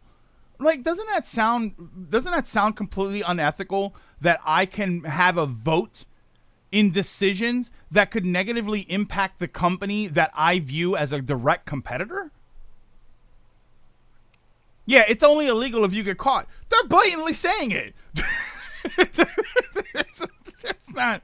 They're the ones saying it. Doesn't that sound like a problem? I think people have bought shares are not directly linked to Microsoft, but are former associates. So this sounds like a real legal problem. Like, if this is really an issue, this sounds like a real problem. This sounds like something that Nintendo could technically say, we had no idea that you own stocks in our companies. Have you voted on decisions? But in the same doc, it says just play the long game, which is like, it's business, but why though? Nintendo, money. Nintendo is always buying back shares to make sure no one can override their direction or plan. And seeing this talked about makes it make sense. But yeah, it just seems like they really shouldn't be allowed to do this. Oh, it's Microsoft. Oh, Microsoft has all of the stocks. It's Microsoft. They developed the Y sphere, the Y ball. It's not legal, but also not illegal. That's a bonus. The worst part is Phil Spencer was in Japan when it was leaked, so they must have been really weird. Everybody's just eyeballing them. I'd say if it's openly traded, anyone can buy shares, but they do have limits. The why bother? You mean the Series X refresh? Yeah. I when I read this the first time, I thought, wait a minute. So I can buy voting stock in another company that competes with me, and then actively vote bad idea. Like, I don't know how it works. I always have this idea that they do these shareholders meetings where the shareholders have some sort of say in the thing. Like, this is why they do shareholders meetings, right? To give them an idea of what's going on, and that the shareholders can have, especially when you have like a board of directors, that they can have some kind of vote in certain things. Can't they do that and sabotage them? Wouldn't this be like an athlete betting against their team so that they can go out and play poorly and win money? The limits are particularly stringent when it comes to foreign investors too. Like, this is what throws me off. I think this is the biggest. This is one of the two biggest confusing aspects of this to me, which is this seems like it's like it shouldn't even be allowed. Like, first of all, just like I said, it just seems unethical, but it also seems like it's supposed to be illegal. Like, imagine now the reason why my OLED Switch has the same type of kickstand as Microsoft Surface makes total sense. Yeah, like, imagine if they voted to not give the OLED the kickstand that it has. It would have been a garbage system.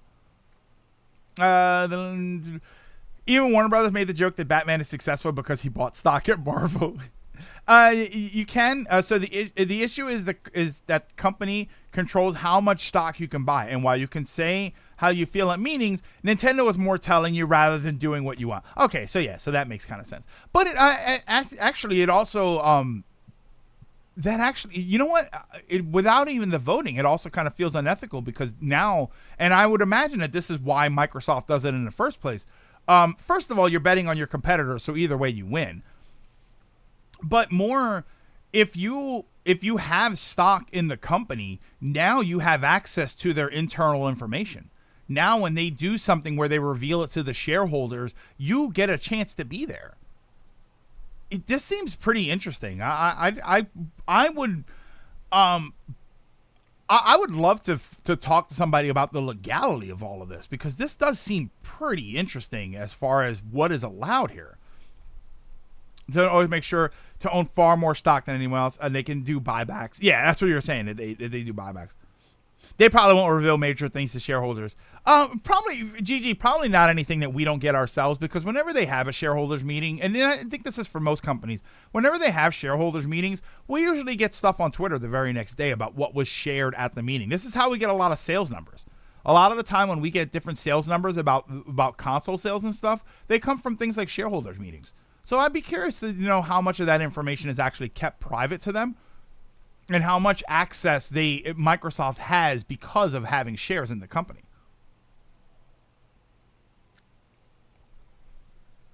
Now, the other question I have about this. Oh, this is the letter, by the way. Nintendo is the prime asset. So this is Spence talking to Takeshi. Nintendo's a prime asset for gaming. Gaming is most likely our path to consumer relevance, which is hilarious to me. Had numerous conversations with the LT. I don't know what the LT is. I remember reading this before. I don't know what that is.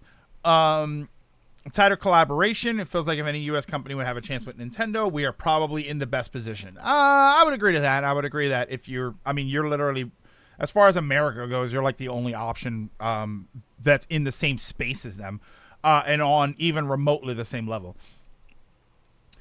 It's the difference between Ubisoft and Nintendo, and because Ubisoft doesn't do buybacks and only keep enough stock to stay in charge, they're always at risk of being outstocked.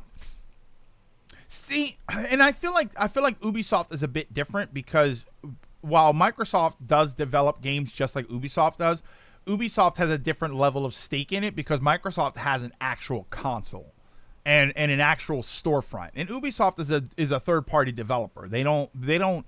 I don't think Ubisoft has the same interests at risk when it comes to Microsoft owning stock in them or Nintendo owning stock in them.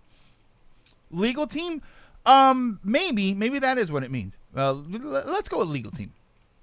The unfortunate or fortunate for Nintendo situation is that Nintendo is sitting on a big pile of cash and they have a BOD. See, I don't know what these acronyms mean. That until recently has not, acronyms is the right word, has not been pushed for further increases in market growth or stock appreciation.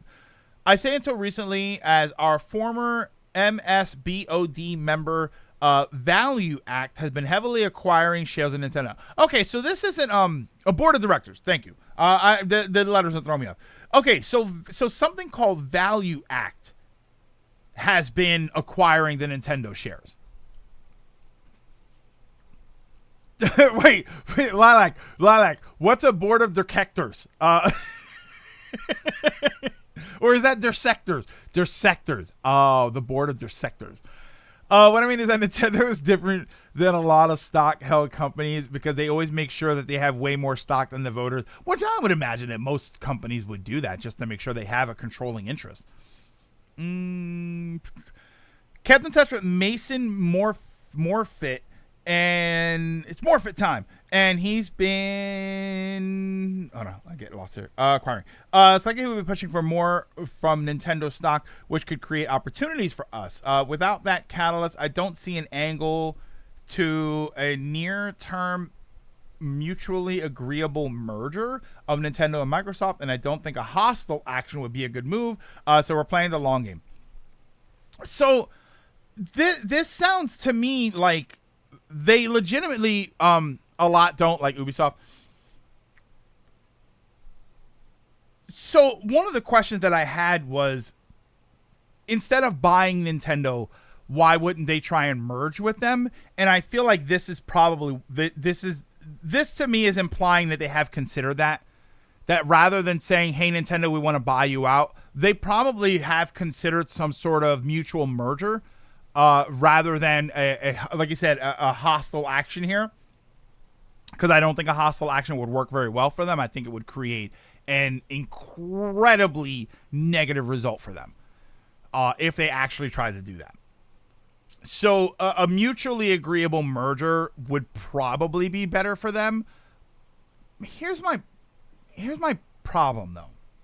And this was the other major issue that I had with this. And maybe you guys have an answer for me that I don't see here. Why would Nintendo do that? What does Nintendo have to gain from Microsoft? What does Nintendo have to gain from Microsoft that if they really wanted, they couldn't just do themselves?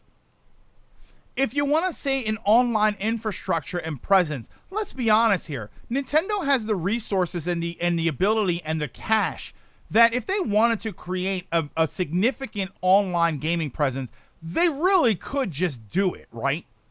Like, I don't think anybody's questioning Nintendo's ability to create an online presence if they wanted to. There's no benefit that Microsoft offers to Nintendo other than maybe Game Pass already being inside people's homes, but Game Pass is questionable at best whether or not there's any value there for Nintendo. Mergers can lead to slow acquisitions. This also reads like this is definitely a follow-up letter. This is absolutely a follow-up letter. They wouldn't. To be honest, it's very Western. Well, why wouldn't they? Type of logic. Yeah, they really wouldn't fly. Yeah, online servers, but do we really have that much of a problem? I know that the cliche with Nintendo has been that their online works really bad, but we've had plenty of times here where the online works well enough for us, or works perfectly well for us. We have, Mario Party games and Mario Kart and even Smash Brothers that works really well. So I really don't see the infrastructure benefiting that much from including from having Microsoft handle some of that stuff. The cloud gaming space, yeah, I could see maybe a benefit to them if they make it work. If they get it to function in a proper way, I think that there might be some benefit to that, especially if you're talking about cloud gaming in a mobile environment. Yeah, maybe. I don't know. I don't know. Cloud gaming is still. We sort of touched on it a minute ago. Cloud gaming is still in this weird space where unless it directly benefits you in a very specific way, you're probably not going to bother with it, right? Like, cloud gaming sounds like a really good idea, but let's be honest, it doesn't work as well as people want it to in your home. And if you're talking about taking cloud gaming on the go with your Switch, I wouldn't expect that to work at all.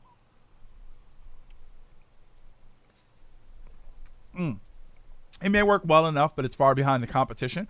The real answer is Nintendo doesn't have bad Wi-Fi. They have the worst or least good, which people forget isn't the same thing. Yeah, I don't know. It works well enough, but it's far behind the competition. And GG, it's funny because I look at that and I think it's far behind the competition, but it works well enough. You see what I mean? Like, yeah, it is worse than the competition, but it still works. And I don't know how much better I need it to work.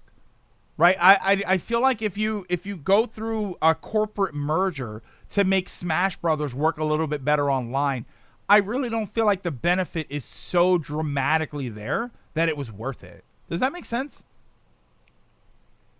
Yeah, I was thinking about this before stream, and I was thinking, like, how is this, like, I don't understand. Microsoft feels like the one that gets all the benefit off of this. Barely works well enough. Yeah, I don't know. I don't necessarily see Nintendo getting any benefit. If anything, let me present to you a weird idea. Yeah, they do get all the benefit off of this. Given how we always separate them, they aren't competing in the same market. Yeah, and you're right. No, I definitely still think that they're competing in the same market as far as gaming. I just think that they might be targeting different areas of gaming. It's sort of like how gaming PCs are in the same market. They're in the same gaming space as consoles.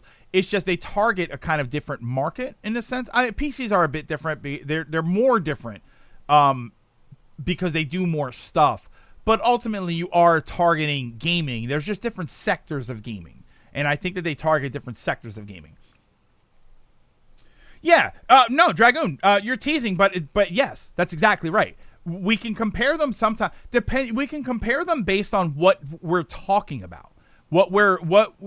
Are we talking about the user experience? Are we talking about convenience? Are we talking about system power? Like when we're talking about system power and the graphics capabilities of our games, no, I don't think that the Switch is in competition with the Xbox Series X. There's no question. There's no discussion there about which of those systems is more powerful.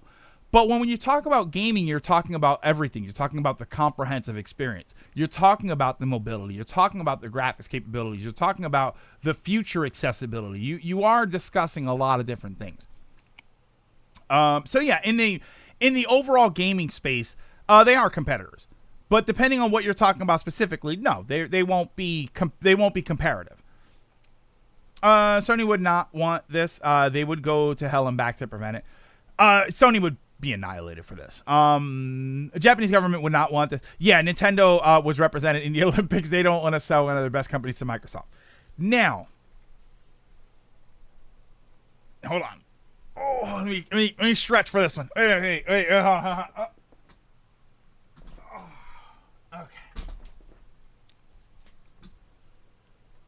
Okay.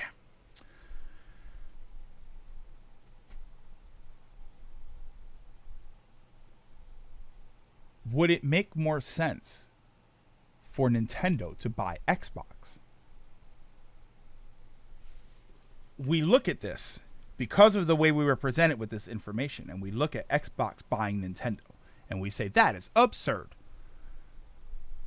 Given the position that Xbox is in right now, would it actually make more sense for Nintendo to buy Xbox, to have access to their power and their R&D and their online infrastructure?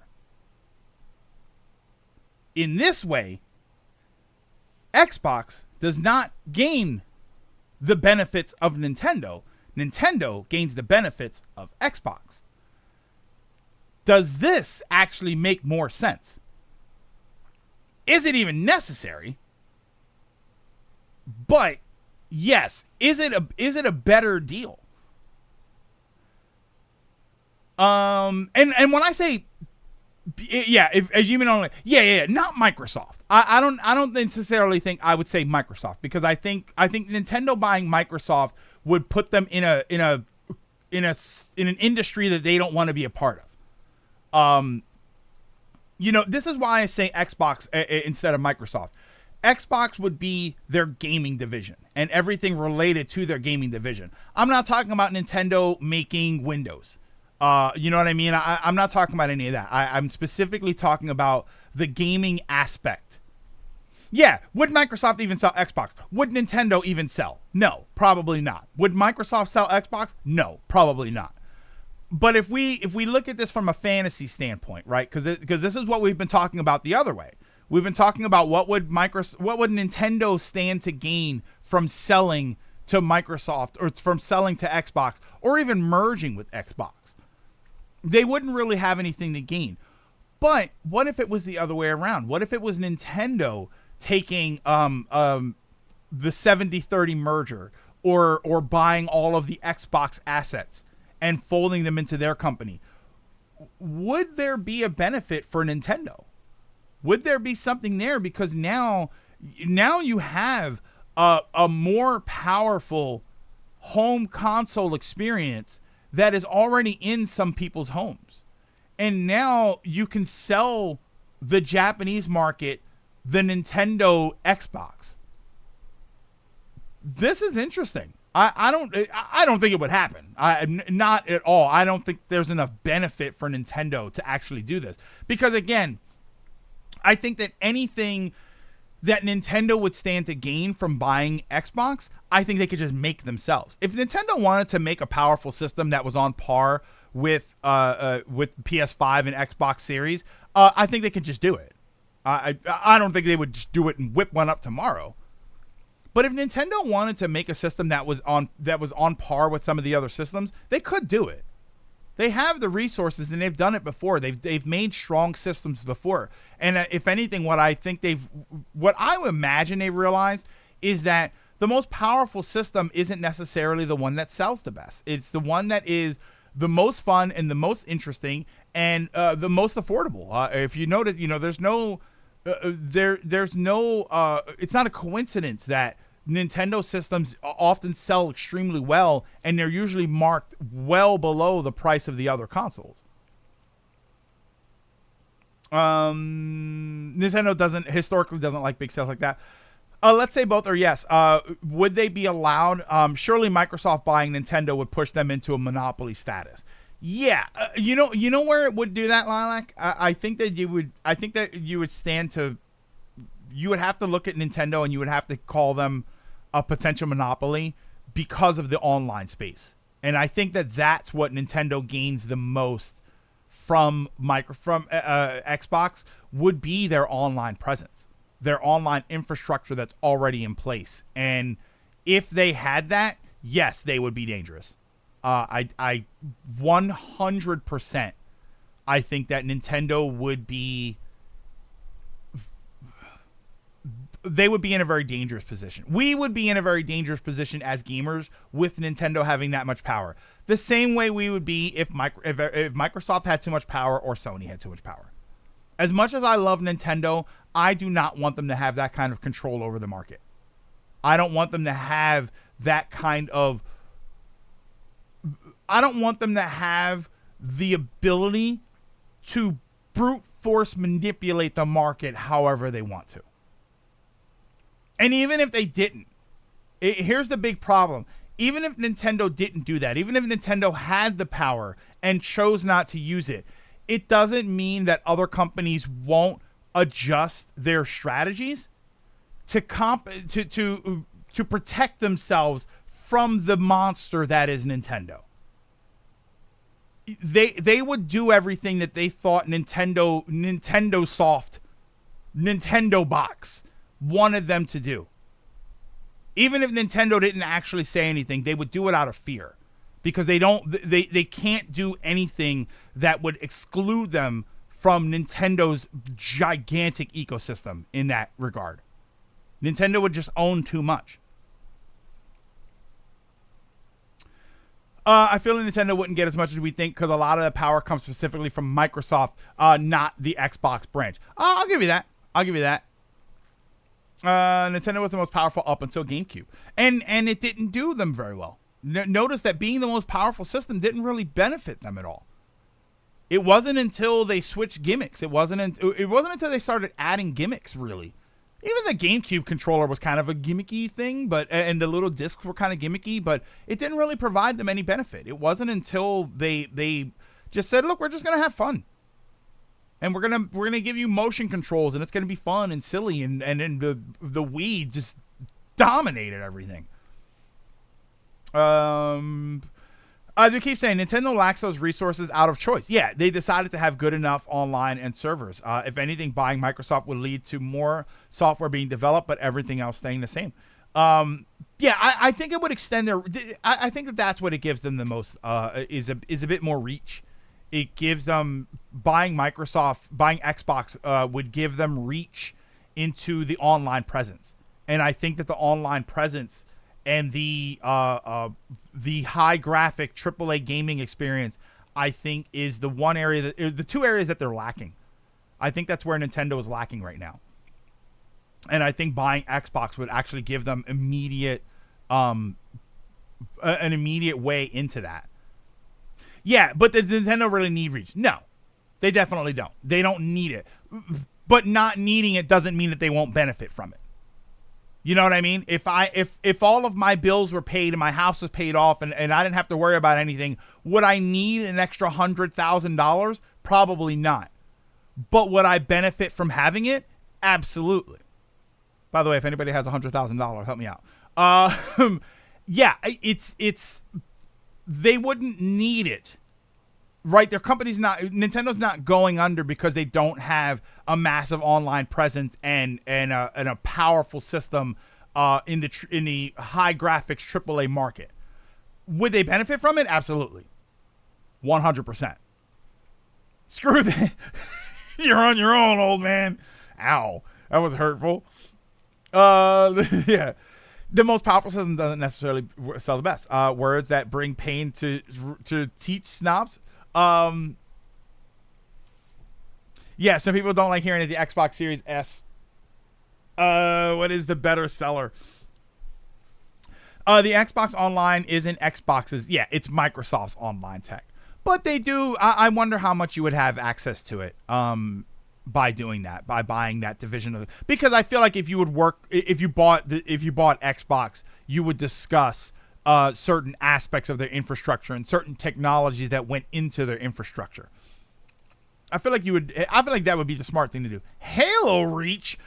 They already did have total control over the gaming market back in the 80s through the early 90s. They pushed their power in the NES to its limits until Sega challenged them with the 16-bit console to go further. A report claims 75% of Xbox Series sales were the S model. Yeah, the cheaper system. It was the cheaper system. Even though I'm not a huge fan of the Xbox Series S. I've discussed that before, but it was the cheaper system, and that makes it more accessible. That puts the units in people's houses, and now you can sell them games. That I think is the magic. I think that's the magic that Nintendo discovered, is that it's not about having the greatest, most powerfulest system in the world.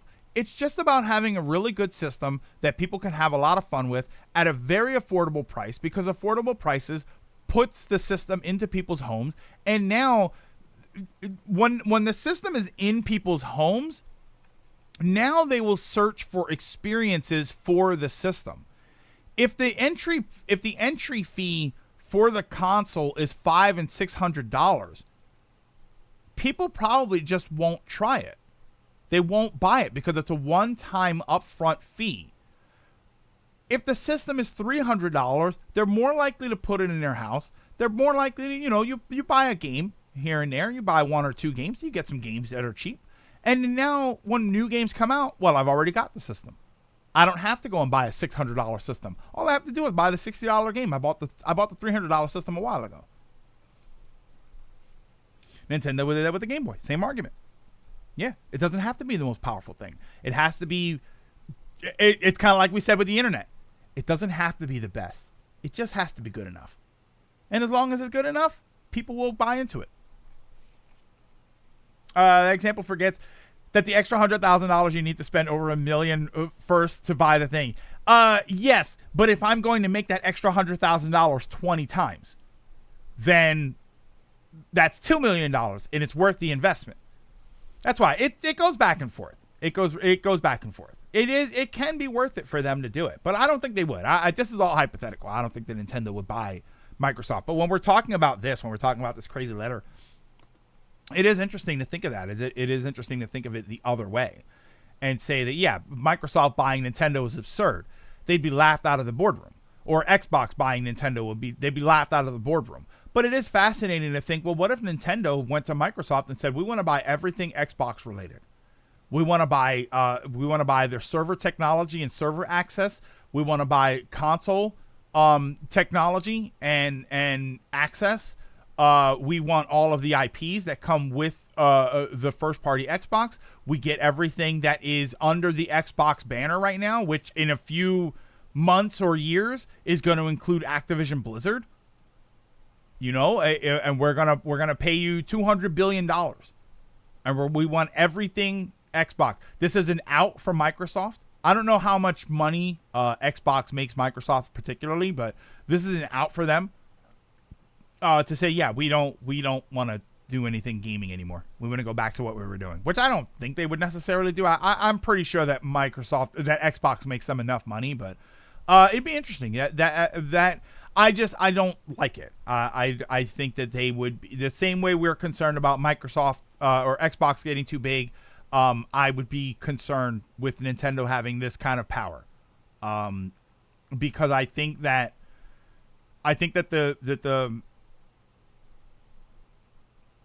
having something so gigantic would just create a sort of I'm thinking like a gravitational pull, right? I think it would without even trying, I think just an entity that big existing in the gaming space would alter the gaming space. They wouldn't have to do anything. They wouldn't have to exert power. They would just have to exist. And a lot of people would say, I'm going to start catering to them because I want to be a part of that.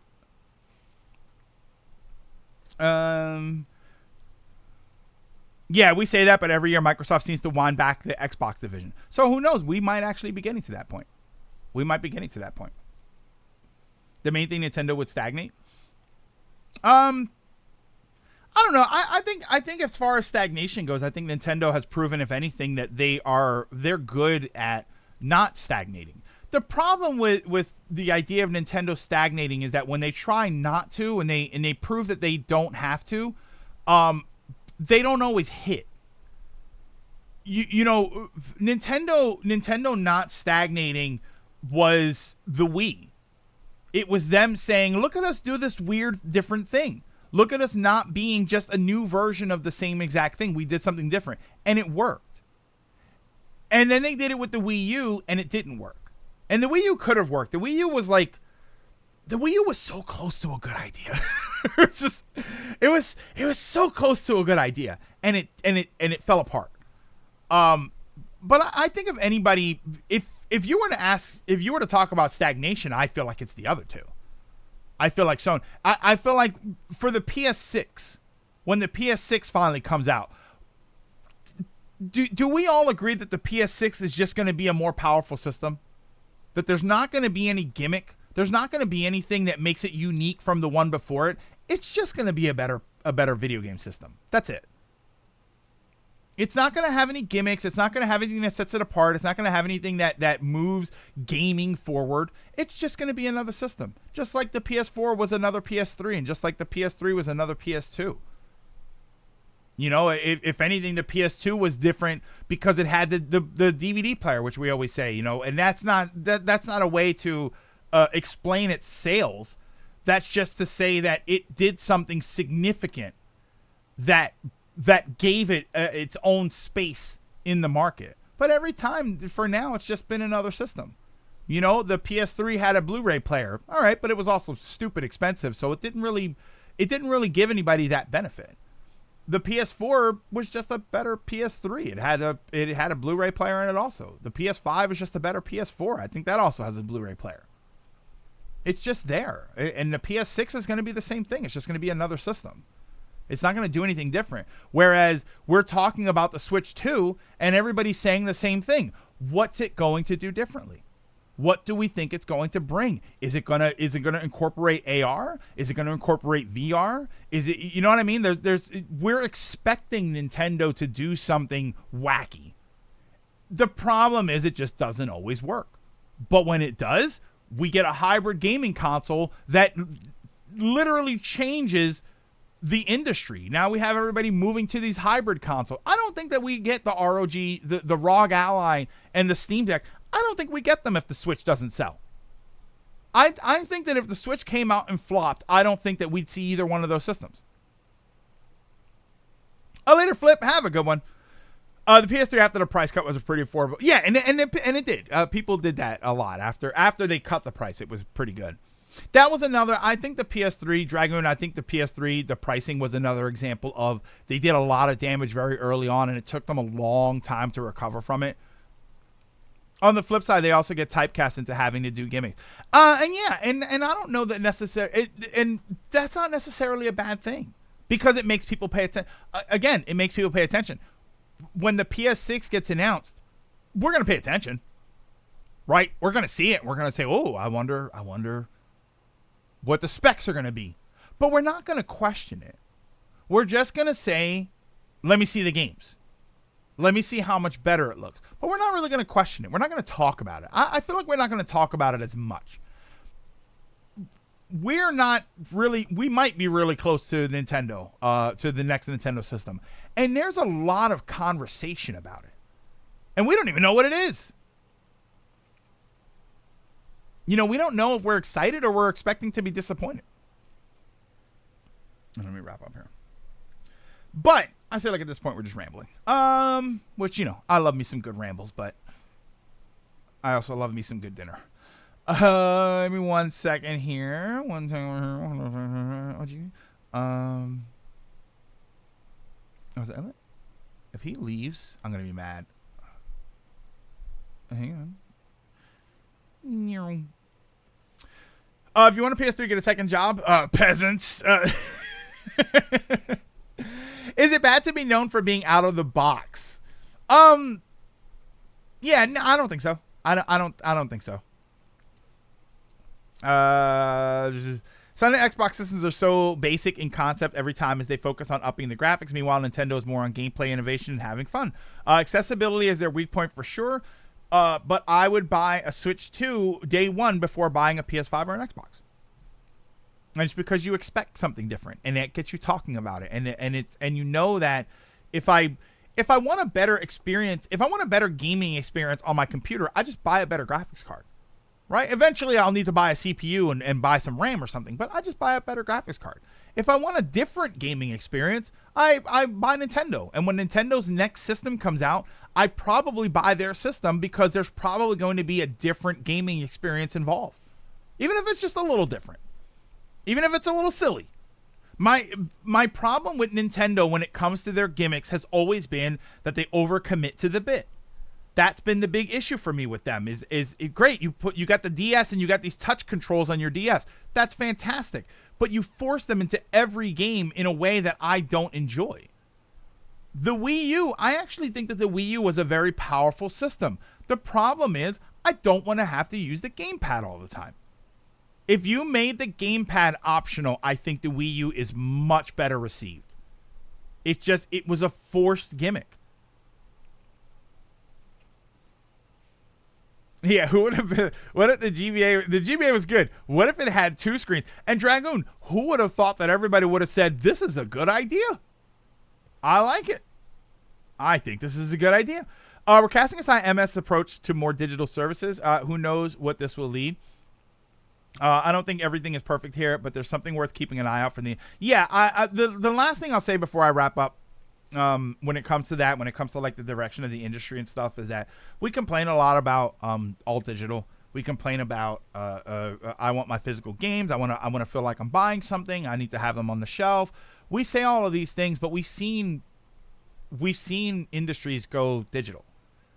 We've seen it. No one questions the fact that we don't buy CDs anymore. No one questions the fact that we don't buy PC games anymore. You can still go to the store and buy Blu-rays, but outside of your video game systems, I would argue that a lot of people that are millennial and under probably don't have dedicated DVD players and Blu-ray players anymore. You know, we use our video games. I do. I don't have a dedicated. I use my PS4 for playing Blu-rays because it does both. So the idea of we're resistant to this all digital, and even then I don't really use. I don't watch DVDs. I use streaming services. We're very resistant to this idea of cloud gaming and all digital gaming.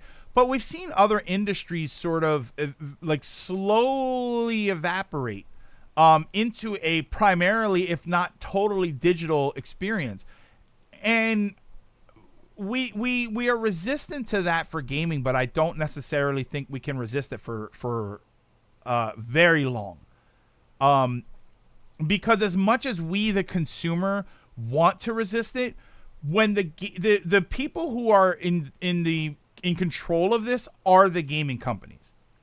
If the next PlayStation 5 and Xbox and Switch decide we don't make physical games anymore, you as a gamer have a couple of options.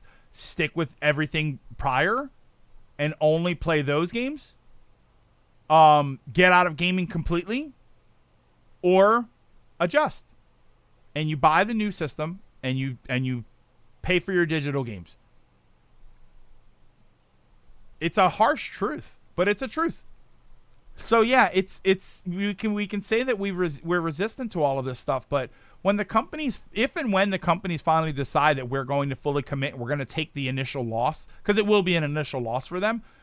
When they finally decide that, we either stay or we go. Yeah, if Stadia took off and the other company said, yeah, this is a good idea, we're going to do this from now on, we either stay or we go.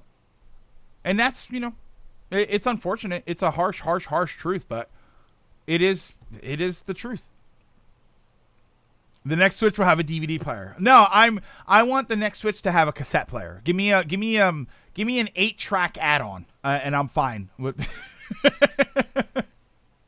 We do, but also it's because we love. Yeah, and that's exactly right. And Lilac, we love gaming is why we complain, but could we still not game digitally?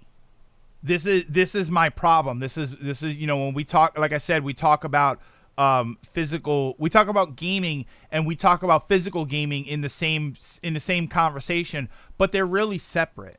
We can continue gaming until the day we die and stop buying physical games at the same time. Those are two truths.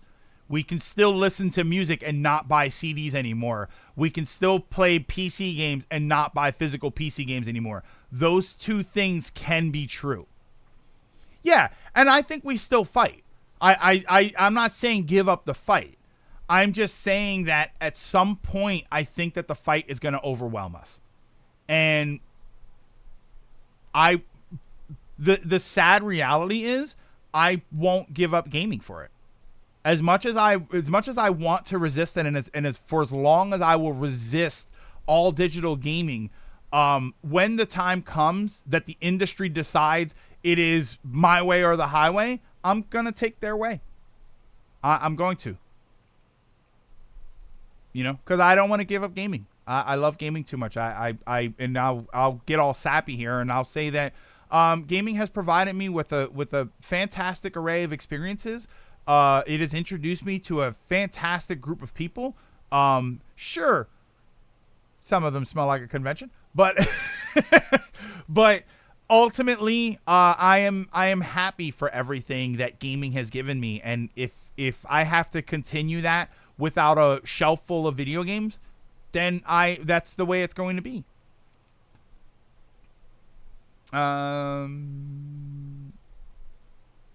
Yeah, I do. I love you guys. This is. I have a lot of fun here.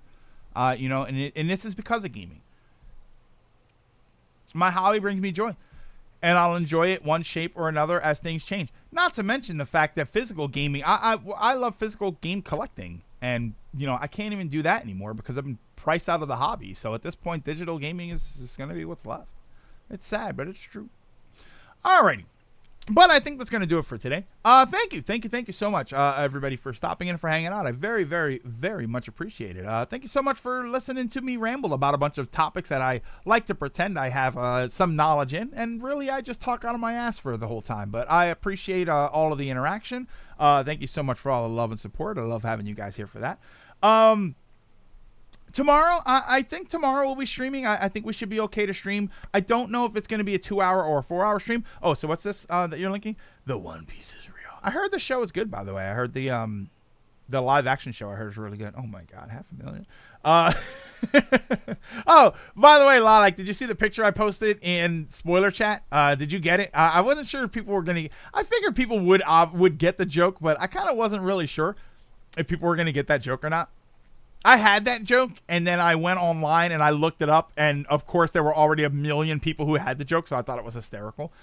But yeah, tomorrow we'll be streaming. I don't know if it's going to be a 2-hour or a 4-hour stream. I'll let you know on Twitter ahead of time. Either way, we'll probably just play something fun. I'll probably do some F-Zero 99. I think I just hit 8+ in that, so we'll talk about the meta. Apparently, there's screw it, whatever. Let's talk Ahsoka. Oh my God, yeah. Ahsoka was very good. It was hard to top last week's episode, but damn it, this week's episode was so good. It was very, very good.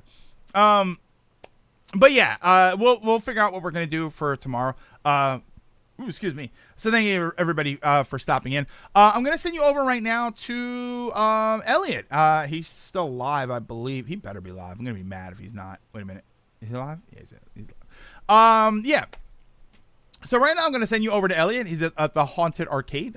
He's playing something or other. He's playing Separate Ways Resident Evil 4. I guess that's the new DLC or something. So you can head on over there, have fun. Well, stick around after the credits, and I'll send you all over there to represent us very well. Thank you once again, everybody, for stopping in and for hanging out. Don't forget to drink your mask, wear your water, social distance whenever possible. Oh, the ADA campaign. Social distance whenever possible. Take care of yourselves, take care of each other, and I will see you all tomorrow.